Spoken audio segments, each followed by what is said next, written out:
Punjabi radio USA ਸੁਣ ਰਹੇ ਸਾਰੇ ਹੀ ਮਾਣਯੋਗ ਅਤੇ ਸਤਿਕਾਰਤ ਸਰੋਤਿਆਂ ਨੂੰ ਪਿਆਰ ਸਤਿਕਾਰ ਸਹਿਤ ਨਿੱਘੀ ਜਿਹੀ ਸਤਿ ਸ੍ਰੀ ਅਕਾਲ। ਸਭ ਨੂੰ ਜੀਆਂ ਨੂੰ ਆਖਦੇ ਹਾਂ। ਸੋ ਤੇ ਪ੍ਰੋਗਰਾਮ ਅਪਡੇਟ ਅਮਰੀਕਾ ਲੈ ਕੇ ਹਾਜ਼ਰ ਹੋ ਚੁੱਕੇ ਹਾਂ। ਅੱਜ 20 ਫਰਵਰੀ ਦਿਨ ਸ਼ਨੀਚਰਵਾਰ। ਅੱਜ ਸ਼ਨੀਚਰਵਾਰ ਦੇ ਦਿਨ ਆਪਣਾ ਵਿਸ਼ੇਸ਼ ਤੌਰ ਦੇ ਉੱਤੇ ਇਮੀਗ੍ਰੇਸ਼ਨ ਦੀਆਂ ਇਨਫੋਰਮੇਸ਼ਨ ਅਪਡੇਟਸ ਆ ਉਹ ਆਪਾਂ ਲੈ ਕੇ ਹਾਜ਼ਰ ਹੁੰਦੇ ਹਾਂ।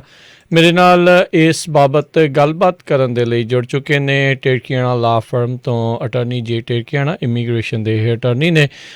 ਜੇ ਟਿਰਕੀਆਣੇ ਜੀ, ਜੀਆਂ ਨੂੰ ਸਵਾਗਤ ਹੈ। ਸਤਿ ਸ੍ਰੀ ਅਕਾਲ ਜੀ। ਸਤਿ ਸ਼੍ਰੀ ਅਕਾਲ ਜੀ।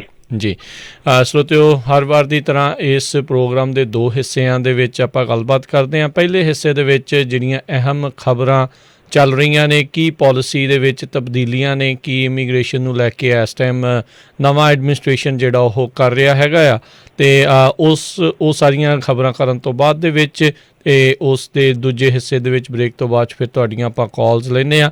ਤੁਸੀਂ ਉਦੋਂ ਆਪਣੀਆਂ ਕਾਲ ਕਰ ਸਕੋਗੇ। ਕਾਲ ਕਰਨ ਦੇ ਲਈ ਨੰਬਰ ਰਹੇਗਾ 408 272 5200।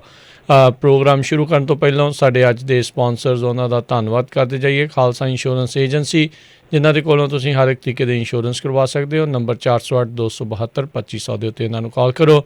ਨਾਲ ਹੀ Manjeet Singh, Narendra Kaur Kular, Nachhattar Singh Sangha, Avtar Singh Manjal Clovis, Amarjit Singh Stockton, Amarjit Singh Bains, Satnam Singh, Amarjit Singh Dosanjh Yuba City, Harvinder Singh Stockton, Paramjit Singh Deol Fresno, Sucha Singh Jaskaran Singh, Gurpartap Singh Fresno, Lakhbir Singh Samra Texas, Avtar Singh Rathore ਸਰਜਲ trucking Fresno, Gurmel Singh Balbir Bassi Sausalito, Sulakhan Singh Harbans Kaur Tung Bakersfield, Gurpal Singh Sandhu Citrus Height Antelope truck stop Burns Wyoming, Sucha Singh San Jose, Zander Mortgage ਅਤੇ ਰੀਅਲ ਅਸਟੇਟ। ਇਹਨਾਂ ਦੇ ਕੋਲੋਂ ਤੁਸੀਂ ਘਰ ਖਰੀਦਣਾ ਹੋਵੇ, ਵੇਚਣਾ ਹੋਵੇ, ਹੋਮ ਲੋਨ ਕਰਵਾਉਣਾ ਹੋਵੇ, ਰੀਫਾਈਨੈਂਸ ਕਰਾਉਣਾ ਹੋਵੇ, ਇਸ ਸਾਰਿਆਂ ਦੇ ਲਈ ਕਾਲ ਕਰੋ। ਮੋਹਨ ਚੀਮਾ 559 825 55 55 ਦੇ ਉੱਤੇ। ਇਹਨਾਂ ਸਾਰਿਆਂ ਦਾ ਅਸੀਂ ਬਹੁਤ ਬਹੁਤ ਧੰਨਵਾਦ ਕਰਦੇ ਹਾਂ। ਜੇਕਰ ਤੁਸੀਂ ਜਾਂ ਕੋਈ ਹੋਰ ਕਾਰੋਬਾਰ ਇਸ ਪ੍ਰੋਗਰਾਮ ਨੂੰ ਸਪਾਂਸਰ ਕਰਨਾ ਚਾਹੁੰਦੇ ਹੋ, ਸੰਪਰਕ ਕਰ ਸਕਦੇ ਹੋ ਨੰਬਰ 408 722 7698 ਦੇ ਉੱਤੇ। ਸੋ ਤੁਸੀਂ ਸਾਰੇ ਪੰਜਾਬੀ ਰੇਡੀਓ USA ਨੂੰ AM ਸਟੇਸ਼ਨਸ, FM ਸਟੇਸ਼ਨਸ, ਘਰਾਂ 'ਚ ਪਏ radio set, internet radio sets ਦੇ ਉੱਤੇ, ਸਾਡੀ website Punjabi radio USA.com, app Punjabi radio USA ਦੇ ਉੱਤੇ ਜਿਹੜਾ ਸੁਣ ਰਹੇ ਹੋ। ਅਤੇ ਜੇ ਪ੍ਰੋਗਰਾਮ ਦੇ ਵਿੱਚ ਤੁਸੀਂ ਦੇਰੀ ਦੇ ਨਾਲ ਜੁਆਇਨ ਕਰਦੇ ਹੋ ਜਾਂ ਫਿਰ ਤੁਸੀਂ ਬਾਅਦ ਦੇ ਵਿੱਚ ਇਸ ਨੂੰ ਮੁੜ ਦੁਬਾਰਾ ਸੁਣਨਾ ਚਾਹੁੰਦੇ ਹੋਵੋ, ਜਿਹੜੀ ਵੀ ਇਨਫੋਰਮੇਸ਼ਨ ਇਸ ਦੇ ਵਿੱਚ ਦੱਸੀ ਜਾਂਦੀ ਆ, ਇਹ ਪੰਜਾਬੀ ਰੇਡੀਓ USA ਦੇ ਫੇਸਬੁੱਕ ਫੈਨ ਪੇਜ ਦੇ ਉੱਤੇ ਵੀਡੀਓ ਦੇ ਰੂਪ 'ਚ, ਪੰਜਾਬੀ ਰੇਡੀਓ USA ਦੇ YouTube ਚੈਨਲ ਦੇ ਉੱਤੇ ਵੀਡੀਓ ਦੇ ਰੂਪ ਦੇ ਵਿੱਚ, ਅਤੇ ਪੰਜਾਬੀ ਰੇਡੀਓ USA ਦੀ ਐਪ ਦੇ ਵਿੱਚ ਪੋਡਕਾਸਟ ਦੇ ਉੱਤੇ, ਅਤੇ ਡਾਇਲ ਟੂ ਲਿਸਨ ਵਾਲੇ ਜਿਹੜੇ ਫ਼ੋਨ ਨੰਬਰਸ ਆ ਉਸ ਦੇ ਉੱਤੇ ਇਸ ਨੂੰ ਪਾ ਦਿੱਤਾ ਜਾਂਦਾ ਆ। ਤੁਸੀਂ ਇਸ ਨੂੰ ਜਦੋਂ ਮਰਜ਼ੀ ਮੁੜ ਦੁਬਾਰਾ ਜਿਹੜਾ ਉਹ ਸੁਣ ਸਕੋਗੇ। ਅਤੇ ਅਟਰਨੀ ਜੇ ਟਿਰਕੀਆਣਾ ਜੀ, ਆਪਾਂ ਗੱਲਬਾਤ ਦਾ ਸਿਲਸਿਲਾ ਸ਼ੁਰੂ ਕਰੀਏ। ਕੈਂਪੇਨਿੰਗ ਦੇ ਦੌਰਾਨ ਪ੍ਰੈਜ਼ੀਡੈਂਟ ਬਾਈਡਨ ਨੇ ਜ਼ਿਕਰ ਕੀਤਾ ਸੀ ਕੁਛ ਅਮਨੈਸਟੀ ਦਾ। ਸੋ ਉਸ ਨੂੰ ਲੈ ਕੇ ਕੁਛ ਜਿਹੜੇ ਡੈਮੋਕ੍ਰੇਟਸ ਆ, ਇਹਨਾਂ ਦੇ ਨਾਲ ਮਿਲ ਕੇ ਇਹਨਾਂ ਨੇ ਬਾਈਡਨ ਹੋਣਾ ਦਾ ਇਮੀਗ੍ਰੇਸ਼ਨ ਬਿੱਲ ਜਿਹੜਾ ਆ ਉਹ ਉਸ ਤੋਂ ਪਰਦਾ ਜਿਹੜਾ ਆ ਉਹ ਚੁੱਕਿਆ ਆ, ਜਿਸ ਦੇ ਵਿੱਚ ਪਾਥਵੇ ਟੂ ਸਿਟੀਜ਼ਨਸ਼ਿਪ ਦੀ ਜਿਹੜੀ ਗੱਲ ਆ 8 ਸਾਲ ਨੂੰ ਲੈ ਕੇ। ਸੋ ਕੀ ਹੈਗਾ ਜੀ ਇਸ ਪੂਰੇ ਬਿੱਲ ਦੇ ਵਿੱਚ? ਬੜੇ ਲੋਕਾਂ ਦੀਆਂ ਬੜੇ ਚਿਰ ਤੋਂ ਅਜਿਹੀ ਕਿਸੇ ਗੱਲ ਦੇ ਉੱਤੇ ਨਜ਼ਰ ਸੀਗੀ। ਜੀ ਬਿਲਕੁਲ। ਸਭ ਤੋਂ ਪਹਿਲਾਂ ਤਾਂ ਪਹਿਲੇ ਦਿਨ ਹੀ ਪ੍ਰੈਜ਼ੀਡੈਂਟ ਬਾਈਡਨ ਨੇ ਅਨਾਊਂਸ ਕੀਤਾ ਸੀਗਾ ਕਿ ਉਹਨਾਂ ਦਾ ਪਲਾਨ ਇਹ ਹੈ ਕਿ ਉਹ ਇੱਕ ਕੰਪਰੀਹੈਂਸਿਵ ਇਮੀਗ੍ਰੇਸ਼ਨ ਰਿਫਾਰਮ, ਅਮਨੈਸਟੀ ਜਦੋਂ ਕਹਿੰਦੇ ਨੇ, ਉਹ ਉਹਨਾਂ ਦਾ ਇਰਾਦਾ ਹੈ ਪਾਸ ਕਰਨ ਦਾ। ਜੀ, ਜਿਹੜਾ ਉਹਨਾਂ ਦਾ ਪ੍ਰਪੋਜ਼ਲ ਸੀਗਾ ਉਹਦੇ ਅਕੋਰਡਿੰਗ ਇੱਥੇ ਤਕਰੀਬਨ 11 ਮਿਲੀਅਨ ਜਿਹੜੇ ਲੋਕੀ ਆ ਉਹ ਇਲੀਗਲ ਰਹਿ ਰਹੇ ਨੇ, ਅਤੇ ਉਹਨਾਂ ਨੂੰ ਇੱਕ ਪਾਥਵੇ ਟੂ ਸਿਟੀਜ਼ਨਸ਼ਿਪ ਮਿਲ ਜਾਏਗਾ।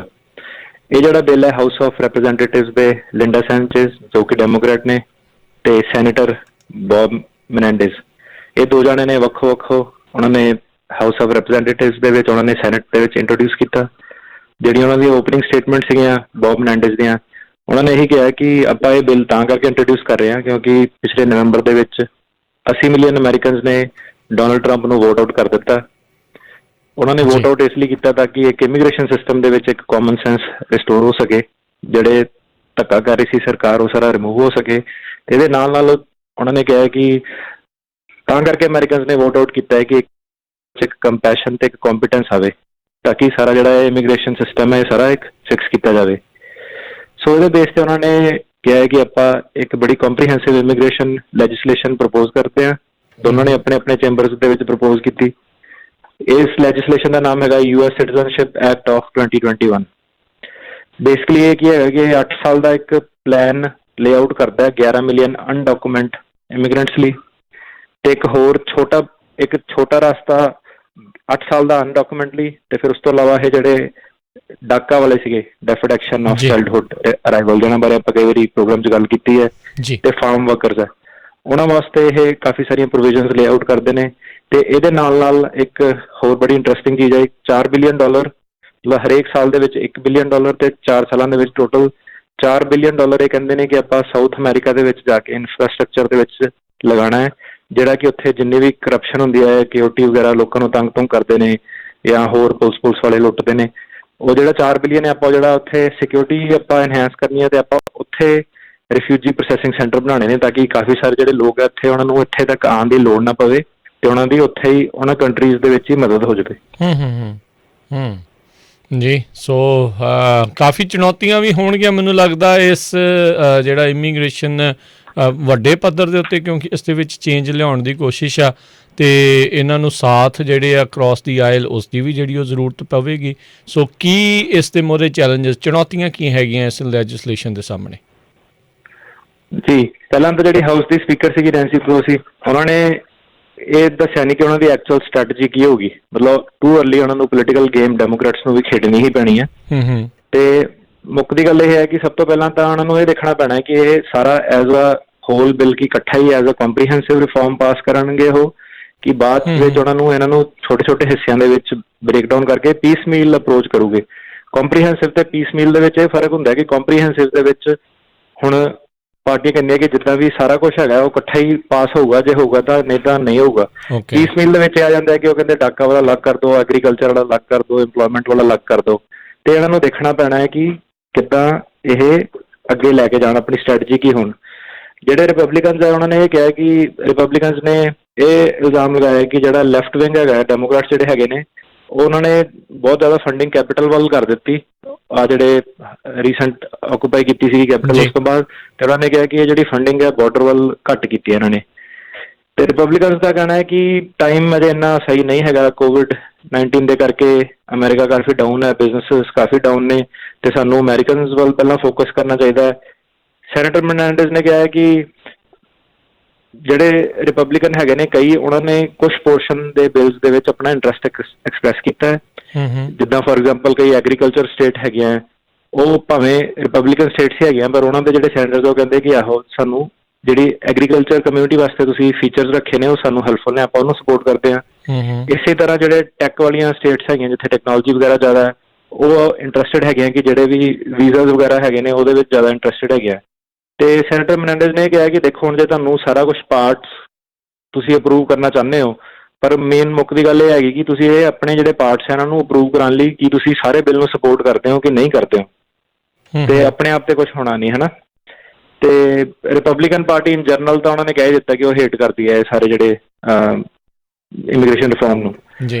ਜਿਹੜਾ ਰਿਪਰੈਜ਼ੈਂਟੇਟਿਵ ਜਿਮ ਜਾਰਡਨ ਰਿਪਬਲਿਕਨ ਹੋਇਆ ਤਾਂ ਉਹਨਾਂ ਨੇ ਕਿਹਾ ਕਿ ਇਹ ਤਾਂ ਬੜਾ ਰੈਡੀਕਲ ਜਿਹਾ ਪ੍ਰਪੋਜ਼ਲ ਹੈ, ਇਹ ਆਉਣਾ ਹੀ ਨਹੀਂ ਚਾਹੀਦਾ ਸੀਗਾ ਫਲੋਰ ਤੇ। ਤੇ ਹੁਣ ਇਹਦੀ ਪੋਲਿਟਿਕਸ ਇਹ ਹੈ ਕਿ ਕੰਪਰੀਹੈਂਸਿਵ ਇਮੀਗ੍ਰੇਸ਼ਨ ਰਿਫਾਰਮ ਦੇ ਵਿੱਚ ਨੁਕਸਾਨ ਤਾਂ ਨਹੀਂ ਕਿਹਾ ਜਾ ਸਕਦਾ, ਪਰ ਕੰਪਰੀਹੈਂਸਿਵ ਇਮੀਗ੍ਰੇਸ਼ਨ ਰਿਫਾਰਮ ਦੇ ਵਿੱਚ ਕੀ ਹੁੰਦਾ ਕਿ ਹਰੇਕ ਜਾਣਾ ਆਪਣੇ ਆਪਣੇ ਫਾਇਦੇ ਦੀ ਗੱਲ ਕਰ ਦਿੰਦਾ, ਕਈ ਵਾਰੀ ਉਹ ਬਾਕੀ ਲੋਕੀ ਅਪਰੂਵ ਨਹੀਂ ਕਰਦੇ, ਤੇ ਕਈ ਵਾਰੀ ਇਸੇ ਕਰਕੇ ਕਾਫੀ ਜ਼ਿਆਦਾ ਰਿਫਾਰਮ ਸੀਗੇ ਉਹ ਫੇਲ ਹੋ ਗਏ ਕਿ ਕੁਛ ਇੱਕ ਉਹਨਾਂ ਦੀਆਂ ਪ੍ਰੋਵੀਜ਼ਨਾਂ ਸੀਗੀਆਂ, ਪੋਲਿਟਿਕਸ ਇੱਦਾਂ ਦੀ ਹੋ ਜਾਂਦੀ ਹੈ, ਉਹ ਕਹਿੰਦੇ ਕਿ ਜੇ ਕਰਨਾ ਤਾਂ ਸਾਰਾ ਹੀ ਕਰਨਾ ਹੈ। ਓਬਾਮੇ ਦੇ ਥੱਲੇ ਇਹ ਹੋਇਆ ਸੀਗਾ ਕਿ ਉਹ ਕਹਿੰਦੇ ਕਰਨਾ ਤਾਂ ਸਾਰਾ ਹੀ ਕਰਨਾ ਤਾਂ ਨਹੀਂ ਕਰਨਾ, ਤੇ ਸਾਰਾ ਬਿੱਲ ਪਾਸ ਕਰਾਉਣਾ ਬੜਾ ਮੁਸ਼ਕਿਲ ਹੋ ਜਾਂਦਾ ਹੈ। ਤੇ ਪੀਸ ਮੀਲ ਦਾ ਉਹਨਾਂ ਨੂੰ ਡਰ ਇਹ ਹੁੰਦਾ ਕਿ ਹੁਣ ਇੱਕ ਵਰਗ ਉਹਨਾਂ ਨੇ ਖੁਸ਼ ਕਰਤਾ, ਜੇ ਉਹਨਾਂ ਨੇ ਮੰਨ ਲਓ ਕਿ ਕੱਚੇ ਲੋਕ ਉਹਨਾਂ ਨੂੰ ਖੁਸ਼ ਕਰਤਾ, ਜਿਹੜੇ ਵੀਜ਼ੇ ਵਾਲੇ ਉਹ ਕਹਿੰਦੇ ਕਿ ਸਾਡੇ ਨਾਲ ਤੁਸੀਂ ਧੱਕਾ ਕੀਤਾ, ਜੇ ਉਹਨਾਂ ਨੇ ਵੀਜ਼ੇ ਵਾਲੇ ਖੁਸ਼ ਕੀਤੇ ਉਹਨਾਂ ਨੇ ਕਹਿਣਾ ਕਿ ਤੁਸੀਂ ਸਾਨੂੰ ਕੁਛ ਨਹੀਂ ਦਿੱਤਾ। ਤੇ ਪੋਲਿਟਿਕਸ ਇਹਦੀ ਤਾਂ ਕਰਕੇ ਕੰਪਲੀਕੇਟ ਹੈ, ਤੇ ਡੈਮੋਕ੍ਰੇਟਸ ਤੇ ਰਿਪਬਲਿਕਨ ਦੋਨੋਂ ਪਾਰਟੀਆਂ ਆਪਸ 'ਚ ਔਨ ਬੋਰਡ ਆਉਣਾ ਮੁਸ਼ਕਿਲ ਹੋ ਜਾਂਦਾ ਉਹਨਾਂ ਦੇ ਲਈ। ਜੀ, ਤੇ ਜਦੋਂ ਲਾਸਟ ਟਾਈਮ ਐਮਨੈਸਟੀ ਹੋਈ ਸੀ ਕਈ ਦਹਾਕੇ ਪਹਿਲਾਂ, ਉਦੋਂ ਵੀ ਇੱਦਾਂ ਦੀ ਸਿਚੁਏਸ਼ਨ ਸੀਗੀ? ਉਦੋਂ ਦੀ ਰੀਗਨ ਐਡਮਿਨਿਸਟ੍ਰੇਸ਼ਨ ਦੇ ਥੱਲੇ ਹੋਈ ਸੀਗੀ ਜੀ। ਉਦੋਂ ਆਪਾਂ ਮੇਨ ਗੱਲ ਇਹ ਹੈ ਕਿ US ਬਹੁਤ ਜ਼ਿਆਦਾ ਇਕਨੋਮਿਕ ਬੂਮ ਤੇ ਸੀਗਾ, ਬਹੁਤ ਜ਼ਿਆਦਾ ਵਧੀਆ ਪਰਫਾਰਮ ਕਰ ਰਿਹਾ ਸੀਗਾ। ਜਦੋਂ ਬਹੁਤ ਜ਼ਿਆਦਾ ਵਧੀਆ ਪਰਫਾਰਮ ਕਰਦਾ ਹੈ, ਲੋਕਾਂ ਦੇ ਬਿਜ਼ਨਸ ਚੱਲ ਰਿਹਾ, ਕਿਸੇ ਨੂੰ ਵੀ ਇਮੀਗ੍ਰੈਂਟ ਤੋਂ ਕੋਈ ਪ੍ਰੋਬਲਮ ਨਹੀਂ ਹੁੰਦੀ, ਉਹਨਾਂ ਨੂੰ ਇਮੀਗ੍ਰੈਂਟ ਚਾਹੀਦੇ ਹੁੰਦੇ ਨੇ। ਤੇ ਹੁਣ ਥੋੜੇ ਜਿਹੇ ਹਾਲਾਤ ਕੁਐਸਚਨੇਬਲ ਨੇ ਇਸ ਵੇਲੇ। ਜੀ, ਸੋ ਇਸ ਲੈਜਿਸਲੇਸ਼ਨ ਦੇ ਵਿੱਚ ਕੀ ਜਿਹੜੇ ਚੀਜ਼ਾਂ ਹੈਗੀਆਂ, what is in this legislation, ਹੈ ਕੀ? ਇਹਦੇ ਵਿੱਚ ਜੀ ਤਿੰਨ ਮੁੱਖ ਚੀਜ਼ਾਂ ਹੈਗੀਆਂ। ਸਭ ਤੋਂ ਪਹਿਲੀਆਂ ਤਾਂ ਜਿਹੜੇ ਕੱਚੇ ਲੋਕੀ ਆ ਉਹਨਾਂ ਨੂੰ ਪੱਕਾ ਕਰਨਾ। ਦੂਜਾ ਇਹਦੇ ਵਿੱਚ ਫਾਰਮ ਵਰਕਫੋਰਸ ਮਾਡਰਨਾਈਜੇਸ਼ਨ ਐਕਟ ਹੈ, ਜਿਹਦੇ ਵਿੱਚ ਕਿ ਜਿਹੜੇ ਆਪਾਂ ਪਹਿਲਾਂ ਦੇਖਿਆ ਸੀ 1980s ਦੇ ਵਿੱਚ ਲੂਲ ਐਕਟ ਦੇ ਥਰੂ ਇੱਕ ਫਾਰਮ ਦੀ ਲੈਜਿਸਲੇਸ਼ਨ ਆਈ ਸੀਗੀ ਕਿ ਜਿੰਨੇ ਵੀ ਖੱਤੇ ਖੁੱਤਿਆਂ ਦੇ ਵਿੱਚ ਕੰਮ ਕਰਦੇ ਸੀਗੇ ਸਾਰੇ ਪੱਕੇ ਕਰ ਦਿੱਤੇ ਗਏ, ਹਨਾ। ਕਈਆਂ ਦੇ ਅਸਲੀ ਕੇਸ ਸੀਗੇ, ਕਈਆਂ ਦੇ ਨਕਲੀ ਸੀਗੇ, ਫਾਰਮ ਫੂਮ ਦੇ ਪੇਪਰ ਬਣਾ ਕੇ ਕਈ ਲੋਕਾਂ ਨੇ ਲਗਾਏ, ਕਈਆਂ ਦਾ ਕੰਮ ਹੋ ਗਿਆ, ਪਰ ਬਾਅਦ ਚ ਟੂਵਰਡਸ ਦੀ ਐਂਡ ਆਪਾਂ ਦੇਖਿਆ ਕਿ ਕਈਆਂ ਦਾ ਨਹੀਂ ਵੀ ਹੋਇਆ। ਪਹਿਲਾਂ ਇਹਦੇ ਵਿੱਚ ਫਾਰਮ ਵਰਕਰਸ ਲਈ ਸੇਮ ਆਲਮੋਸਟ ਸੇਮ ਤਰ੍ਹਾਂ ਦਾ ਪ੍ਰੋਗਰਾਮ ਇੱਕ ਇੰਟਰੋਡਿਊਸ ਕੀਤਾ ਜਾਊਗਾ, ਜਿਹੜੇ ਖੇਤਾਂ 'ਚ ਕੰਮ ਕਰਦੇ ਆ ਉਹ ਪੱਕੇ ਹੋ ਸਕਦੇ ਨੇ, ਤੇ ਸਿੰਪਲੀ ਲੋਕ ਕੱਚੇ ਰਹਿ ਰਹੇ ਨੇ ਉਹ ਪੱਕੇ ਹੋ ਸਕਦੇ ਨੇ, ਤੇ ਜਿਹੜੇ ਆ ਡਾਕਾ ਵਾਲੇ ਨੇ ਇਹਨਾਂ ਨੂੰ ਉਹਨਾਂ ਨੇ ਪਾਥਵੇ ਦੇਣਾ ਜੀ। ਹੁਣ ਜਿਹੜਾ ਉਹਨੇ ਜਿਹੜੇ ਹੋਰ ਵਰਕ ਵੀਜ਼ੇ ਕੀ ਖੇਤੀਬਾੜੀ ਵਾਲੇ ਕੰਮ ਕਰਨ ਕਿੱਦਾਂ ਆਉਂਦੇ ਨੇ, H2A ਵੀਜ਼ਾ ਜਿੱਦਾਂ ਆਪਾਂ ਦੱਸਿਆ ਸੀਗਾ, ਉਹਨੂੰ ਕਾਫੀ ਉਹਨਾਂ ਨੇ ਰਿਫਾਰਮ ਕਰਨੇ ਨਾਲ ਜਿਹੜੀ ਇਹ ਲੈਜਿਸਲੇਸ਼ਨ ਹੈ ਇੱਕ ਪ੍ਰੋਸੈਸ ਲੇਆਊਟ ਕਰਦੀ ਹੈ, ਜਿਹਦੇ ਵਿੱਚ ਕਿ ਕੱਚੇ ਬੰਦੇ ਨੂੰ ਪਹਿਲਾਂ 5 ਸਾਲ ਜਿਹੜੇ ਉਹਦੇ ਹੈਗੇ ਆ 5 ਸਾਲ ਲਈ ਉਹਨੂੰ ਇੱਕ ਟੈਂਪਰੇਰੀ ਸਟੇਟਸ ਦੇ ਦਿੱਤਾ ਜਾਊਗਾ, ਜਿਹਦੇ ਵਿੱਚ ਡੀਪੋਰਟੇਸ਼ਨ ਹੀ ਹੋਊਗੀ, ਵਰਕ ਪਰਮਿਟ ਵਗੈਰਾ ਮਿਲ ਜਾਊਗਾ। ਜਦੋਂ 5 ਸਾਲ ਜਿਹੜਾ ਕੱਚਾ ਬੰਦਾ 5 ਸਾਲ ਇਹ ਪ੍ਰੋਟੈਕਟਡ ਸਟੇਟਸ ਤੇ ਰਹਿ ਗਿਆ, ਇਸ ਤੋਂ ਬਾਅਦ ਉਹ ਗ੍ਰੀਨ ਕਾਰਡ ਅਪਲਾਈ ਕਰ ਸਕਦਾ ਹੈ। ਗ੍ਰੀਨ ਕਾਰਡ ਉਹਨਾਂ ਨੂੰ 3 ਸਾਲ ਲਈ ਮਿਲੂਗਾ। ਇਹ ਹੋ ਗਏ ਸਾਡੇ ਟੋਟਲ 8 ਸਾਲ, ਤੇ 8 ਸਾਲ ਦੇ ਬਾਅਦ ਉਹ ਸਿਟੀਜ਼ਨਸ਼ਿਪ ਅਪਲਾਈ ਕਰ ਸਕਦੇ ਨੇ। ਹੁਣ ਇੱਕ ਬੜੀ ਇੰਪੋਰਟੈਂਟ ਚੀਜ਼ ਹੈ ਕਿ ਕਿਹੜੇ ਬੰਦੇ ਦੇ ਅੰਦਰ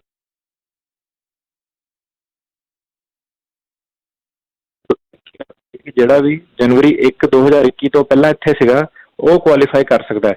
ਮੈਂ ਨਾਲ ਇੱਕ ਗੱਲ ਇਹ ਦੱਸਦਾ ਕਿ ਇਹ ਬਿੱਲ ਪਾਸ ਹੋਇਆ ਨਹੀਂ ਹੈ, ਤਾਂ ਸਾਡੀ ਗੱਲ ਇਹ ਨਹੀਂ ਕਿ ਜਿਹੜਾ ਪ੍ਰਪੋਜ਼ਲ ਆ ਸਿਰਫ ਅਜੇ, ਹਨਾ। ਤੇ ਜਿਹੜਾ ਹੁਣ ਡਾਕਾ ਰੈਸੀਡੈਂਟ ਸੀਗੇ ਤੇ ਜਿਹੜੇ ਫਾਰਮ ਵਰਕਰ ਸੀਗੇ, ਹੁਣ ਤੁਸੀਂ ਕਹੋ ਜੇ ਕੱਚਿਆਂ ਨੂੰ ਪੱਕੇ ਕਰ ਦੇਣਾ ਫਿਰ ਫਾਰਮ ਵਰਕਰ ਦਾ ਕੀ ਲੈਣ ਦੇਣਾ? ਫਾਰਮ ਵਰਕਰ ਦਾ ਇਹ ਲੈਣ ਦੇਣਾ ਜਿਹੜੇ ਦੂਜੇ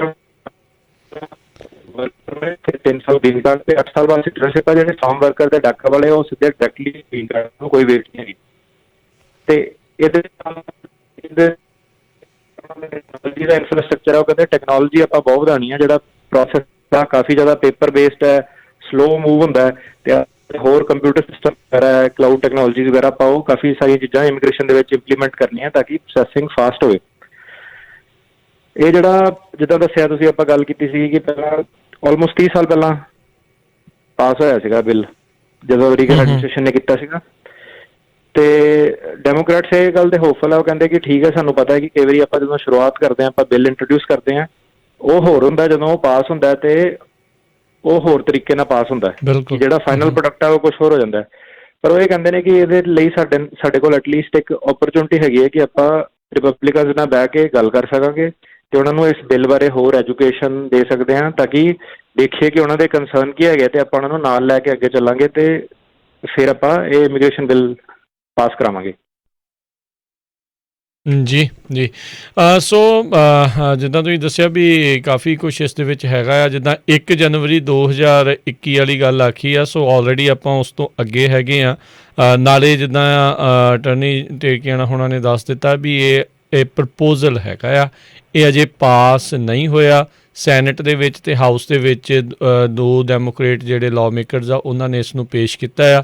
ਇਸ ਦੇ ਉੱਤੇ ਜਿੰਨੀ ਦੇਰ ਤੱਕ ਐਟਲੀਸਟ ਮੈਜੋਰਟੀ ਜਿਹੜੀ ਉਹਨਾਂ ਦੇ ਨਾਲ ਨਹੀਂ ਆ ਜਾਂਦੀ ਉਨੀ ਦੇਰ ਤੱਕ ਇਸ ਦਾ ਕਾਨੂੰਨ ਬਣਨ ਤੱਕ ਕਾਫੀ ਇਸ ਦੇ ਵਿੱਚ ਅਜੇ ਦੇਰੀ ਜਿਹੜੀ ਉਹ ਹੋਵੇਗੀ। ਇਹ ਵੀ ਇਹ ਨਹੀਂ ਪਤਾ ਵੀ ਇਹ ਹੋਣਾ ਆ ਕਿ ਨਹੀਂ ਹੋਣਾ ਆ। ਉੱਧਰ ਆਪਾਂ ਜਿਹੜੀ ਗੱਲ ਕਰ ਰਹੇ ਸੀਗੇ ਵੀ ਫਿਲਬਸਟਰ ਨੂੰ ਐਂਡ ਕਰਨ ਦੀਆਂ ਵੀ ਚਰਚਾਵਾਂ ਜਿਹੜੀਆਂ ਇਸ ਟਾਈਮ ਚੱਲ ਰਹੀਆਂ ਆ। ਦੋਨੋਂ ਹੀ ਪਾਰਟੀਆਂ ਰਿਪਬਲਿਕਨਸ ਇਸ ਦੇ ਹੱਕ ਦੇ ਵਿੱਚ ਆ, ਡੈਮੋਕ੍ਰੇਟਸ ਕਹਿੰਦੇ ਆ ਵੀ ਇਸ ਨੂੰ ਆਪਾਂ ਐਂਡ ਕਰ ਦਈਏ। ਜੀ ਆਪਾਂ ਜਦੋਂ ਦੱਸਿਆ ਕਿ ਇਹਦੀ ਪੋਲਿਟਿਕਸ ਕਾਫੀ ਕੰਪਲੈਕਸ ਹੈ। ਪਾਸ ਹੋਣਾ, ਇਹਨੂੰ ਪਾਸ ਹੋਣ ਲਈ ਪਹਿਲਾਂ ਤਾਂ ਇਹ ਹੈ ਕਿ ਬਿਨਾਂ ਬਾਈ ਪਾਰਟੀਸ਼ਨ ਸਪੋਰਟ ਦੇ ਪਾਸ ਨਹੀਂ ਹੋ ਸਕਦਾ, ਦੋਨੋਂ ਪਾਰਟੀਆਂ ਨੂੰ ਔਨ ਬੋਰਡ ਆਉਣਾ ਪੈਣਾ। ਆਪਾਂ ਇੱਕ ਗਰੁੱਪ ਦੀ ਕਈ ਵਾਰੀ ਗੱਲ ਕੀਤੀ ਹੈ ਇਸ ਸ਼ੋਅ ਦੇ ਉੱਤੇ, RAICES Refugee and Immigration Center for Education and Legal Services ji. ਜਿਹੜੇ ਹੁਣ ਰੇਸੀਜ਼ ਵਾਲੇ ਨੇ ਜਾਂ ਜਿਹੜੇ ਹੋਰ ਇਮੀਗ੍ਰੇਸ਼ਨ ਸਪੋਰਟਰ ਨੇ ਉਹ ਕਹਿ ਰਹੇ ਨੇ ਕਿ ਤੁਸੀਂ ਸੇਮ ਓਬਾਮਾ ਵਾਲੀ ਗਲਤੀ ਨਾ ਕਰੋ, ਤੁਸੀਂ ਸਿੱਧੇ ਇੱਕ ਐਗਜ਼ੈਕਟਿਵ ਐਕਸ਼ਨ ਪਾਓ ਤੇ ਤੁਸੀਂ ਜਿਹੜੇ ਵੀ ਲੋਕੀ ਨੇ ਉਹਨਾਂ ਨੂੰ ਛੋਟਾ ਰਿਲੀਫ ਦਿਓ। ਕੋਵਿਡ ਦੇ ਐਕਟ ਦੇ ਵਿੱਚ ਪਾ ਕੇ ਰਿਲੀਫ, ਤਾਂ ਕਿ ਜਿਹੜੇ ਕੋਵਿਡ ਦੇ ਐਕਟ ਦੇ ਨਾਲ ਅਟੈਚ ਕਰੋ ਪ੍ਰੋਵੀਜ਼ਨਸ, ਤਾਂ ਕਿ ਉਹਨੂੰ ਤੇ ਰਿਪਬਲਿਕਨਸ ਪਾਸ ਕਰੂਗੇ ਕਿਉਂਕਿ ਉਹਨਾਂ ਦਾ ਆਪਣਾ ਫਾਇਦਾ ਹੈ। ਤੇ ਤੁਸੀਂ ਏਦਾਂ ਚਲਾਕੀ ਦੇ ਨਾਲ ਇਹਨੂੰ ਬਿੱਲ ਨੂੰ ਪਾਸ ਕਰੋ, ਕਿਉਂਕਿ ਟਰੰਪ ਨੇ ਵੀ ਬੜੀ ਚਲਾਕੀ ਦੇ ਨਾਲ ਇਮੀਗ੍ਰੇਸ਼ਨ ਜਿਹੜਾ ਸਿਸਟਮ ਹੈ ਉਹਨੂੰ ਤੋੜਿਆ ਸੀਗਾ। ਤੇ ਡੈਮੋਕ੍ਰੇਟਸ ਜਿਹੜੀ ਮਾਰ ਆ ਉਹ ਇੱਥੇ ਖਾਂਦੇ ਨੇ ਕਿ ਜਿਹੜੇ ਜਦੋਂ ਰੋਕਣ ਵਾਲੇ ਆਉਂਦੇ ਨੇ ਰਿਪਬਲਿਕਨਸ, ਉਹ ਆਪਣੀ ਮਰਜ਼ੀ ਨਾਲ ਛਲ ਕਪੜ ਨਾਲ ਜੋ ਵੀ ਉਹਨਾਂ ਦੇ ਹੱਥ ਪੱਲੇ ਲੱਗਦਾ ਉਹ ਕਰਕੇ ਰੋਕ ਦਿੰਦੇ ਨੇ। ਜਦੋਂ ਫਿਰ ਇਮੀਗ੍ਰੇਸ਼ਨ ਰਿਫਾਰਮ ਦੀ ਗੱਲ ਆ ਜਾਂਦੀ ਹੈ, ਡੈਮੋਕ੍ਰੇਟਸ ਨੂੰ ਇਹ ਹੋ ਜਾਂਦਾ ਕਿ ਆਪਾਂ ਆਪਣਾ ਵੀ ਫੇਸ ਬਚਾਉਣਾ ਹੈ, ਸਾਡੀ ਪਾਪੂਲੇਸ਼ਨ ਕਿ ਜਿਹੜੇ ਸੈਂਟਰਿਸਟ ਲੋਕ ਹੈਗੇ ਉਹਨਾਂ ਨੂੰ ਵੀ ਆਪਣੇ ਨਾਲ ਲੈਣਾ ਹੈ। ਤੇ ਉਹ ਇਸ ਗੱਲ ਦੇ ਵਿੱਚ ਨਾ ਓਬਾਮਾ ਜਿਹੜਾ ਸੀਗਾ ਉਹ ਇਮੀਗ੍ਰੇਸ਼ਨ ਬਿੱਲ ਪਾਸ ਨਹੀਂ ਕਰ ਪਾਇਆ ਸੀਗਾ। ਤੇ ਹੁਣ ਜਿਹੜੇ ਰੇਸਿਸ ਹੈ ਉਹਨਾਂ ਦੇ ਡਾਕਟਰ ਨੇ ਸਿੱਧਾ ਹੀ ਕਹਿਤਾ ਕਿ ਤੁਸੀਂ ਜੋ ਵੀ ਤੁਹਾਡੇ ਕੋਲ ਟੂਲ ਹੈਗਾ ਤੁਸੀਂ ਫੁੱਲ ਤਰੀਕੇ ਨਾਲ ਵਰਤੋ। ਤੁਹਾਨੂੰ ਇਹ ਜਿਹੜੀ ਇਨਹਿਊਮਨ ਟਰੀਟਮੈਂਟ ਇੰਨੇ ਸਾਲ ਉਹਨਾਂ ਦੇ ਹੋਈ ਹੈ ਤੁਹਾਨੂੰ ਇਹ ਦਿਖਾਈ ਦੇਣੀ ਚਾਹੀਦੀ ਹੈ। ਤੇ ਤੁਸੀਂ ਹੁਣ ਪੋਲੀਟੀਕਲ ਕਰੈਕਟਨੈਸ ਦੇ ਵਿੱਚ ਜੇ ਪੈ ਗਏ ਤੇ ਫਿਰ ਤੁਸੀਂ 4 ਸਾਲ ਇੱਦਾਂ ਹੀ ਗਵਾ ਲੈਣੇ ਨੇ। ਜੀ ਜੀ ਜੀ। ਸੋ ਅਤੇ ਅਗਲੀ ਜਿਹੜੀ ਆਪਾਂ ਗੱਲ ਇਸ ਦੇ ਉੱਤੇ ਕਰਦੇ ਜਾਈਏ, ਪ੍ਰੈਜ਼ੀਡੈਂਟ ਬਾਈਡਨ ਜਿਹੜਾ ਇਮੀਗ੍ਰੇਸ਼ਨ ਨੂੰ ਲੈ ਕੇ ਕਾਫੀ ਜਿਹੜਾ ਹੁਣ ਆਪਾਂ ਦੇਖ ਰਹੇ ਹਾਂ ਵੀ ਅੱਗੇ ਨੂੰ ਜਿਹੜਾ ਇਹ ਵੱਧ ਰਹੇ ਹੈਗੇ ਆ। ਸੋ ਉਹ ਦੇਖ ਰਹੇ ਆ ਵੀ ਇਸ ਇਸ਼ੂ ਦੇ ਉੱਤੇ ਕਾਫੀ ਲਿਬਰਲ ਉਹਨਾਂ ਨੇ ਵਿਚਾਰ ਜਿਹੜੇ ਉਹ ਰੱਖੇ ਆ, ਪਰ ਉਹਨਾਂ ਦੀ ਹੀ ਪਾਰਟੀ ਦੇ ਵਿੱਚ ਇਹ ਵੀ ਸੁਰ ਸੁਣਨ ਨੂੰ ਜਿਹੜੇ ਮਿਲ ਰਹੇ ਆ ਵੀ ਇਹ ਕਿਤੇ ਟੂ ਐਕਸਟ੍ਰੀਮ ਤਾਂ ਨਹੀਂ ਜਾ ਰਹੇ ਰਿਫਾਰਮ ਕਰਨ ਦੇ ਲਈ। ਜੀ ਬਿਲਕੁਲ, ਕਈ ਜਿਹੜੇ ਡੈਮੋਕ੍ਰੈਟਸ ਨੇ, ਹੁਣ ਡੈਮੋਕ੍ਰੈਟਸ ਵੀ ਮਤਲਬ ਆਫਕੋਰਸ ਕਈਆਂ ਦਾ ਹੁਣ ਜੇ ਕਿਸੇ ਦਾ ਸੈਨ ਫਰਾਂਸਿਸਕੋ ਦੇ ਵਿੱਚ ਜਿੱਤਣਾ ਸੌਖਾ ਹੈ ਤੇ ਉਹਦਾ ਮਤਲਬ ਇਹ ਨਹੀਂ ਕਿ ਟੈਕਸਸ ਦੇ ਵਿੱਚ ਵੀ ਡੈਮੋਕ੍ਰੈਟ ਜਿੱਤ ਸਕਦਾ ਹੈ ਨਾ। ਉਹਨਾਂ ਦੇ ਆਪਣੇ ਆਪਣੇ ਕਨਸਟੀਟਿਊਐਂਟਸ, ਉਹਨਾਂ ਨੂੰ ਸਾਰਿਆਂ ਨੂੰ ਖੁਸ਼ ਰੱਖਣਾ ਹੁੰਦਾ ਉਹਨਾਂ ਨੇ। ਤੇ ਕਈ ਜਿਹੜੇ ਸੈਕਟਰਸ ਹੈਗੇ ਆ ਡੈਮੋਕ੍ਰੈਟਿਕ, ਉਹ ਬੇਸਿਕਲੀ ਇਹ ਕਹਿੰਦੇ ਨੇ ਕਿ ਤੁਹਾਡਾ ਵਾਂਸ ਇਨ ਅ ਲਾਈਫ ਟਾਈਮ ਪੈਂਡੇਮਿਕ ਚੱਲ ਰਿਹਾ ਹੈ ਤੇ ਤੁਸੀਂ ਸਾਨੂੰ ਨਹੀਂ ਚਾਹੀਦਾ ਕਿ ਅਸੀਂ ਅਜੇ ਆਲਰੇਡੀ ਐਡੀ ਵੱਡੀ ਜੰਗ ਲੜ ਰਹੇ ਹਾਂ, ਬਿਜ਼ਨਸ ਇਕੋਨਮੀ, ਪਤਾ ਨਹੀਂ ਅਜੇ ਦੇਸ਼ ਨੂੰ ਕਿੱਧਰਲੇ ਪਾਸੇ ਜਾਣਾ ਹੈ ਤੇ ਤੁਹਾਨੂੰ ਇਸ ਟਾਈਮ ਤੇ ਇੱਕ ਹੋਰ ਨਵੀਂ ਐਡੀ ਵੱਡੀ ਜੰਗ ਨਹੀਂ ਛੇੜਨੀ ਚਾਹੀਦੀ ਕਿ ਮਤਲਬ ਇਹ ਕੋਈ ਸੈਂਸ ਨਹੀਂ ਬਣਦੀ। ਪਰ ਜਿਹੜੇ ਇਹਦੇ ਨਾਲ ਨਾਲ ਇਹ ਹੈਗਾ ਕਿ ਜਿਹੜੇ ਰਿਫਾਰਮ ਦੇ ਸਪੋਰਟਰ ਹੈਗੇ ਨੇ ਉਹਨਾਂ ਨੇ ਕਿਹਾ ਕਿ ਨਹੀਂ, ਇਹ ਤਾਂ ਤੁਸੀਂ ਆਪਣੀ ਸੀਟ ਬਚਾਉਣ ਦੀ ਕੋਸ਼ਿਸ਼ ਕਰ ਰਹੇ ਹੋ। ਇਸ ਬਿੱਲ ਨੂੰ ਕਾਫੀ ਜ਼ਿਆਦਾ ਸਪੋਰਟ ਹੈ। ਇੱਕ ਕਿਊਨੀਬੈਕ ਯੂਨੀਵਰਸਿਟੀ ਨੇ ਪੋਲ ਕੀਤੀ ਸੀ ਕਿ ਜਿਹਦੇ ਵਿੱਚ 65% ਅਮਰੀਕਨ ਕਹਿੰਦੇ ਨੇ ਕਿ ਕਿਸੇ ਨਾ ਕਿਸੇ ਤਰੀਕੇ ਦਾ ਉਹਨਾਂ ਨੂੰ ਪਾਥਵੇ ਦੇਣਾ ਚਾਹੀਦਾ ਹੈ ਜਿਹਦੇ ਨਾਲ ਕਿ ਉਹ ਸਿਟੀਜ਼ਨ ਬਣ ਸਕਣ ਜੀ। ਤੇ 20% ਲੋਕੀ ਕਹਿੰਦੇ ਸੀ ਕਿ ਨਹੀਂ, ਇਹਨਾਂ ਨੂੰ ਛੱਡ, ਇਹਨਾਂ ਨੂੰ ਬਾਹਰ ਡਿਪੋਰਟ ਕਰ ਦੇਣਾ ਚਾਹੀਦਾ। 9% ਕਹਿੰਦੇ ਹੈ ਕਿ ਇਹਨਾਂ ਨੂੰ ਇੱਥੇ ਰਹਿਣ ਦੇਣਾ ਚਾਹੀਦਾ ਪਰ ਸਿਟੀਜ਼ਨ ਨਹੀਂ ਬਣਨ ਦੇਣਾ ਚਾਹੀਦਾ। ਸੋ 65% ਕਹਿੰਦੇ ਨੇ ਕਿ ਰਿਫਾਰਮ ਕਰੋ, 20% ਕਹਿੰਦੇ ਨੇ ਕਿ ਡਿਪੋਰਟ ਕਰੋ ਤੇ 9% ਕਹਿੰਦੇ ਨੇ ਕਿ ਰਹਿਣ ਦਿਓ, ਕੰਮ ਕੁਮ ਦੀ ਪਰਮਿਸ਼ਨ ਦੇ ਦਿਓ ਪਰ ਸਿਟੀਜ਼ਨ ਨਾ ਬਣਾਓ। ਜੀ ਜੀ। ਸੋ ਇਹ ਚੀਜ਼ ਜਿਹੜੀ ਆਪਾਂ ਦੇਖ ਰਹੇ ਹੈਗੇ ਆ ਵੀ ਡਿਵਾਈਡਡ ਜਿਹੜਾ ਇਸ ਦੇ ਉੱਤੇ ਵੀ ਜਿਹੜਾ ਉਹ ਹੈਗਾ ਆ। ਸੋ ਇੱਕ ਵਾਰੀ ਤੁਸੀਂ ਐਕਸਪਲੇਨ ਕਰੋਗੇ ਵੀ ਇਹ ਲੈਜਿਸਲੇਟਿਵ ਪ੍ਰੋਸੈਸ ਐਗਜ਼ੈਕਟਲੀ ਹੈ ਕੀ ਆ ਤੇ ਚੈਲੰਜਸ ਕੀ ਆ ਇਸ ਦੇ ਸਾਹਮਣੇ। ਹਾਂਜੀ ਬਿਲਕੁਲ, ਪਹਿਲਾਂ ਇਹ ਦੱਸ ਦਈਏ ਲਿਸਨਰਸ ਨੂੰ ਕਿ ਲਾਅ ਪਾਸ ਕਿੱਦਾਂ ਹੁੰਦਾ। US ਦੇ ਵਿੱਚ 2 ਚੈਂਬਰ ਆ ਜਾਂਦੇ ਨੇ, ਹਾਊਸ ਆਫ ਰੈਪਰੈਜ਼ੈਂਟੇਟਿਵਸ ਤੇ ਸੈਨੇਟ। ਇਹਨਾਂ ਦੇ ਵਿੱਚ ਬਿੱਲ ਇੰਟਰੋਡਿਊਸ ਹੁੰਦਾ ਹੈ, ਦੋਨੋਂ ਅਲੱਗ-ਅਲੱਗ ਹੋ ਸਕਦਾ। ਜਿੱਦਾਂ ਹੁਣ ਕੀ ਹੈ ਕਿ ਦੋਨਾਂ ਦੇ ਵਿੱਚ ਇੰਟਰੋਡਿਊਸ ਕੀਤਾ ਸੈਨੇਟਰ ਨੇ ਤੇ ਰੈਪਰੈਜ਼ੈਂਟੇਟਿਵ ਨੇ ਜੀ। ਇਹ ਜਿਹੜਾ ਬਿੱਲ ਹੈ ਬਿਲਕੁਲ ਸੇਮ ਬਿੱਲ ਮਿਰਰ ਹੋ ਕੇ, ਮਤਲਬ ਕਿ ਜਿੱਦਾਂ ਦਾ ਇੱਕ ਹਾਊਸ ਚੋਂ ਪਾਸ ਹੋਇਆ ਦੂਜੇ ਚੈਂਬਰ ਚੋਂ ਪਾਸ ਹੋਣਾ ਚਾਹੀਦਾ। ਜਦੋਂ ਦੋਨੋਂ ਇਹ ਹਾਊਸ ਆਫ ਰੈਪਰੈਜ਼ੈਂਟੇਟਿਵਸ ਤੇ ਸੈਨੇਟ ਇਸ ਬਿੱਲ ਨੂੰ ਪਾਸ ਕਰ ਦਿੰਦੇ ਨੇ ਫਿਰ ਇਹ ਪ੍ਰੈਜ਼ੀਡੈਂਟ ਕੋਲ ਜਾਂਦਾ ਹੈ, ਪ੍ਰੈਜ਼ੀਡੈਂਟ ਇਹਨੂੰ ਸਾਈਨ ਕਰਕੇ ਲਾਅ ਬਣਾ ਦਿੰਦਾ। ਹੁਣ ਪੋਲੀਟਿਕਸ ਦੀ ਇਹ ਹੈ ਕਿ ਜਿਹੜੀ ਸੈਨੇਟ ਹੈ ਉਹਦੇ ਵਿੱਚ 100 ਸੀਟਾਂ ਹੁੰਦੀਆਂ ਨੇ ਜੀ ਤੇ ਇਸ ਵੇਲੇ 50-50 ਸਪਲਿਟ ਹੈ। ਜਿਹੜੇ ਰਿਪਬਲਿਕਨਸ ਦਾ 50 ਸੀਟਾਂ ਉਹਨਾਂ ਦੇ ਕੋਲ ਆ, ਜਿਹੜੇ ਡੈਮੋਕ੍ਰੈਟਸ ਆ 48 ਸੀਟਾਂ ਉਹਨਾਂ ਦੇ ਕੋਲ ਆ ਤੇ 2 ਇੰਡੀਪੈਂਡੈਂਟ ਦੇ ਕੋਲ। ਤੇ ਤੁਸੀਂ ਇੱਕ ਦੇਖੋ ਕਿ ਫਾਈਟ ਇੱਥੇ 50-50 ਤੇ ਹੋ ਗਈ ਹੈ ਨਾ ਜੀ। ਤੇ ਜ਼ਰੂਰੀ ਨਹੀਂ ਕਿ ਸਾਰੇ ਰਿਪਬਲਿਕਨਸ ਨੇ ਅਪੋਜ਼ ਕਰਨਾ ਹੈ, ਜ਼ਰੂਰੀ ਨਹੀਂ ਸਾਰੇ ਡੈਮੋਕ੍ਰੈਟਸ ਨੇ ਸਪੋਰਟ ਕਰਨਾ ਹੈ। ਫਿਰ ਜਿਹੜਾ ਹਾਊਸ ਆਫ ਰੈਪਰੈਜ਼ੈਂਟੇਟਿਵ ਹੈ ਉਹਦੇ ਵਿੱਚ 435 ਵੋਟਿੰਗ ਮੈਂਬਰ ਹੈਗੇ ਤੇ 6 ਨਾਨ ਵੋਟਿੰਗ ਮੈਂਬਰ ਹੈਗੇ ਆ। ਮਤਲਬ ਕਹਿਣ ਦਾ ਇਹ ਹੈ ਕਿ ਹਾਊਸ ਆਫ ਰੈਪਰੈਜ਼ੈਂਟੇਟਿਵਸ ਦੇ ਵਿੱਚ ਤੁਹਾਨੂੰ 218 ਵੋਟਾਂ ਚਾਹੀਦੀਆਂ ਜੀ। ਚੰਗੀ ਖਬਰ ਇਹ ਹੈ ਕਿ ਡੈਮੋਕ੍ਰੈਟਸ ਦੇ ਕੋਲ 221 ਆਲਰੇਡੀ ਹੈਗੀਆਂ ਤੇ ਰਿਪਬਲਿਕਨਸ ਦੇ ਕੋਲ ਸਿਰਫ 211 ਤੇ 3 ਜਿਹੜੀਆਂ ਸੀਟਾਂ ਉਹ ਵੇਕੈਂਟ ਪਈਆਂ ਹੈ। ਕਿਉਂ ਵੇਕੈਂਟ ਪਈਆਂ ਹੈ? ਆਇਰੋਨਿਕਲ, 2 ਜਿਹੜੇ ਸੀਗੇ ਰੈਪਰੈਜ਼ੈਂਟੇਟਿਵ ਉਹਨਾਂ ਦੀ ਕੋਵਿਡ ਕਰਕੇ ਡੈਥ ਹੋ ਗਈ ਜੀ। ਤੇ ਹੁਣ ਚੈਲੰਜ ਇਹ ਆ ਜਾਂਦਾ ਕਿ ਜਿਹੜੀ ਆਪਾਂ ਗੱਲ ਕੀਤੀ ਕਿ ਫਿਲਬਸਟਰ ਰਿਮੂਵ ਕਰਨਾ ਪੈਂਦਾ। ਕੀ ਹੁੰਦਾ ਕਿ ਮੈਜੋਰਟੀ ਨਾਲ ਤਾਂ ਚਲੋ ਤੁਹਾਨੂੰ ਬਿੱਲ ਪਾਸ ਕਰਨਾ ਪੈਂਦਾ, ਮਤਲਬ ਕਿ ਜੇ 100 ਦੇ ਵਿੱਚੋਂ ਤੁਹਾਨੂੰ ਘੱਟੋ ਘੱਟ 50-52 ਵੋਟਾਂ ਤੁਹਾਨੂੰ ਲੈਣੀਆਂ ਪੈਂਦੀਆਂ ਹੈ ਨਾ। ਹੁਣ ਹਾਊਸ ਆਫ ਰੈਪਰੈਜ਼ੈਂਟੇਟਿਵ ਦੇ ਵਿੱਚ ਡੈਮੋਕ੍ਰੈਟਸ ਦੀ ਮੈਜੋਰਟੀ, ਉਹ 'ਚ ਕੋਈ ਪ੍ਰੋਬਲਮ ਨਹੀਂ। ਸੈਨੇਟ ਦੇ ਵਿੱਚ ਵੀ ਇਹਨਾਂ ਦੇ ਕੋਲ 50 ਵੋਟਾਂ ਆ ਜਾਣਗੀਆਂ, ਲੱਗ ਰਿਹਾ ਈਜ਼ੀਲੀ, ਕੋਈ ਪ੍ਰੋਬਲਮ ਨਹੀਂ ਪਊਗੀ। ਪਰ ਜਿਹੜਾ ਪ੍ਰੋਸੀਜਰ ਫਿਲਬਸਟਰ ਕੀ ਹੁੰਦਾ ਹੈ ਕਿ ਇੱਕ ਪਾਰਲੀਮੈਂਟ ਨੇ ਇੱਕ ਪ੍ਰੋਸੀਜਰ ਦੱਸਿਆ ਹੈ ਕਿ ਜਦੋਂ ਕੋਈ ਵੀ ਬਿੱਲ ਇੰਟਰੋਡਿਊਸ ਕੀਤਾ ਜਾਂਦਾ ਹੈ ਸੈਨੇਟ ਦੇ ਵਿੱਚ ਤੇ ਜਿਹੜੇ ਸੈਨੇਟਰ ਨੇ ਉਹਨਾਂ ਨੂੰ ਪੂਰਾ ਹੱਕ ਹੈ ਉੱਤੇ ਜਿੱਦਾਂ ਮਰਜ਼ੀ ਬੋਲ ਸਕਦੇ ਨੇ, ਜਿੰਨੀ ਦੇਰ ਮਰਜ਼ੀ ਚਾਹਣ ਉਹ ਬੋਲ ਸਕਦੇ ਨੇ, ਜਦ ਤੱਕ ਉਹ ਪੂਰਾ ਬੋਲ ਕੇ ਆਪਣਾ ਹੱਕ ਤੇ ਨਹੀਂ, ਆਪਣੇ ਕਮੈਂਟਸ ਵਗੈਰਾ ਨਹੀਂ ਦਿੰਦੇ ਤਦ ਤੱਕ ਇਹ ਬਿੱਲ ਪਾਸ ਨਹੀਂ ਹੋ ਸਕਦਾ ਜੀ। ਜਿਹੜਾ ਫਿਲਬਸਟਰ ਇਹਨੂੰ ਇੱਕ ਐਜ਼ ਅ ਟੂਲ ਵਰਤਦੇ ਨੇ, ਉਹ ਕੀ ਕਰਦੇ ਨੇ ਕਿ ਉਹਨਾਂ ਨੂੰ ਨੈਗੋਸ਼ੀਏਸ਼ਨਾਂ 'ਚ ਲਟਕਾ ਲੈਂਦੇ ਨੇ ਕਿ ਆਪਾਂ ਇੱਥੇ ਸਲਾਹ ਕਰ ਰਹੇ ਹਾਂ, ਚਰਚਾ ਕਰ ਰਹੇ ਹਾਂ, ਆਪਾਂ ਇੱਦਾਂ ਬੋਲਣਾ, ਤੇ ਜਿੰਨਾ ਮਰਜ਼ੀ ਟਾਈਮ ਲਾ ਸਕਦੇ ਨੇ, ਕੋਈ ਇਹਦੇ ਉੱਤੇ ਉਹਨਾਂ ਨੇ ਲਿਮਿਟ ਨਹੀਂ ਲਗਾਈ ਹੋਈ। ਇਹਦੇ ਨਾਲ ਕੀ ਹੁੰਦਾ ਕਿ ਬਿੱਲ ਡਿਲੇ ਹੋ ਜਾਂਦਾ ਹੈ, ਫਿਰ ਪੋਲੀਟਿਕਸ ਸ਼ੁਰੂ ਹੋ ਜਾਂਦੀ ਹੈ, ਮੀਡੀਆ ਦੇ ਵਿੱਚ ਪ੍ਰੈਸ਼ਰ ਹੋ ਜਾਂਦਾ ਸੈਨੇਟਰਸ ਵਗੈਰਾ ਤੇ ਲੋਕੀ ਫਿਰ ਵੋਟਾਂ ਤੁਹਾਡੀਆਂ ਟੁੱਟਣ ਲੱਗ ਪੈਂਦੀਆਂ, ਹਨਾ। ਪੋਲੀਟਿਕਸ ਤੇ ਹੈਗੀ ਹੈ ਕਿਉਂਕਿ ਹੋਰ ਵੀ ਕਈ ਚੀਜ਼ਾਂ, ਤੇ ਫਿਰ ਅੱਗੇ ਜਿੱਦਾਂ ਟਾਈਮ ਜਾਂਦਾ ਰਹਿੰਦਾ ਉਹ ਕਹਿੰਦਾ ਤੁਸੀਂ ਸਾਡਾ ਵਾਲਾ ਬਿੱਲ ਪਾਸ ਕਰੋ, ਨਹੀਂ ਤਾਂ ਆਪਾਂ ਆਪਣੀ ਸਪੋਰਟ ਹਟਾ ਲੈਣੀ ਆ। ਤੇ ਹੁਣ ਇਹ ਜਿਹੜਾ ਫਿਲਬਸਟਰ ਹੈ, ਇਹਨੂੰ ਤੋੜਨ ਲਈ ਇੱਕ ਹੀ ਰਸਤਾ ਹੁੰਦਾ ਹੈ, ਜੇ 60 ਜਾਣੇ ਟੋਟਲ 100 ਚੋਂ, ਮਤਲਬ ਕਿ 3/5 ਲੋਕ, ਜੇ 60 ਜਾਣੇ ਤੁਹਾਨੂੰ ਵੋਟਾਂ ਮਿਲ ਜਾਣ, ਫਿਰ ਤੁਹਾਡਾ ਫਿਲਬਸਟਰ ਨਹੀਂ ਹੁੰਦਾ, ਫਿਰ ਤੁਹਾਡਾ ਸਿੱਧਾ ਹੀ ਬਿੱਲ ਪਾਸ ਹੋਗਾ, ਫਿਰ ਉੱਤੇ ਕੋਈ ਡਿਬੇਟ ਨਹੀਂ ਫਾਲਤੂ ਦਾ ਜੀ। ਕਹਿਣ ਦਾ ਮਤਲਬ ਇਹਨਾਂ ਨੂੰ ਘੱਟੋ ਘੱਟ ਇਹਨਾਂ ਨੂੰ ਹੁਣ 10 ਰਿਪਬਲਿਕਨ ਆਪਣੇ ਨਾਲ ਲੈ ਕੇ ਚੱਲਣੇ ਪੈਣੇ ਨੇ। ਸਾਰੀ ਗੱਲ ਉੱਥੇ ਆ ਕੇ ਮੁੱਕਦੀ ਹੈ ਕਿ 10 ਰਿਪਬਲਿਕਨ ਇਹਨਾਂ ਨੂੰ ਮਿਲ ਜਾਣਗੇ ਜਿਹੜੇ ਕਿ ਸਹਿਮਤੀ ਦੇਣਗੇ। ਹੁਣ ਜਿਹੜੀ ਰਿਪਬਲਿਕਨ ਪਾਰਟੀ ਹੈ ਉਹਨੂੰ 10 ਰਿਪਬਲਿਕਨ ਚ ਹੁਣ ਵਿੱਚੋਂ ਕਈਆਂ ਨੇ ਇੰਡੀਕੇਟ ਤੇ ਕੀਤਾ ਹੀ ਹੈ ਕਿ ਉਹਨਾਂ ਨੂੰ ਕੁਛ ਨਾ ਕੁਛ ਪੋਰਸ਼ਨ ਉਹ ਅਪਰੂਵ ਕਰਨਾ ਚਾਹੁੰਦੇ ਨੇ ਬਿੱਲ ਦਾ। ਪਰ ਹੁਣ ਰਿਪਬਲਿਕਨ ਪਾਰਟੀ ਦੀ ਪੋਲੀਟਿਕਸ ਉਹੀ ਹੈ, ਓਬਾਮਾ ਕੇਅਰ ਵਰਗੀ, ਕਿ ਭਾਵੇਂ ਵਧੀਆ ਵੀ ਹੋਵੇ, ਉਹਨਾਂ ਨੇ ਇਹੀ ਕਹਿਣਾ ਕਿ ਇਹਨਾਂ ਨੂੰ ਕਿਉਂ ਪਾਸ ਕਰਨ ਦਿੱਤਾ ਜਾਵੇ, ਆਪਾਂ ਕਿਉਂ ਨਾ ਪਾਸ ਕਰੀਏ ਜਦੋਂ। ਤੇ ਇਸ ਲਈ ਹੁਣ ਏਦਾਂ ਲੱਗ ਰਿਹਾ ਕਿ ਜਿਹੜੀਆਂ 60 ਵੋਟਸ ਹੈ ਇਹਨਾਂ ਨੂੰ ਮਿਲਣੀਆਂ, 10 ਵੋਟਸ ਜਿਹੜੀਆਂ ਇਹਨਾਂ ਦੀਆਂ ਰਿਪਬਲਿਕਨ ਦੀਆਂ, ਇਹ ਮਿਲਣੀਆਂ ਮੁਸ਼ਕਿਲ ਹੋ ਜਾਣੀਆਂ। ਮਤਲਬ ਸਿਰਫ 10 ਵੋਟਾਂ ਤੇ ਆ ਕੇ ਗੱਲ ਮੁੱਕਣੀ ਹੈ। ਜੀ ਜੀ ਬਿਲਕੁਲ। ਸੋ ਇਹ ਦੇਖਦੇ ਹਾਂ 10 ਕਿਹੜੇ ਜਾਣੇ ਜਿਹੜੇ ਉਹ ਹੋ ਸਕਦੇ ਨੇ, ਡੈਮੋਕ੍ਰੇਟਸ ਇਸ ਟਾਈਮ ਸੋਚ ਰਹੇ ਹੋਣਗੇ, ਤੇ ਨਾਲ ਦੇ ਨਾਲ ਉਹਨਾਂ ਨੇ ਇਹ ਵੀ ਦੇਖਣਾ ਵੀ ਆਪਣੇ ਪੰਜਾਬ ਦੇ ਵਿੱਚੋਂ ਵੀ ਕੋਈ ਖਿਸਕਣਾ ਜਿਹੜਾ ਹੋ ਜਾਵੇ, ਕਿਉਂਕਿ ਖਾਸ ਕਰਕੇ ਇੱਕ ਸੈਨੇਟਰ ਜਿਹੜੇ ਜੋ ਮੈਂਸ਼ਨ ਹੈਗੇ ਉਹ ਕਈ ਇਹਨਾਂ ਦੀਆਂ ਪਾਲਿਸੀਜ਼ ਦੇ ਵਿੱਚ ਆਲਰੇਡੀ ਇਹਨਾਂ ਦੇ ਉਲਟ ਜਿਹੜੇ ਹੋ ਜਾ ਰਹੇ ਆ। ਸੋ ਉਹਨਾਂ ਨੂੰ ਵੀ ਆਪਣਾ ਵਿਪ ਜਿਹੜਾ ਉਹ ਰੱਖਣਾ ਪਊਗਾ। ਪਰ ਇਹ ਅਜੇ ਲੰਬਾ ਚੌੜਾ ਇਹ ਪੈਂਡਾ ਇਸ ਬਿੱਲ ਨੇ ਤੈਅ ਕਰਨਾ ਹੈ। ਸੋ ਜਿੱਦਾਂ ਕਹਿੰਦੇ ਆ ਪੰਜਾਬੀ 'ਚ ਕਹਾਵਤ ਆ, ਦਿੱਲੀ ਦੂਰ ਆ, ਵਾਸ਼ਿੰਗਟਨ DC ਦੂਰ ਕਹਿ ਸਕਦੇ ਹਾਂ ਵੀ ਹਾਲ ਦੀ ਘੜੀ ਇਸ ਬਿੱਲ ਦੇ ਲਈ ਲੱਗਦਾ ਹੈਗਾ ਆ ਜੀ। ਸੋ ਇਸ ਰਿਫਾਰਮ ਦੇ ਜਿਹੜੇ ਸਪੋਰਟਰਸ ਹੈਗੇ ਆ ਉਹਨਾਂ ਦਾ ਕੀ ਵਿਚਾਰ ਹੈਗਾ ਇਸ ਨੂੰ ਲੈ ਕੇ? ਸਪੋਰਟਰਸ, ਪਹਿਲਾਂ ਤਾਂ ਸਪੋਰਟਰਸ ਨੂੰ ਪਤਾ ਹੈ, ਕਈ ਸਾਰੇ ਲੋਕਾਂ ਨੂੰ ਪਤਾ ਹੈ, ਲਾਇਰਸ ਨੂੰ ਪਤਾ ਹੈ, ਦੋ ਤਰ੍ਹਾਂ ਦੇ ਹੈਗੇ ਨੇ। ਕਈ ਤਾਂ ਖਬਰਾਂ ਦੇਈ ਜਾਂਦੇ ਨੇ ਰੇਡੀਓ ਤੇ, ਏਦਾਂ ਹੋ ਗਿਆ, ਪੱਕੇ ਹੋ ਗਏ, ਬੱਲੇ ਬੱਲੇ ਹੋ ਜਾਣੀ ਸਾਰਿਆਂ ਦੀ। ਗਲਤ ਅਪਰੋਚ ਆ, ਏਦਾਂ ਦਾ ਕੁਛ ਨਹੀਂ ਹੋਣਾ। ਸਾਨੂੰ ਪਤਾ ਹੈ ਕਿ ਇਹ ਜਿਹੜਾ ਕਹਿਣ ਨੂੰ 10 ਹੈ ਪਰ ਨਹੀਂ ਮਿਲਣੀਆਂ। ਸਾਨੂੰ ਬਸ ਇਸ ਗੱਲ ਦੀ ਖੁਸ਼ੀ ਹੈ ਕਿ ਜਿਹੜਾ ਪਲਾਨ ਹੈ ਇੰਟਰੋਡਿਊਸ ਕੀਤਾ। ਸਭ ਤੋਂ ਪਹਿਲੀ ਗੱਲ ਇਹ ਹੈ ਕਿ ਉਹਨੇ ਕਿਹਾ ਸੀਗਾ, ਪਹਿਲੇ ਦਿਨ ਉਹਨੇ ਕਹਿ ਦਿੱਤਾ, ਤੇ ਬਾਈਡਨ ਨੇ ਸਿੱਧੇ ਆ ਕੇ ਵੈਰੀ ਅਰਲੀ ਔਨ ਸਿੱਧੇ ਹੀ ਇੰਟਰੋਡਿਊਸ ਕਰਤਾ। ਮਤਲਬ ਕਿ ਇੱਕ ਬੜਾ ਬੋਲਡ ਸਟੈਪ ਲਿਆ।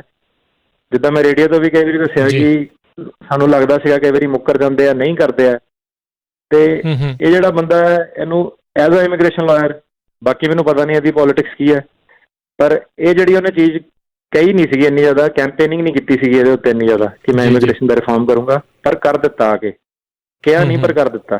ਸੋ ਇਸ ਗੱਲ ਦੀ ਕਾਫੀ ਲੋਕਾਂ ਨੇ ਵਧਾਈ ਦਿੱਤੀ, ਇਹਨੂੰ ਇਮੀਗ੍ਰੇਸ਼ਨ ਲਾਇਰਸ ਨੇ ਬੜੀ ਵਧਾਈ ਦਿੱਤੀ ਹੈ। ਹੁਣ ਜਿਹੜੀ ਅਨਡਾਕੂਮੈਂਟਡ ਪਾਪੂਲੇਸ਼ਨ ਹੈਗੀ ਆ, ਜਿਹੜੇ ਲੋਕੀ ਹੈਗੇ ਨੇ, ਆਪਾਂ ਹੁਣ ਰੇਡੀਓ 'ਤੇ ਤਾਂ ਗੱਲ ਕਰ ਲਈਏ ਟੈਕਨੀਕਲ, ਹੈ ਨਾ, ਕਈਆਂ ਨੂੰ ਸੁਣ ਕੇ ਮਜ਼ਾ ਵੀ ਆਉਂਦਾ ਹੋਊਗਾ ਕਿ ਇਹਦੀ ਪੋਲੀਟਿਕਸ ਹੈ, ਪ੍ਰੋਸੀਜਰ ਹੈ, ਪਰ ਜਿਹੜਾ ਇੱਕ ਆਮ ਬੰਦਾ ਹੈ, ਸਧਾਰਨ ਬੰਦਾ, ਉਹ ਕਹਿੰਦਾ ਤੁਸੀਂ ਇਹ ਦੱਸੋ ਕਿ ਹੋਣਾ ਕੀ ਹੈ ਮੇਰੇ ਲਈ ਇਵੈਂਚੁਅਲੀ। ਮੈਨੂੰ ਨਹੀਂ ਫਰਕ ਪੈਂਦਾ, ਤੁਸੀਂ ਭਾਵੇਂ ਇਕੱਠਾ ਰਿਫਾਰਮ ਪਾਸ ਕਰੋ, ਭਾਵੇਂ ਪੀਸਮੀਲ ਦਿਓ, ਤੁਸੀਂ ਮੈਨੂੰ ਕੋਈ ਨਾ ਕੋਈ ਬੈਨੀਫਿਟ ਦਿਓ। ਤੇ ਹੁਣ ਜਿਹੜੇ ਆਮ ਜਿਹੜੇ ਇਮੀਗ੍ਰੇਸ਼ਨ ਲਾਇਰ ਹੈ ਖਾਸ ਕਰਕੇ, ਉਹ ਬੇਸਿਕਲੀ ਇਹੀ ਕਹਿੰਦੇ ਨੇ ਕਿ ਜਦੋਂ ਓਬਾਮਾ ਸੀਗਾ, ਬਾਈਡਨ ਨੂੰ ਪਹਿਲੀ ਸੀਟ ਤੇ ਚੇਅਰ ਮਿਲੀ ਹੋਈ ਸੀ ਦੇਖਣ ਲਈ ਕਿ ਓਬਾਮਾ ਕੀ ਕਰ ਰਿਹਾ, ਕਿੱਦਾਂ ਫੇਲ ਹੋਇਆ, ਤੇ ਉਹਨੂੰ ਬਿਲਕੁਲ ਅੰਦਾਜ਼ਾ ਹੈਗਾ ਕਿ ਓਬਾਮਾ ਨੇ ਕੰਪਰੀਹੈਂਸਿਵ ਬਿੱਲ ਪਾਸ ਕਰਨ ਦੀ ਕੋਸ਼ਿਸ਼ ਕੀਤੀ ਸੀਗੀ, ਤਾਂ ਕਰਕੇ ਫੇਲ ਹੋਇਆ। ਤੇ ਇਸ ਲਈ ਕੰਪਰੀਹੈਂਸਿਵ ਬਿੱਲ ਦੇ ਚੱਕਰਾਂ 'ਚ ਨਹੀਂ ਪੈਣਾ ਚਾਹੀਦਾ ਸਾਨੂੰ। ਸਾਡਾ ਇੱਕ ਮੋਰਲ ਓਬਲੀਗੇਸ਼ਨ ਹੈਗਾ ਕਿ ਜੋ ਸਾਡੇ ਕੋਲ ਟੂਲਸ ਵਗੈਰਾ ਹੈਗੇ ਨੇ, ਹੁਣ ਸਾਡੇ ਕੋਲ ਟਾਈਮ ਹੈਗਾ, ਸਰਕਾਰ ਆਈ ਹੈ, ਤੁਸੀਂ ਆਪਣੇ ਤਰੀਕੇ ਨਾਲ ਬਿੱਲ ਪਾਸ ਕਰਾਓ, ਭਾਵੇਂ ਜੋ ਵੀ ਤਰੀਕਾ ਅਪਣਾਉਣਾ ਪਵੇ। ਤੇ ਜਿਹੜਾ ਹੁਣ CNN ਦਾ ਟਾਊਨ ਹਾਲ ਹੋਇਆ ਸੀਗਾ, ਬਾਈਡਨ ਉਹਨਾਂ ਨੇ ਸਿੱਧਾ ਹੀ ਕਹਿ ਦਿੱਤਾ ਕਿ ਉਹ ਓਪਨ ਹੈਗੇ ਆ ਸੁਜੈਸ਼ਨ ਲਈ, ਜੇ ਰਿਪਬਲਿਕਨ ਪੀਸਮੀਲ ਕਰਨਾ ਚਾਹੁੰਦੇ ਆ, ਤੇ ਬਾਈਡਨ ਨੇ ਕਿਹਾ ਕਿ ਉਹ ਪੀਸਮੀਲ ਵੀ ਕਰਨਾ ਚਾਹੁੰਦੇ ਆ। ਤੇ ਮੈਨੂੰ ਲੱਗਦਾ ਕਿ ਬਾਈਡਨ ਦੀ ਸਟ੍ਰੈਟਜੀ ਇਹ ਹੈ ਕਿ ਉਹ ਕਹਿੰਦੇ ਆ ਕਿ ਆਈ ਥਿੰਕ ਉਹਨਾਂ ਨੂੰ ਸਲਾਹ ਜੇ ਪਿੱਛੋਂ ਦੀ ਉਹਨਾਂ ਦੇ ਇਮੀਗ੍ਰੇਸ਼ਨ ਲਾਇਰਸ ਨੇ ਦਿੱਤੀ ਹੋਗੀ, ਉਹਦੇ ਦਿੱਤੀ ਹੋਗੀ ਕਿ ਪੀਸਮੀਲ 'ਚ ਵੀ ਉਹਨਾਂ ਨੇ ਤੁਹਾਨੂੰ ਲੱਗਦਾ ਡਰਾਮਾ ਬਹੁਤ ਜ਼ਿਆਦਾ ਕਰਨਾ। ਤੁਸੀਂ ਏਦਾਂ ਕਰੋ ਕਿ ਵੱਡਾ ਸਾਰਾ ਇੱਕ ਬਿੱਲ ਚੱਕ ਕੇ ਰੱਖ ਦਿਓ ਉਹਨਾਂ ਦੇ ਮੂਹਰੇ, ਰੌਲਾ ਪਾ ਦਿਓ ਪੂਰੇ ਦੇਸ਼ ਦੇ ਵਿੱਚ ਕਿ ਰੌਲਾ ਪੈ ਜਾਊਗਾ, ਤੇ ਫਿਰ ਰਿਪਬਲਿਕਨਸ 'ਤੇ ਵੀ ਥੋੜ੍ਹਾ ਬਹੁਤ ਪ੍ਰੈਸ਼ਰ ਪਊਗਾ, ਕਿਉਂਕਿ ਜੇ 65% ਅਮਰੀਕਨਸ ਨੇ ਵੋਟ ਕੀਤੀ ਹੈ ਕਿ ਉਹ ਬਿੱਲ ਦੇ ਸਪੋਰਟਰ ਨੇ, ਤੇ ਇਹਦਾ ਮਤਲਬ ਇਹ ਹੈ ਕਿ ਕਾਫੀ ਸਾਰੇ ਜਿਹੜੇ ਲੋਕਾਂ ਨੇ ਰਿਪਬਲਿਕਨ ਵੀ ਵੋਟ ਕੀਤਾ ਹੈ। ਜਿਹੜੀ ਜਨਤਾ ਹੈ, ਹਰੇਕ ਪੂਰ ਹਰੇਕ ਰਿਪਬਲਿਕਨ ਐਕਸਟ੍ਰੀਮ ਨਹੀਂ ਹੈਗਾ, ਕਾਫੀ ਸਾਰੀ ਜਨਤਾ ਵਿੱਚੋਂ ਰਿਪਬਲਿਕਨ ਹੋ ਕੇ ਵੀ ਚਾਹ ਸਕਦੀ ਹੈ ਕਿ ਵੋਟ ਪਾਸ ਕੀਤਾ ਜਾਵੇ। ਤੇ ਮੇਰੇ ਖਿਆਲ ਇਹ ਇੱਕ ਅਜੇ ਸਾਨੂੰ ਪਤਾ ਨਹੀਂ ਕਿ ਇਹਨਾਂ ਦੀ ਪੋਲਿਟਿਕਸ ਕੀ ਹੈ ਡੈਮੋਕ੍ਰੈਟਸ ਦੀ, ਪਰ ਮੈਨੂੰ ਇਹ ਲੱਗਦਾ ਕਿ ਇਹਨਾਂ ਨੇ ਐਡਾ ਵੱਡਾ ਬਿੱਲ ਹੁਣ ਇੰਟਰੋਡਿਊਸ ਕਰਤਾ ਹੈ। ਐਂਡ ਆਫ ਦਾ ਡੇ ਨਾਲ ਇਹਨਾਂ ਨੇ ਇਹ ਵੀ ਕਹਿਤਾ ਕਿ ਆਪਾਂ ਪੀਸ ਮੇਲ ਕਰ ਲਾਂਗੇ, ਮਤਲਬ ਕਿ ਇਹਨਾਂ ਨੇ ਕੁਛ ਨਾ ਕੁਛ ਕਰਕੇ ਥੋੜੇ ਬਹੁਤੇ ਬੈਨੀਫਿਟਸ ਇਹ ਘੱਟੋ ਘੱਟ ਡੀਮਰਜ਼ ਨੂੰ ਜਾਂ ਫਾਰਮ ਵਰਕਰਸ ਨੂੰ ਲੈ ਕੇ ਦੇ ਦੂਗੀ। ਜਿਹੜੇ ਫਾਰਮ ਵਰਕਰ ਸੀਗੇ, ਕੋਵਿਡ ਦੇ ਵਿੱਚ ਪੋਲ ਹੋਈ ਸੀਗੀ ਕਿ ਉਹ ਫਰੰਟ ਲਾਈਨ ਤੇ ਸੀਗੇ। ਫਾਰਮ ਵਰਕਰਸ ਹੋ ਗਏ ਜਿਹੜੇ ਆ ਗਰੋਸਰੀ ਸਟੋਰ ਵਗੈਰਾ ਦੇ ਵਿੱਚ ਕੰਮ ਕਰਦੇ ਨੇ, ਸਾਰੇ ਰੈਸਟੋਰੈਂਟ ਇੰਡਸਟਰੀ ਵਾਲੇ ਸੀਗੇ। ਤੇ ਉਹਨਾਂ ਨੇ ਇਹ ਕਿਹਾ ਕਿ ਜਦੋਂ ਇਹ ਲੋਕਾਂ ਨੇ ਕੋਵਿਡ ਦੇ ਵਿੱਚ ਇੰਨਾ ਜ਼ਿਆਦਾ ਕੰਮ ਕੀਤਾ, ਆਪਣੀ ਜਾਨ ਤੇ ਰਿਸਕ ਰੱਖਿਆ, ਜਦੋਂ ਸਾਰੇ ਜਣੇ ਅੰਦਰ ਬੈਠੇ ਸੀ, ਇਹ ਲੋਕੀ ਜਾ ਕੇ ਕੰਮ ਕਰਦੇ ਸੀਗੇ। ਤੇ ਹੋ ਸਕਦਾ ਹੈ ਕਿ ਲੋਕਾਂ ਨੂੰ ਇਸ ਗੱਲ ਤੇ ਇੰਨੀ ਓਬਜੈਕਸ਼ਨ ਨਾ ਹੋਵੇ ਜਿੰਨੀ ਸਾਨੂੰ ਲੱਗਦਾ। ਉਹ ਦੇਖਦੇ ਹਾਂ ਕਿ ਪੋਲਿਟਿਕਸ ਇਹਦੀ ਕੀ ਹੈ। ਹੋਰ ਕਾਫੀ ਸਾਰੀਆਂ ਪੋਲਸ ਵਗੈਰਾ ਹੋ ਗਈਆਂ, ਦੇਖਦੇ ਹਾਂ ਕੀ ਸਾਹਮਣੇ ਆਉਂਦਾ। ਜੀ ਜੀ ਬਿਲਕੁਲ। ਤੇ ਕੀ ਇਸ ਬਿੱਲ ਦੇ ਪ੍ਰੋਵੀਜ਼ਨਸ ਇਸ ਦੇ ਵਿੱਚ ਕੀ ਕੀ ਹੈਗੇ ਨੇ? ਪ੍ਰੋਵੀਜ਼ਨ ਮੈਂ ਸਮਰਾਈਜ਼ ਕਰ ਦਿੰਦਾ। ਪਹਿਲਾਂ ਤਾਂ ਇਹ ਹੈ ਕਿ ਬਹੁਤ ਵੱਡਾ ਇਹ ਇੱਕ ਰਿਫਾਰਮ ਹੈ, ਜਿੱਦਾਂ ਦੱਸਿਆ ਕਿ ਸਾਰਾ ਕੁਛ ਉਹਨਾਂ ਨੇ ਇਹਦੇ ਵਿੱਚ ਪਾ ਦਿੱਤਾ। ਇਹਦੇ ਵਿੱਚ ਸਭ ਤੋਂ ਪਹਿਲਾਂ ਤਾਂ ਉਹਨਾਂ ਨੇ 8 ਸਾਲ ਦਾ ਪ੍ਰੋਸੈਸ ਦਿੱਤਾ ਸਿਟੀਜ਼ਨਸ਼ਿਪ ਦਾ 11 ਮਿਲੀਅਨ ਇਲੀਗਲ ਬੰਦਿਆਂ ਨੂੰ, ਜਿਹਦੇ ਵਿੱਚ ਜਿੱਦਾਂ ਦੱਸਿਆ ਕਿ 5 ਸਾਲ ਦਾ ਪਹਿਲਾਂ ਵਰਕ ਪਰਮਿਟ ਜਾਂ ਲੀਗਲ ਸਟੇਟਸ ਦਿਓਗੇ, 3 ਸਾਲ ਦਾ ਫਿਰ ਗ੍ਰੀਨ ਕਾਰਡ ਦਿਓਗੇ, ਤੇ 8 ਸਾਲ ਬਾਅਦ ਉਹ ਸਿਟੀਜ਼ਨਸ਼ਿਪ ਅਪਲਾਈ ਕਰ ਸਕਦੇ ਆ। ਸਭ ਤੋਂ ਵੱਡੀ ਚੀਜ਼ ਇਹ ਹੈ। ਫਿਰ ਤੁਸੀਂ ਮੈਂ ਦੱਸੀ ਹੈ ਕਿ ਜਿਹੜੇ ਫਾਰਮ ਵਰਕਰ ਨੇ ਜਾਂ ਜਿਹੜੇ ਡਾਕਾ ਵਾਲੇ ਨੇ, ਜਿੱਦਾਂ ਕਈਆਂ ਨੂੰ ਮਿਲਿਆ, ਉਹਨਾਂ ਨੂੰ ਕੋਈ ਵੇਟ ਕਰਨ ਦੀ ਲੋੜ ਨਹੀਂ, ਉਹਨਾਂ ਨੂੰ ਸਿੱਧੇ ਗ੍ਰੀਨ ਕਾਰਡ ਉਹ ਅਪਲਾਈ ਕਰ ਸਕਦੇ ਨੇ। ਤੇ ਇਹਦੀ ਕੱਟ ਆਫ ਜਿਹੜੀ ਉਹਨਾਂ ਨੇ ਰੱਖੀ ਉਹ ਰੱਖੀ ਹੈ ਜਨਵਰੀ 1, 2021। ਇਹਦੇ ਵਿੱਚ ਉਹਨਾਂ ਦਾ ਇਹ ਹੈ ਕਿ ਜੇ ਕੋਈ ਬਾਅਦ 'ਚ ਆਇਆ ਇਲੀਗਲੀ ਐਂਟਰ ਕੀਤਾ ਇਸ ਡੇਟ ਤੋਂ ਬਾਅਦ, ਉਹ ਬੰਦਾ ਕੁਆਲੀਫਾਈ ਨਹੀਂ ਹੋਊਗਾ। ਇੱਕ ਚੀਜ਼ ਹੋਰ ਇਹਦੇ ਵਿੱਚ ਉਹਨਾਂ ਨੇ ਫਿਲਹਾਲ ਜੋ ਦੇਖਣ ਨੂੰ ਇਹ ਲੱਗ ਰਿਹਾ ਕਿ ਉਹ ਕਹਿੰਦੇ ਕਿ ਜਿਹੜੇ ਕੱਚੇ ਬੰਦੇ ਸੀਗੇ ਜਿਹਨਾਂ ਦਾ ਸਟੇਟਸ ਲੂਜ਼ ਹੋਇਆ, ਉਹ ਬੰਦੇ ਇਹਦੇ ਵਿੱਚ ਕੁਆਲੀਫਾਈ ਕਰਦੇ ਆ। ਜਿਹੜੇ ਵੀਜ਼ਿਆਂ 'ਤੇ ਆਏ ਆ ਜਾਂ ਲੀਗਲ ਸਟੇਟਸ ਹੈ, ਉਹ ਕੁਆਲੀਫਾਈ ਨਹੀਂ ਕਰਦੇ। ਹੁਣ ਜਿਹੜੇ ਵੀਜ਼ਿਆਂ 'ਤੇ ਸਟੇਟਸ ਵਾਲੇ ਆ, ਉਹਨਾਂ ਨੂੰ ਤਾਂ ਓਬਜੈਕਸ਼ਨ ਰਹਿੰਦੀ ਰਹਿੰਦੀ ਹੈ ਕਿ ਆਪਾਂ ਤਾਂ ਸਾਰਾ ਤੁਹਾਡਾ ਫੋਲੋ ਕਰ ਰਹੇ ਹਾਂ, ਟੈਕਸ ਟੂਕਸ ਦੇ ਰਹੇ ਹਾਂ, ਸਾਡੇ ਬਾਰੇ ਕਿਉਂ ਨਹੀਂ ਤੁਸੀਂ ਇੱਦਾਂ ਦਾ ਪ੍ਰੋਵੀਜ਼ਨ ਬਣਾਇਆ। ਇਹ ਤਾਂ ਹੁਣ ਇਹਦੀ ਪੋਲੀਟਿਕਸ ਇੱਦਾਂ ਹੀ ਆ। ਇਹ ਤਾਂ ਹਰੇਕ ਬੰਦਾ ਖੁਸ਼ ਨਹੀਂ ਹੋ ਸਕਦਾ। ਵੀਜ਼ੇ ਵਾਲਿਆਂ ਨੂੰ ਵੀ ਆਪਾਂ ਰਿਪਰੈਜ਼ੈਂਟ ਕਰੀਦਾ, ਉਹਨਾਂ ਦਾ ਵੀ ਪੁਆਇੰਟ ਬੜਾ ਵੈਲਿਡ ਹੈ ਕਿ ਆਪਾਂ ਸਾਰਾ ਕੁਛ ਬਾਏ ਦਾ ਬੁੱਕ ਕੀਤਾ, ਸਾਨੂੰ ਕੋਈ ਬੈਨੀਫਿਟ ਨਹੀਂ। ਇਹ ਫਿਰ ਸਹੀ ਹੈ। ਜੇ ਸੈਨੇਟ ਨਹੀਂ ਬੈਨੀਫਿਟ ਦੇਣਾ ਚਾਹੁੰਦੀ, ਹਾਊਸ ਆਫ ਰਿਪਰੈਜ਼ੈਂਟੇਟਿਵ ਨਹੀਂ ਬੈਨੀਫਿਟ ਦੇਣਾ ਚਾਹੁੰਦੇ, ਤੇ ਤੁਸੀਂ ਕੁਛ ਨਹੀਂ ਕਰ ਸਕਦੇ। ਤੁਹਾਨੂੰ ਆਪਣੀ ਇੱਕ ਲੌਬੀ ਬਣਾਉਣੀ ਚਾਹੀਦੀ ਹੈ। ਕਈ ਵਾਰੀ ਡਿਸਕਸ਼ਨ ਹੋਈ ਹੈ, ਇਮੀਗ੍ਰੇਸ਼ਨ ਲਾਇਰਸ ਨੇ ਵੀ ਕਿਹਾ ਕਿ ਤੁਸੀਂ ਜਾ ਕੇ ਆਪੋ ਆਪਣੀਆਂ ਕੰਪਨੀਆਂ 'ਚ ਕੰਮ ਕਰਦੇ ਰਹਿੰਦੇ ਹੋ, ਜਦੋਂ ਉੱਥੇ ਰੈਲੀ ਹੁੰਦੀ ਹੈ ਤੁਸੀਂ ਨਹੀਂ ਜਾਂਦੇ ਉੱਥੇ। ਜਿਹੜਾ ਕੱਚਾ ਬੰਦਾ ਉਹ ਰੈਲੀ ਕੱਢਦਾ, ਉਦੋਂ ਤੁਸੀਂ ਘਰੇ ਹੁੰਦੇ ਹੋ। ਇਹ ਤਾਂ ਕਰਕੇ ਤੁਹਾਨੂੰ ਨਹੀਂ ਮਿਲਣਾ ਹੈਗਾ ਕਿਉਂਕਿ ਤੁਹਾਡੀ ਕੋਈ ਲੌਬੀ ਨਹੀਂ ਹੈਗੀ। ਤੁਸੀਂ ਕਾਰਪੋਰੇਸ਼ਨਸ ਤੁਹਾਨੂੰ ਕੰਟਰੋਲ ਕਰਦੀਆਂ, ਤਾਂ ਕਰਕੇ ਕੋਈ ਤੁਹਾਡੇ ਹੱਕ ਦੀ ਗੱਲ ਨਹੀਂ ਕਰਦਾ। ਸੋ ਇਸ ਲਈ ਜਿਹੜੇ ਕੱਚੇ ਬੰਦੇ ਸੀਗੇ, ਜਦੋਂ ਰੈਲੀ ਵਗੈਰਾ ਹੁੰਦੀਆਂ ਸੀ, ਇਹ ਮਿਲੀਅਨਸ ਸੀਗੇ, ਇਹਨਾਂ ਨੇ ਆਪਣੀ ਵੌਇਸ ਦਿਖਾਈ। ਹੁਣ ਜਦੋਂ ਇਹਨਾਂ ਦਾ ਬਿੱਲ ਪਾਸ ਹੋਊਗਾ, ਫਿਰ ਤੁਸੀਂ ਜਾ ਕੇ ਉੱਥੇ ਰੈਲੀਆਂ ਕਰੋਗੇ, ਹਾਂ ਫਿਰ ਸ਼ਾਇਦ ਤੁਹਾਡੀ ਗੱਲ ਸੁਣ ਲਿੱਤੀ ਜਾਵੇ। ਇਹ ਬੜਾ ਕਲੀਅਰ ਜਿਹਾ ਮੈਸੇਜ ਹੈ ਕਿ ਜੇ ਤੁਸੀਂ ਫਾਈਟ ਨਹੀਂ ਕਰੋਗੇ ਆਪਣੇ ਹੱਕਾਂ ਲਈ, ਤੁਹਾਨੂੰ ਕੁਛ ਨਹੀਂ ਮਿਲਣਾ। ਘਰੇ ਬੈਠੇ ਬੈਠੇ ਕਿਸੇ ਨੂੰ ਕੁਛ ਨਹੀਂ ਮਿਲਣਾ। ਫਿਰ ਦੂਜਾ ਇਹਨਾਂ ਦਾ ਇਹ ਸੀਗਾ ਕਿ ਇਹ ਕਹਿੰਦੇ ਕਿ ਜਿਹੜੇ ਬੈਕਲੌਗ ਵਗੈਰਾ ਬੜੇ ਸੀਗੇ ਕੋਰਟਸ ਵਗੈਰਾ ਦੇ ਵਿੱਚ, ਕਾਫੀ ਸਾਲ ਲੱਗ ਜਾਂਦੇ ਨੇ, ਉਹਨਾਂ ਦਾ ਇਹਨਾਂ ਨੇ ਇਹ ਸੋਲਿਊਸ਼ਨ ਦਿੱਤਾ ਕਿ ਵਕੀਲਾਂ ਦੀ ਘਾਟ ਹੈ, ਜੱਜਾਂ ਦੀ ਘਾਟ ਹੈ, ਆਪਾਂ ਇਹਨਾਂ ਨੂੰ ਬਹੁਤ ਜ਼ਿਆਦਾ ਫੰਡ ਕਰ ਦੇਣਾ ਇਸ ਪ੍ਰੋਗਰਾਮ ਨੂੰ, ਤਾਂ ਕਿ ਜਿਹੜੇ ਹੈਗੇ ਗਈ ਉਹਨਾਂ ਨੂੰ ਇੱਕ ਪ੍ਰੋਬੋਨੋ ਇੱਕ ਵਕੀਲ ਮਿਲ ਸਕੇ, ਸਰਕਾਰੀ ਵਕੀਲ ਨਹੀਂ। ਇਹਨਾਂ ਇਹ ਕਹਿੰਦੇ ਕਿ ਇੱਕ ਪ੍ਰੋਗਰਾਮ ਬਣਾ ਦੇਣਾ ਜਿਹਦੇ ਵਿੱਚ ਕਿ ਇਹਨਾਂ ਨੇ ਇੱਕ ਰੋਲ ਬਣਾਉਣਾ, ਜਿਹਦੇ ਵਿੱਚ ਕਿ ਪ੍ਰਾਈਵੇਟ ਲਾਇਰ ਵੀ ਉਹਨਾਂ ਨੂੰ ਸਰਕਾਰ ਪੈਸੇ ਦੇਊਗੀ ਕਿ ਜਿਹੜਾ ਕੋਈ ਪੈਸੇ ਨਹੀਂ ਹੈਗੇ ਉਹਨਾਂ ਦੇ ਕੇਸ ਲੜ ਸਕਣ, ਤਾਂ ਕਿ ਇਹਨਾਂ ਦੀਆਂ ਮਾਸਟਰ ਹੀਅਰਿੰਗ ਵਗੈਰਾ ਮਿਸ ਨਾ ਹੋਣ, ਪੋਸਟਪੋਨ ਨਾ ਹੋਣ। ਫਿਰ ਇਸ ਤੋਂ ਇਲਾਵਾ ਆਪਾਂ ਇਹ ਦੱਸਿਆ ਸੀਗਾ ਕਿ 4 ਬਿਲੀਅਨ ਦਾ ਇਹਨਾਂ ਨੇ ਫੰਡ ਰੱਖਣਾ, ਜਿਹਦੇ ਵਿੱਚ ਕਿ ਸੈਂਟਰਲ ਅਮਰੀਕਾ ਦੇ ਵਿੱਚ ਇਹਨਾਂ ਨੇ ਬੜੇ ਜ਼ਿਆਦਾ ਸਿਸਟਮਸ ਇਨਫੋਰਸ ਕਰਨੇ ਨੇ, ਰਿਫਿਊਜੀ ਪ੍ਰੋਸੈਸਿੰਗ ਸੈਂਟਰ ਬਣਾਉਣੇ ਨੇ, ਅਤੇ ਹੋਰ ਉਹਨਾਂ ਨੂੰ ਹੈਲਪ ਕਰਨੀ ਹੈ ਇਸ ਤਰੀਕੇ ਨਾਲ ਤਾਂ ਕਿ ਉੱਥੋਂ ਦੇ ਜਿਹੜੇ ਲੋਕ ਇੱਥੇ ਆਉਣਾ ਹੀ ਬੰਦ ਹੋ ਜਾਣ। ਕਿ ਜਿਹੜੀ ਉੱਥੇ ਪ੍ਰੋਬਲਮ ਚੱਲ ਰਹੀ ਹੈ ਗੈਂਗ ਗੂੰਗ ਦੀ ਸਾਰਾ ਇਹ, ਕਿ ਉਹਨੂੰ ਕਿੱਦਾਂ ਕੰਟਰੋਲ ਕਰ ਸਕੀਏ, ਕਿ ਜ਼ਿਆਦਾਤਰ ਲੋਕ ਉੱਥੇ ਰੁਕ ਜਾਣ ਜਾਂ ਕਿਸੇ ਹੋਰ ਕੰਟਰੀਜ਼ ਦੇ ਵਿੱਚ ਸ਼ੈਲਟਰ ਲੈ ਲੈਣ। ਇਸ ਤੋਂ ਇਲਾਵਾ ਉਹਨਾਂ ਨੇ ਕਿਹਾ ਕਿ ਬਾਰਡਰ ਸਿਕਿਉਰਿਟੀ ਦੇ ਵਿੱਚ ਆਪਾਂ ਕਾਫੀ ਜ਼ਿਆਦਾ ਨਵੇਂ ਸਿਸਟਮਸ ਲਗਾਵਾਂਗੇ, ਕਾਫੀ ਜ਼ਿਆਦਾ ਕੰਪਿਊਟਰਾਈਜ਼ ਕਰਾਂਗੇ, ਨਵੀਂ ਟੈਕਨੋਲੋਜੀ ਵਗੈਰਾ ਯੂਜ਼ ਕਰਾਂਗੇ। ਅਤੇ ਇੱਕ ਹੋਰ ਇਹਨਾਂ ਨੇ ਚੀਜ਼ ਦੱਸੀ ਹੈ, ਉਹਦਾ ਕੋਈ ਫਾਇਦਾ ਕਿਸੇ ਨੂੰ ਨਹੀਂ ਹੈ, ਪਰ ਜਿੱਦਾਂ ਆਪਾਂ ਕਹਿੰਦੇ ਸੀ ਏਲੀਅਨ ਨੰਬਰ ਕੀ ਹੈ ਤੁਹਾਡਾ, ਉਹ ਕਹਿੰਦੇ ਏਲੀਅਨ ਬੜਾ ਡੈਰੋਗੇਟਰੀ ਵਰਡ ਹੈ, ਹੁਣ ਤੁਸੀਂ ਨਾ ਏਲੀਅਨ ਨੂੰ ਹਟਾ ਦਿਓ। ਇਹ ਏਲੀਅਨ ਨਹੀਂ ਹੈਗੇ, ਬੰਦੇ ਹੀ ਹੈਗੇ ਆ, ਇਹ ਕਿਸੇ ਹੋਰ ਪਲੈਨਟ ਸਿਟੀਜ਼ਨ ਕਰੋ। ਅਤੇ ਜਿਹੜਾ ਏਲੀਅਨ ਕਹਿੰਦੇ ਸੀਗੇ ਉਹ ਸੁਣਨ ਨੂੰ ਵੀ ਬੜਾ ਅਜੀਬ ਲੱਗਦਾ ਸੀਗਾ, ਅਤੇ ਏਲੀਅਨ ਨੂੰ ਇਹਨਾਂ ਨੇ ਨਾਨ ਸਿਟੀਜ਼ਨ ਬਣਾ ਦੇਣਾ। ਇੱਕ ਹੋਰ ਬੜੀ ਵੱਡੀ ਦੱਸਿਆ ਕਿ ਜਿਹੜਾ ਬੰਦੇ ਦਾ I-94 ਖਤਮ ਹੋ ਗਿਆ, ਉਹ 180 ਦਿਨ ਤੋਂ ਬਾਅਦ ਇਲੀਗਲ ਰਹਿ ਗਿਆ, ਉੱਥੇ 3 ਸਾਲ ਦੀ ਬਾਹਰ ਹੁੰਦੀ ਸੀ। ਜਿਹੜਾ ਬੰਦਾ 1 ਸਾਲ ਤੋਂ ਬਾਅਦ ਇਲੀਗਲ ਰਹਿ ਗਿਆ, ਮਤਲਬ ਓਵਰਸਟੇ ਕਰ ਗਿਆ, ਉੱਥੇ 10 ਸਾਲ ਦੀ ਬਾਹਰ ਹੁੰਦੀ। ਹੁਣ ਇਹਨਾਂ ਨੇ ਕਿਹਾ ਕਿ ਜਿਹੜਾ ਬੰਦਾ ਆਪੇ ਛੱਡ ਕੇ ਚਲਾ ਗਿਆ ਬਿਨਾਂ ਸਾਡੇ ਡਿਪੋਰਟ ਕੀਤੇ, ਉਸ ਬੰਦੇ ਤੇ ਜਿਹੜੀ ਆ 310 ਬਾਰ ਨਹੀਂ ਲੱਗੂਗੀ। ਮਤਲਬ ਇੱਕ ਤਰ੍ਹਾਂ ਦਾ ਸੁਜੈਸ਼ਨ ਹੈ ਕਿ ਜੇ ਓਵਰਸਟੇ ਤੁਹਾਡੀ ਹੋ ਗਈ ਪਰ ਤੁਸੀਂ ਆਪਣੇ ਆਪ ਛੱਡ ਕੇ ਜਾਂਦੇ ਹੋ ਤੇ ਤੁਹਾਨੂੰ ਆਪਾਂ ਪਨਿਸ਼ਮੈਂਟ ਨਹੀਂ ਦੇਵਾਂਗੇ, ਤੁਸੀਂ ਆਪਣੇ ਆਪ ਨੂੰ ਸੈਲਫ ਡਿਪੋਰਟ ਕਰ ਸਕਦੇ ਹੋ। ਕਿਉਂਕਿ ਇਸੇ ਚੱਕਰ ਦੇ ਵਿੱਚ ਨਾ ਬੜੇ ਲੋਕੀ ਨਹੀਂ ਜਾਂਦੇ ਸੀ, ਉਹ ਕਹਿੰਦੇ ਕਿ ਹੁਣ ਮੈਂ ਗਿਆ ਤਾਂ 10 ਸਾਲ ਮੈਂ ਮੁੜ ਨਹੀਂ ਸਕਦਾ, ਇਸ ਲਈ ਮੈਂ ਜਾਣਾ ਹੀ ਨਹੀਂ। ਤੇ ਕਈ ਇਦਾਂ ਦੇ ਬੰਦੇ ਸੀਗੇ, ਨਾ ਉਹਨਾਂ ਦਾ ਇੱਥੇ ਰਹਿ ਕੇ ਜੀ ਲੱਗਦਾ, ਨਾ ਉਹ ਵਾਪਸ ਜਾ ਸਕਦੇ ਸੀਗੇ, ਵਿੱਚ ਵਿਚਾਲੇ ਫਸ ਜਾਂਦੇ ਸੀਗੇ। ਤੇ ਜਿਹੜੀ ਆ 310 ਬਾਰ ਜੇ ਐਲੀਮੀਨੇਟ ਹੋ ਜਾਂਦੀ ਹੈ ਤੇ ਫਿਰ ਜਿਹੜੇ ਫੋਰ ਐਗਜ਼ਾਮਪਲ ਕੋਈ ਟੂਰਿਸਟ ਵੀਜ਼ੇ ਤੇ ਆ, ਉਹਦਾ ਟੂਰਿਸਟ ਵੀਜ਼ਾ ਐਕਸਪਾਇਰ ਹੋ ਗਿਆ 6 ਮਹੀਨੇ ਬਾਅਦ, ਉਹਨੂੰ ਕੋਈ ਪ੍ਰੋਬਲਮ ਪੈ ਗਈ ਹੈ ਨਾ ਮੈਡੀਕਲ ਜਾਂ ਕੋਈ ਵੀ ਅਦਰਵਾਈਜ਼, ਉਹ 6 ਮਹੀਨੇ ਤੋਂ ਬਾਅਦ ਇਲੀਗਲ ਰਹਿ ਗਿਆ, ਉਹ ਹੁਣ ਬੰਦਾ ਡਰਦਾ ਵਾਪਸ ਨਹੀਂ ਜਾਂਦਾ ਸੀ ਕਿ ਮੈਂ ਵਾਪਸ ਨਹੀਂ ਆ ਸਕਣਾ। ਤੇ ਉਹਨਾਂ ਨੇ ਇਹ ਕਿਹਾ ਕਿ ਤੁਹਾਡੀ 310 ਬਾਰ ਨਹੀਂ ਆਪਾਂ ਲਾਵਾਂਗੇ, ਵੀਜ਼ਾ ਤੁਹਾਨੂੰ ਨਵਾਂ ਲੈਣਾ ਪਊਗਾ ਪਰ 310 ਬਾਰ ਨਹੀਂ ਤੁਹਾਡੇ ਉੱਤੇ ਲੱਗੂਗੀ।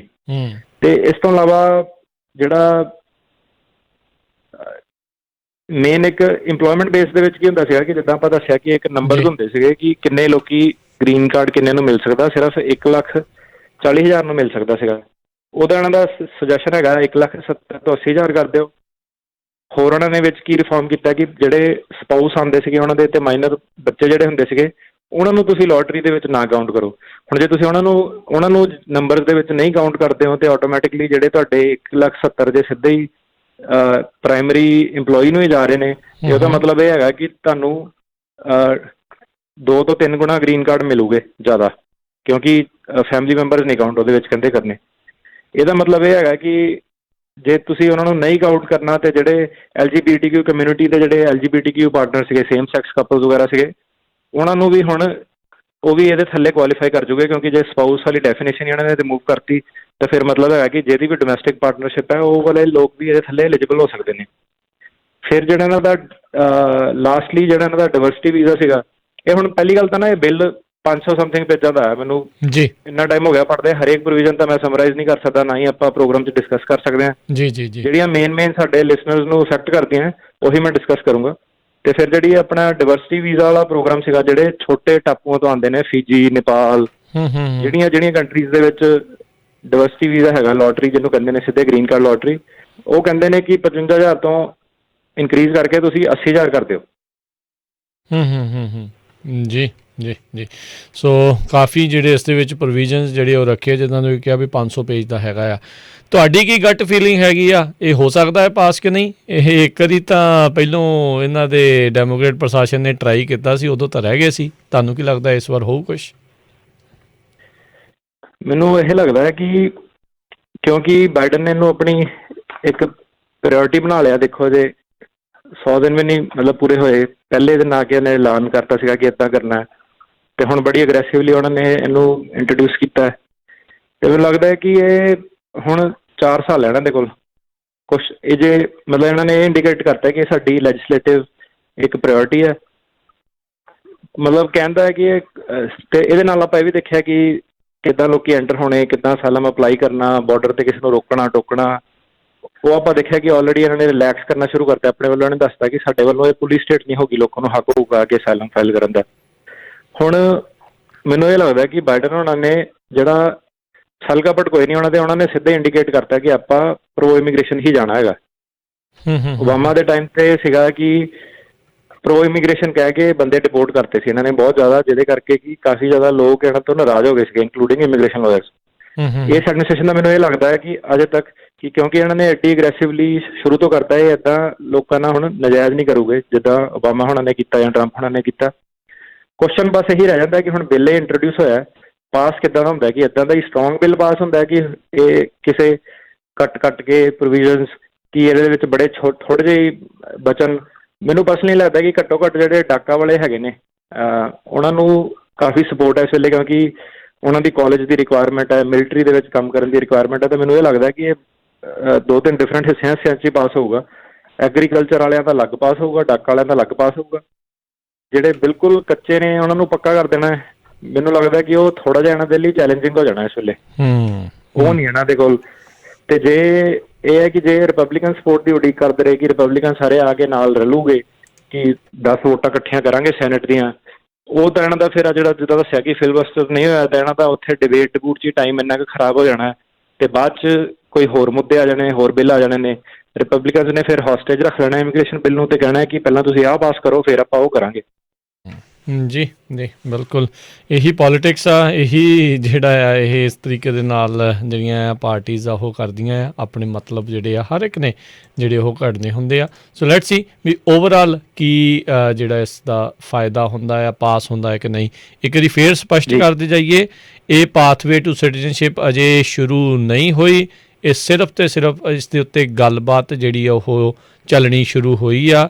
ਪ੍ਰਪੋਜ਼ਲ ਜਿਹੜੇ ਆ ਸੈਨੇਟ ਦੇ ਵਿੱਚ ਤੇ ਹਾਊਸ ਦੇ ਵਿੱਚ ਲਿਆਂਦੇ ਗਏ ਆ। ਇਹ ਮਤਲਬ ਇਹ ਨਹੀਂ ਆ ਵੀ ਹੁਣ ਜਿਹੜੇ ਕੱਚੇ ਆ ਵੀ ਉਹਨਾਂ ਨੂੰ ਹੁਣ 8 ਸਾਲਾਂ ਨੂੰ ਜਿਹੜਾ ਉਹਨਾਂ ਨੇ ਸਿਟੀਜ਼ਨ ਜਿਹੜਾ ਉਹ ਬਣਾ ਦੇਣਾ। ਇਸ ਦੇ ਉੱਤੇ ਸਿਰਫ ਅਜੇ ਚਰਚਾ ਸ਼ੁਰੂ ਹੋਈ ਆ, ਪਰ ਇਹ ਆ ਵੀ ਐਟਲੀਸਟ ਇਮੀਗ੍ਰੇਸ਼ਨ ਨੂੰ ਲੈ ਕੇ ਇਹਨਾਂ ਨੇ ਚਰਚਾ ਜਿਹੜੀ ਉਹ ਸ਼ੁਰੂ ਕਰ ਦਿੱਤੀ ਹੈਗੀ ਆ। ਤੇ ਆਪਾਂ ਇੱਥੇ ਇੱਕ ਬ੍ਰੇਕ ਲੈਂਦੇ ਹਾਂ, ਬ੍ਰੇਕ ਤੋਂ ਬਾਅਦ ਆਪਾਂ ਮੁੜ ਵਾਪਸ ਜਿਹੜਾ ਜੋ ਹਾਜ਼ਰ ਹੋਵਾਂਗੇ।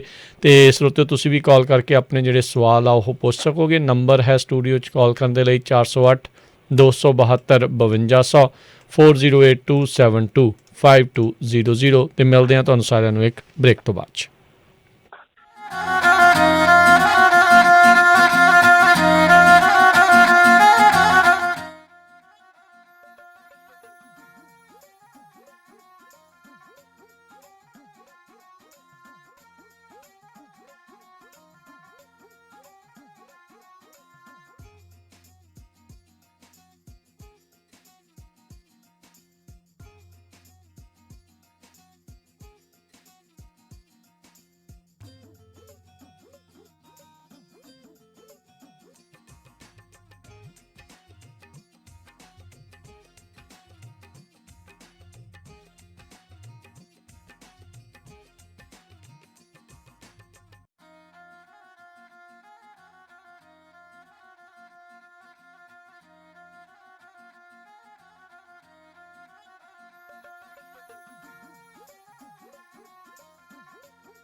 ਪੰਜਾਬੀ ਰੇਡੀਓ USA ਸੁਣ ਰਹੇ ਸਾਰੇ ਹੀ ਮਾਣਯੋਗ ਅਤੇ ਸਤਿਕਾਰ ਸਰੋਤਿਆਂ ਨੂੰ ਇੱਕ ਵਾਰੀ ਫਿਰ ਨਿੱਕੀ ਜੀ ਆਇਆਂ ਨੂੰ ਸਭ ਦਾ ਸਵਾਗਤ ਹੈ। ਆਪਾਂ ਇਸ ਟਾਈਮ ਚੱਲ ਰਿਹਾ ਜੀ ਪ੍ਰੋਗਰਾਮ ਅਪਡੇਟ ਅਮਰੀਕਾ। ਆਪਣੇ ਨਾਲ ਇਮੀਗ੍ਰੇਸ਼ਨ ਦੇ ਅਟਾਰਨੀ ਜੇ ਟਿਰਕੀਆਣਾ ਜਿਹੜੇ ਉਹ ਜੁੜੇ ਹੋਏ ਨੇ। ਜੇ ਟਿਰਕੀਆਣਾ ਜੀ ਸਵਾਗਤ ਹੈ ਇੱਕ ਵਾਰੀ ਫਿਰ। ਸਤਿ ਸ਼੍ਰੀ ਅਕਾਲ ਜੀ। ਸਤਿ ਸ਼੍ਰੀ ਅਕਾਲ ਜੀ। ਜੀ ਅਤੇ ਸਰੋਤਿਓ ਹੁਣ ਆਪਾਂ ਤੁਹਾਡੀਆਂ ਕਾਲਸ ਲਵਾਂਗੇ। ਕਾਲ ਕਰਨ ਦੇ ਲਈ ਨੰਬਰ ਹੈ 408 272 5200 408272 5200 ਦੇ ਉੱਤੇ। ਅਤੇ ਜੇ ਤੁਸੀਂ ਡਾਇਰੈਕਟਲੀ ਅਟਾਰਨੀ ਹੁਣਾਂ ਦੇ ਨਾਲ ਅਪੁਆਇੰਟਮੈਂਟ ਬਣਾਉਣਾ ਚਾਹੁੰਦੇ ਹੋ, ਇਹਨਾਂ ਦੇ ਆਫਿਸ ਦਾ ਜਿਹੜਾ ਉਹ ਨੰਬਰ ਆ 415 909 0503 4159090503। ਇਮੀਗ੍ਰੇਸ਼ਨ ਦਾ ਕਿਸੇ ਵੀ ਤਰੀਕੇ ਦਾ ਜਿਹੜਾ ਕੋਈ ਕੇਸ ਹੋਵੇ ਉਸ ਦੇ ਲਈ ਤੁਸੀਂ ਇਹਨਾਂ ਦੇ ਨਾਲ ਸੰਪਰਕ ਕਰ ਸਕਦੇ ਹੋ। ਆਓ ਆਪਾਂ ਵਾਰੀ ਸਿਰ ਹੁਣ ਆਪਣੇ ਜਿਹੜੇ ਕਾਲਰਸ ਆ ਉਹਨਾਂ ਦੇ ਨਾਲ ਗੱਲਬਾਤ ਕਰਦੇ ਹਾਂ ਜੀ। ਜੁੜੇ ਹੋਏ ਨੇ ਆਪਣੇ ਨਾਲ ਇਸ ਟਾਈਮ ਪਰਮਿੰਦਰ ਜੀ। ਸਤਿ ਸ਼੍ਰੀ ਅਕਾਲ।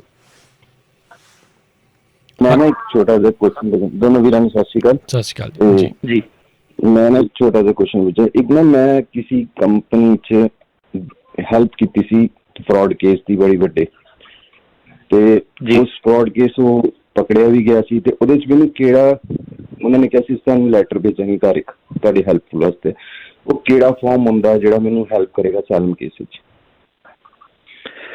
ਅਸਾਈਲਮ ਦੇ ਵਿੱਚ ਤਾਂ ਫਰਾਡ ਕੇਸ ਦੀ ਤੁਹਾਡੀ ਹੈਲਪ ਨਹੀਂ ਹੋ ਸਕਦੀ, ਇਹਨਾਂ ਤੁਹਾਡਾ ਯੂ ਵੀਜ਼ਾ ਦਾ ਹੋ ਸਕਦਾ ਹੈ। ਫਰਾਡ ਕੇਸ ਕਿੱਥੇ ਆਪਣੇ ਸਾਡੀ ਕੰਟਰੀ ਦੇ ਵਿੱਚ ਸੀਗਾ ਕਿ US ਦੇ ਵਿੱਚ? ਨਹੀਂ ਇੱਥੇ ਆਪਣੇ USA 'ਚ ਬਹੁਤ ਵੱਡਾ ਗੇਮ ਸੀ, ਬਹੁਤ ਵੱਡਾ। ਮਤਲਬ ਨਹੀਂ, ਜਿਹੜਾ ਅਸਾਈਲਮ ਹੁੰਦਾ ਨਾ, ਅਸਾਈਲਮ ਹੁੰਦਾ ਤੁਹਾਡੀ ਕੰਟਰੀ ਦੇ ਵਿੱਚ ਜੇ ਕੁਝ ਹੋਇਆ ਉਸ ਤੋਂ ਪ੍ਰੋਟੈਕਸ਼ਨ ਲਈ ਤੁਹਾਨੂੰ ਇੱਥੇ ਯੂ ਵੀਜ਼ਾ ਦੇ ਵਿੱਚ ਹੋ ਸਕਦਾ ਹੈ। ਤੁਹਾਨੂੰ ਕੀ ਕਰਨਾ ਹੈ ਕਿ ਤੁਹਾਨੂੰ ਉਸ ਉਹਦੀ ਤੁਹਾਨੂੰ ਰਿਪੋਰਟ ਲੈ ਕੇ ਆਉਣੀ ਪੈਣੀ ਹੈ, ਤੇ ਉਹ ਰਿਪੋਰਟ ਦੇ ਬੇਸ ਤੇ ਦੇਖਦੇ ਹਾਂ ਕਿ ਫਿਰ ਕਿਹੜੀ ਏਜੰਸੀ ਹੈਗੀ ਹੈ, ਡਿਪਾਰਟਮੈਂਟ ਆਫ ਲੇਬਰ ਹੈ ਕਿ IRS ਹੈ ਕਿ ਡਿਸਟ੍ਰਿਕਟ ਅਟਾਰਨੀ ਹੈ, ਕਿ ਕਿਹੜੇ ਏਜੰਸੀ ਨੇ ਤੁਹਾਨੂੰ 918B you visa the certification ਦੇਣੀ ਹੈ। ਤੇ ਰਿਪੋਰਟ ਲੈ ਕੇ ਆਓ ਪਹਿਲਾਂ, ਫਿਰ ਆਪਾਂ ਅੱਗੇ ਦੇਖਦੇ ਹਾਂ ਕਿੱਦਾਂ। ਜੀ ਥੈਂਕ ਯੂ ਜੀ। Okay thank you. ਅਗਲੇ ਕਾਲਰ ਹੀਰਾ ਸਿੰਘ। ਸਤਿ ਸ਼੍ਰੀ ਅਕਾਲ। ਦੋਨਾਂ ਵੀਰਾਂ ਸਤਿ ਸ਼੍ਰੀ ਅਕਾਲ ਜੀ। ਸਤਿ ਸ਼੍ਰੀ ਅਕਾਲ ਜੀ। ਹਾਂਜੀ ਵੀਰ ਜੀ, ਮੇਰਾ ਸਵਾਲ ਸੀ ਜੀ, ਮੈਂ ਆਪਣੀ ਵਾਈਫ ਦਾ ਕੇਸ ਲਾਇਆ ਹੋਇਆ ਸੀ I-30, ਮੈਂ ਗ੍ਰੀਨ ਕਾਰਡ ਤੇ ਹਾਂ ਜੀ। ਜੀ। ਤੇ ਮੈਂ 2019 ਦਾ ਲਾਇਆ ਹੋਇਆ ਜੀ। ਮੈਨੂੰ 2020 ਦੇ ਵਿੱਚ ਦਸੰਬਰ 12 ਨੂੰ ਮੈਨੂੰ ਅਪਰੂਵਲ ਆ ਗਈ ਸੀ ਕਿ ਤੁਹਾਡਾ ਕੇਸ ਅਪਰੂਵ ਹੋ ਗਿਆ ਹੈ। ਆਫਟਰ ਦੈਟ ਮੈਨੂੰ ਨਾ ਕੋਈ ਮੇਲ ਆਈ ਹੈ ਨਾ ਕੋਈ ਲੈਟਰ ਆਇਆ ਜੀ। ਵਾਈਫ ਤੁਹਾਡੇ ਓਵਰਸੀਜ਼ ਨੇ? ਵਾਈਫ ਮੇਰੇ ਇੰਡੀਆ ਨੇ ਜੀ। ਹਾਂਜੀ, ਨਹੀਂ ਉਹ ਤੁਹਾਨੂੰ ਵੇਟ ਕਰਨੀ ਪੈਣੀ ਹੈ ਜੀ। ਦਸੰਬਰ 20 'ਚ ਆਇਆ ਉਹ ਤਾਂ ਅਜੇ ਥੋੜ੍ਹਾ ਟਾਈਮ ਲੱਗਣਾ। ਕੋਈ ਆਈਡੀਆ ਹੈਗਾ ਜੀ ਕਿੰਨਾ ਟਾਈਮ ਲੱਗ ਸਕਦਾ? ਮਤਲਬ ਕੋਈ ਫੀਸ ਵਗੈਰਾ ਦਾ ਜਾਂ ਕੁਛ ਇੱਦਾਂ ਦਾ? ਸਾਰੇ ਜਿਹੜੇ ਗ੍ਰੀਨ ਕਾਰਡ ਨੇ ਸੁਣਿਆ ਹੈ ਕਿ ਕਈਆਂ ਨੂੰ ਆਉਣੇ ਸ਼ੁਰੂ ਹੋ ਗਏ ਨੇ ਗ੍ਰੀਨ ਕਾਰਡ ਹੋਲਡਰ, ਇਸ ਵਾਰ ਨੂੰ ਬਹੁਤ ਘੱਟ ਹੈ, ਜ਼ਿਆਦਾਤਰ ਇਹਨਾਂ ਦੇ ਮਾਰਚ 31 ਤੋਂ ਬਾਅਦ ਹੀ ਹੈ। ਪਰ ਤੁਹਾਡਾ ਜਿਹੜਾ ਹੈ ਤੁਹਾਡਾ ਕਿਊ ਬਹੁਤ ਲੰਬਾ ਹੈ, ਕਿਉਂਕਿ ਪਿਛਲੇ ਸਾਲ ਦੇ ਕਾਫੀ ਜਿਹੜੇ ਅੱਗੇ ਨਾ ਮਾਰਚ April ਤੋਂ ਕੇਸਿਸ ਕਾਫੀ ਜ਼ਿਆਦਾ ਪੈਂਡਿੰਗ ਨੇ। ਤੁਸੀਂ ਦਸੰਬਰ ਦੱਸਿਆ, ਤੁਹਾਡਾ ਤਾਂ ਟਾਈਮ ਲੱਗੂਗਾ। ਦਸੰਬਰ 'ਚ ਅਪਰੂਵਲ ਆਈ ਹੈ ਜੀ ਮੇਰੀ। ਹਾਂਜੀ ਟਾਈਮ ਲੱਗੂਗਾ। ਫਿਰ ਅਪਰੂਵਲ ਆ ਕੇ ਫਿਰ ਉਹ ਫਾਰਵਰਡ ਕਰਦੇ ਨੇ NVC ਵਾਲੇ ਨੂੰ, ਫਿਰ NVC ਵਾਲੇ ਤੁਹਾਡੀ ਇੰਟਰਵਿਊ ਸੈੱਟ ਕਰਦੇ ਨੇ। ਆਪਾਂ ਤਾਂ ਗੱਲ ਕਰ ਰਹੇ ਹਾਂ ਜਿਹਨਾਂ ਦੀ ਆਲਰੇਡੀ ਇੰਟਰਵਿਊ ਸਕੈਜੂਲ ਸੀਗੀ ਪਿਛਲੇ ਸਾਲ, ਕੈਂਸਲ ਹੋਈ ਆ ਜਾਂ ਉਹਨਾਂ ਦਾ ਨਹੀਂ ਨੰਬਰ ਲੱਗਿਆ। ਜੀ ਸੋ 1 ਸਾਲ ਤਾਂ ਉਹਨਾਂ ਨੂੰ ਬੈਕਲੌਗ ਖਤਮ ਕਰਦਿਆਂ ਨੂੰ ਹੀ ਲੱਗ ਜਾਣਾ। ਇਹ ਆਪਾਂ ਅੰਦਾਜ਼ਾ ਲਾ ਰਹੇ ਹਾਂ, ਕਿਹਾ ਨਹੀਂ ਜਾ ਸਕਦਾ ਵੀ ਉਹ ਕਿੰਨਾ ਜਿਹੜਾ ਉਹ ਲੱਗਣਾ, ਵੱਧ ਵੀ ਸਕਦਾ ਹੈ ਘੱਟ ਵੀ ਹੋ ਸਕਦਾ ਹੈ। ਸੋ ਇੰਤਜ਼ਾਰ ਹੀ ਜਿਹੜਾ ਜੀ ਤੁਹਾਨੂੰ ਹੁਣ ਕਰਨਾ ਪੈਣਾ ਆ। ਆਪਣੇ ਅਗਲੇ ਜਿਹੜੇ ਕਾਲਰ ਨੇ ਕੁਲਵਿੰਦਰ ਜੀ। ਸਤਿ ਸ਼੍ਰੀ ਅਕਾਲ। ਕਰਨੈਲ ਜੀ ਸੌਰੀ। ਹਾਂਜੀ ਸਤਿ ਸ਼੍ਰੀ ਅਕਾਲ ਜੀ। ਮੇਰਾ ਸਵਾਲ ਸੀ, ਆਪਾਂ ਹਮੇਸ਼ਾ ਹੀ ਨਾ ਇਲੀਗਲ ਜਿਹੜੇ ਇੱਥੇ ਆਏ ਹੋਏ ਉਹਨਾਂ ਦੀ ਸੈਟਿੰਗ ਵਾਸਤੇ ਜਾਂ ਮਤਲਬ ਡਾਕਾ ਵਾਲੇ ਜਾਂ ਹੋਰ ਜਿਹੜੇ ਫੈਮਿਲੀ ਵੀਜ਼ੇ ਹੈ ਉਹ ਲੋਕਾਂ ਨੇ ਲੀਗਲ ਅਪਲਾਈ ਕੀਤੇ ਹੈ। ਇਹਦਾ ਮਤਲਬ ਇਹ ਹੋਇਆ ਕਿ ਉਹਦੇ ਬਾਰੇ ਕੁਛ ਸੋਚਦਾ ਨਹੀਂ। ਇਹਦਾ ਮਤਲਬ ਲੀਗਲ ਕੰਮ ਕਰਨਾ ਚੰਗਾ ਨਹੀਂ ਹੈ। ਹੁਣ ਦੇਖੋ F4 ਕੈਟੇਗਰੀ ਨੂੰ 16 ਸਾਲ ਤੋਂ ਉੱਤੇ ਵੇਟਿੰਗ ਹੈ, F3 ਨੂੰ 12-13 ਸਾਲ ਦੀ ਵੇਟਿੰਗ ਹੈ। ਇਹਦੇ ਬਾਰੇ ਕੁਛ ਹੋ ਰਿਹਾ ਜੀ? ਵੇਟਿੰਗ ਬਿਲਕੁਲ ਜਾਇਜ਼ ਵੇਟਿੰਗ ਹੈ, ਕਿਉਂਕਿ ਚੇਨ ਮਾਈਗ੍ਰੇਸ਼ਨ ਹੈ। ਜੇ ਹੁਣ ਤੁਸੀਂ ਆਪਣੇ ਭੈਣ ਭਾਈ ਦਾ ਕਰਦੇ ਹੋ, ਉਹ ਆ ਜਾਂਦੇ ਆ, ਫਿਰ ਉਹਦੀ ਜਿਹੜੀ ਵਾਈਫ ਹੈ ਉਹ ਆਪਣੇ ਭੈਣ ਭਾਈ ਦਾ ਕਰੂਗੀ। ਜੇ ਉਹ ਸਾਰਾ 15 ਸਾਲ ਦਾ 1 ਸਾਲ ਦੇ ਵਿੱਚ ਰਿਡਿਊਸ ਕਰ ਲੈਣ ਫਿਰ ਤਾਂ ਜੀ ਸਾਰਾ ਇੰਡੀਆ ਹੀ ਆ ਜਾਊਗਾ, ਹੈ ਨਾ, 4 ਸਾਲ ਜੱਥੇ। ਤੇ ਜਿਹੜੇ ਕਾਂਗਰਸ ਨੇ ਨੰਬਰ ਦਿੱਤੇ ਨੇ, ਉਹਨਾਂ ਨੇ ਦੱਸਿਆ ਕਿ 1,40,000 ਗ੍ਰੀਨ ਕਾਰਡ ਹੀ ਦੇਣੇ ਨੇ, ਤੇ ਹਰੇਕ ਕੈਟਾਗਰੀ ਨੂੰ ਉਹਨਾਂ ਨੇ ਹਿੱਸੇ ਦਿੱਤੇ ਹੋਏ ਨੇ ਕਿ ਇੰਪਲੋਇਮੈਂਟ ਵਾਲਿਆਂ ਨੂੰ ਇੰਨੇ ਦਿੱਤੇ ਆ, ਯੂ ਵੀਜ਼ੇ ਵਾਲਿਆਂ ਨੂੰ ਇੰਨਾ ਨੰਬਰ ਦਿੱਤਾ ਹੈ, ਰਿਲੀਜੀਅਸ ਵਰਕਰ ਨੂੰ ਇੰਨਾ, ਤੇ ਹਰੇਕ ਦੀ ਕੈਟਾਗਰੀ ਦਿੱਤੀ ਹੈ। ਜਿਹੜੀ ਕੈਟਾਗਰੀ ਜ਼ਿਆਦਾ ਸਬਸਕ੍ਰਾਈਬ ਹੈ, ਹੁਣ ਜਿਹੜੇ ਫੈਮਿਲੀ ਬੇਸਡ ਵਾਲੇ ਉਹ 'ਚ ਸਭ ਤੋਂ ਜ਼ਿਆਦਾ ਲੋਕ ਆਉਂਦੇ ਸੀਗੇ, ਤਾਂ ਕਰਕੇ ਉਹਦੀ ਸਭ ਤੋਂ ਜ਼ਿਆਦਾ ਵੱਧ ਵੇਟਿੰਗ ਹੈ ਨਾ। ਜਿਹੜੀ ਕੰਟਰੀ 'ਚ ਹੁਣ ਜਿੱਦਾਂ ਇੰਡੀਆ 'ਚੋਂ ਫਿਰ ਇਹਨਾਂ ਨੇ ਕੰਟਰੀ ਦੀ ਵੀ ਲਿਮਿਟੇਸ਼ਨ ਦਿੱਤੀ ਹੈ ਕਿ ਹਰੇਕ ਕੰਟਰੀ ਦਾ ਕੋਈ ਵੀ 7% ਤੋਂ ਜ਼ਿਆਦਾ ਕੈਪ ਨਹੀਂ ਕਿਸੇ ਨੂੰ ਮਿਲ ਸਕਦੀ। ਜੀ ਤੇ ਉਹਨਾਂ ਨੇ ਤਾਂ ਇਹ ਰੂਲ ਬਣਾਏ ਨੇ ਤਾਂ ਕਿ ਅਲੱਗ-ਅਲੱਗ ਕਿੱਤਿਆਂ 'ਚੋਂ ਲੋਕ ਆ ਸਕਣ। ਇਹ ਨਹੀਂ ਕਿ ਸਾਰੇ ਫੈਮਿਲੀ ਵਾਲੇ ਆ ਜਾਣ, ਸਾਰੇ ਇੰਡੀਆ ਚਾਈਨਾ ਵਾਲੇ ਆ ਜਾਣ, ਤੇ ਹਰੇਕ ਜਿਹੜੀ ਛੋਟੀ ਕੰਟਰੀ ਹੈ ਸਾਰਿਆਂ ਨੂੰ ਰੈਪਰੈਜ਼ੈਂਟੇਸ਼ਨ ਬਰਾਬਰ ਹੋਵੇ। ਤੇ ਇਹਦੇ ਵਿੱਚ ਕੋਈ ਉਹ ਨਹੀਂ ਹੈਗਾ, ਇਹ ਤਾਂ ਉਹਨਾਂ ਨੇ ਤੁਹਾਨੂੰ, ਇਹ ਤਾਂ ਕੰਟਰੀ ਦਾ ਰੂਲ ਹੈ ਕਿ ਸਾਡੇ ਕੰਟਰੀ ਦੇ ਵਿੱਚ ਇਹ ਪ੍ਰੋਵੀਜ਼ਨ ਹੈ। ਹੁਣ ਜਿੱਦਾਂ ਕਈ ਤੁਸੀਂ ਕੈਨੇਡਾ ਵਗੈਰਾ ਦੇਖੋ, ਨਹੀਂ ਪ੍ਰੋਵੀਜ਼ਨ ਹੈਗੀ ਫੈਮਿਲੀ ਆਪਣੇ ਸਿਬਲਿੰਗ ਵਾਸਤੇ, ਕਈ ਵਾਰੀ ਤੁਸੀਂ ਫਾਈਲ ਹੀ ਨਹੀਂ ਕਰ ਸਕਦੇ, ਹੋਰ ਸਿਸਟਮ ਹੈ ਉਹਨਾਂ ਦੇ। ਤੇ ਇਹ ਤੁਸੀਂ ਇੱਦਾਂ ਨਹੀਂ ਕਹਿ ਸਕਦੇ ਕਿ ਇਲੀਗਲ ਦੀ ਹੋਰ ਚੀਜ਼ ਹੈ। ਇਲੀਗਲ ਨੇ ਆ ਕੇ ਇੱਥੇ ਖੂਨ ਪਸੀਨਾ ਬਹਾਇਆ 15 20 ਸਾਲ, ਜਾਂ ਅਸਾਈਲਮ ਜਿਹੜੇ ਟੱਪ ਕੇ ਬਾਰਡਰ ਆਉਂਦੇ ਨੇ, ਤੇ ਜਿਹੜੇ ਫੈਮਿਲੀ ਵਾਲੇ ਆ ਉਹਨਾਂ ਨੂੰ ਫਿਰ ਵੇਟ ਹੀ ਕਰਨੀ ਪਊਗੀ ਉੱਥੇ। ਇਹਦੇ ਵਿੱਚ ਤਾਂ ਕੋਈ ਰਿਫਾਰਮ ਵਾਲੀ ਮੈਨੂੰ ਇਸ ਵੇਲੇ ਗੱਲ ਨਹੀਂ ਲੱਗਦੀ ਕਿ 15 ਸਾਲ ਦਾ ਕਿਉਂ ਛੋਟਾ ਕੀਤਾ ਜਾਵੇ। ਜੀ, ਤੇ ਨਾਲੇ ਇਹ ਆ ਵੀ ਅਜੇ ਕਿਹੜਾ ਉਹਨਾਂ ਨੂੰ ਪੱਕਿਆਂ ਕਰਤਾ ਜੀ, ਅਜੇ ਤਾਂ ਗੱਲ ਹੀ ਚੱਲਦੀ ਆ, ਅਜੇ ਤਾਂ ਜਿਹੜੀ ਉਹ ਹੋਈ ਨਹੀਂ। ਜਾਂ ਤਾਂ ਹੋਵੇ ਨਾ ਵੀ ਤੁਹਾਡੇ ਆਲੇ ਦੁਆਲੇ ਸਾਰੇ ਜਿਹੜੇ ਕੱਚੇ ਉਹ ਪੱਕੇ ਹੋਈ ਜਾਂਦੇ, ਉਹਨਾਂ ਨੂੰ ਸਿਟੀਜ਼ਨਸ਼ਿਪਾਂ ਜਿਹੜੀਆਂ ਮਿਲੀ ਜਾ ਰਹੀਆਂ ਨੇ। ਐਟਲੀਸਟ ਤੁਸੀਂ ਆਏ ਹੋ, ਤੁਹਾਡੇ ਨਾਲ ਦੇ ਕਿੰਨੇ ਰਿਸ਼ਤੇਦਾਰ ਜਿਹੜੇ ਉਹ ਹੋਰ ਆਏ ਹੋਣੇ ਆ। ਸੋ ਸ਼ੁਕਰੀਆ ਆਪਾਂ ਨੂੰ ਕਰਨਾ ਚਾਹੀਦਾ ਵੀ ਐਟਲੀਸਟ ਮੌਕਾ ਜਿਹੜਾ ਉਹ ਮਿਲ ਰਿਹਾ ਹੈਗਾ। ਦੂਜੇ ਦੀ ਕਈ ਵਾਰੀ ਨਾ ਆਪਣੀ ਸਿਚੁਏਸ਼ਨ ਆ ਜਾਂਦੀ, ਦੂਜੇ ਦੀ ਕਈ ਵਾਰੀ ਮਾੜੀ ਜੀ ਵੀ ਤਾਂ ਨੂੰ ਜਾਂਦੇ ਤੇ ਆਪਾਂ ਸੜ ਜਾਂਦੇ। ਸੜਨਾ ਨਹੀਂ ਚਾਹੀਦਾ, ਸਾਰਿਆਂ ਦਾ ਭਲਾ ਮੰਗਣਾ ਚਾਹੀਦਾ ਹੈ। ਆਈ ਥਿੰਕ ਇਹ ਜ਼ਰੂਰ ਵਿੱਚ ਆਪਾਂ ਨੂੰ ਸੋਚ ਰੱਖਣੀ ਚਾਹੀਦੀ ਆ। ਕੁਲਵਿੰਦਰ ਜੀ ਸਤਿ ਸ਼੍ਰੀ ਅਕਾਲ। ਸਤਿ ਸ਼੍ਰੀ ਅਕਾਲ ਜੀ। ਸਤਿ ਸ਼੍ਰੀ ਅਕਾਲ ਜੀ। ਜੀ ਜੀ ਹਾਂਜੀ, ਮੇਰਾ ਕੁਐਸਚਨ ਇਹ ਹੈ ਜੀ, ਇਸ ਜਿਹੜਾ ਬਿੱਲ ਪੇਸ਼ ਹੋਇਆ ਇਹਦੇ ਵਿੱਚ ਜਿਹੜਾ ਬੰਦਿਆਂ ਨੂੰ ਡਿਪੋਰਟੇਸ਼ਨ ਲੱਗੀ ਹੋਇਆ, ਉਹ ਡਿਪੋਰਟੇਸ਼ਨ ਕਲੀਅਰ ਕਰਨ ਦਾ ਵੀ ਕੋਈ ਪੁਆਇੰਟ ਹੈਗਾ?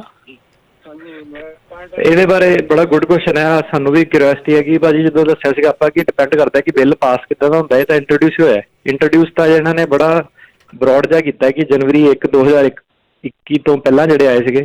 ਕੋਈ ਇੰਨੀ ਡਿਟੇਲ ਆ ਜਿਹਦੇ ਵਿੱਚ ਨਹੀਂ ਭਾਈ, ਉਹ ਤਾਂ ਜਦੋਂ ਫਿਰ ਅੱਗੇ ਰੈਗੂਲੇਸ਼ਨ ਲੈਜਿਸਲੇਸ਼ਨ ਬਣੂਗੀ ਫਿਰ ਦੇਖਦੇ ਆ ਕਿ ਬਾਹਰ ਕੀ ਬਣ ਕੇ ਆਉਂਦਾ ਜੀ।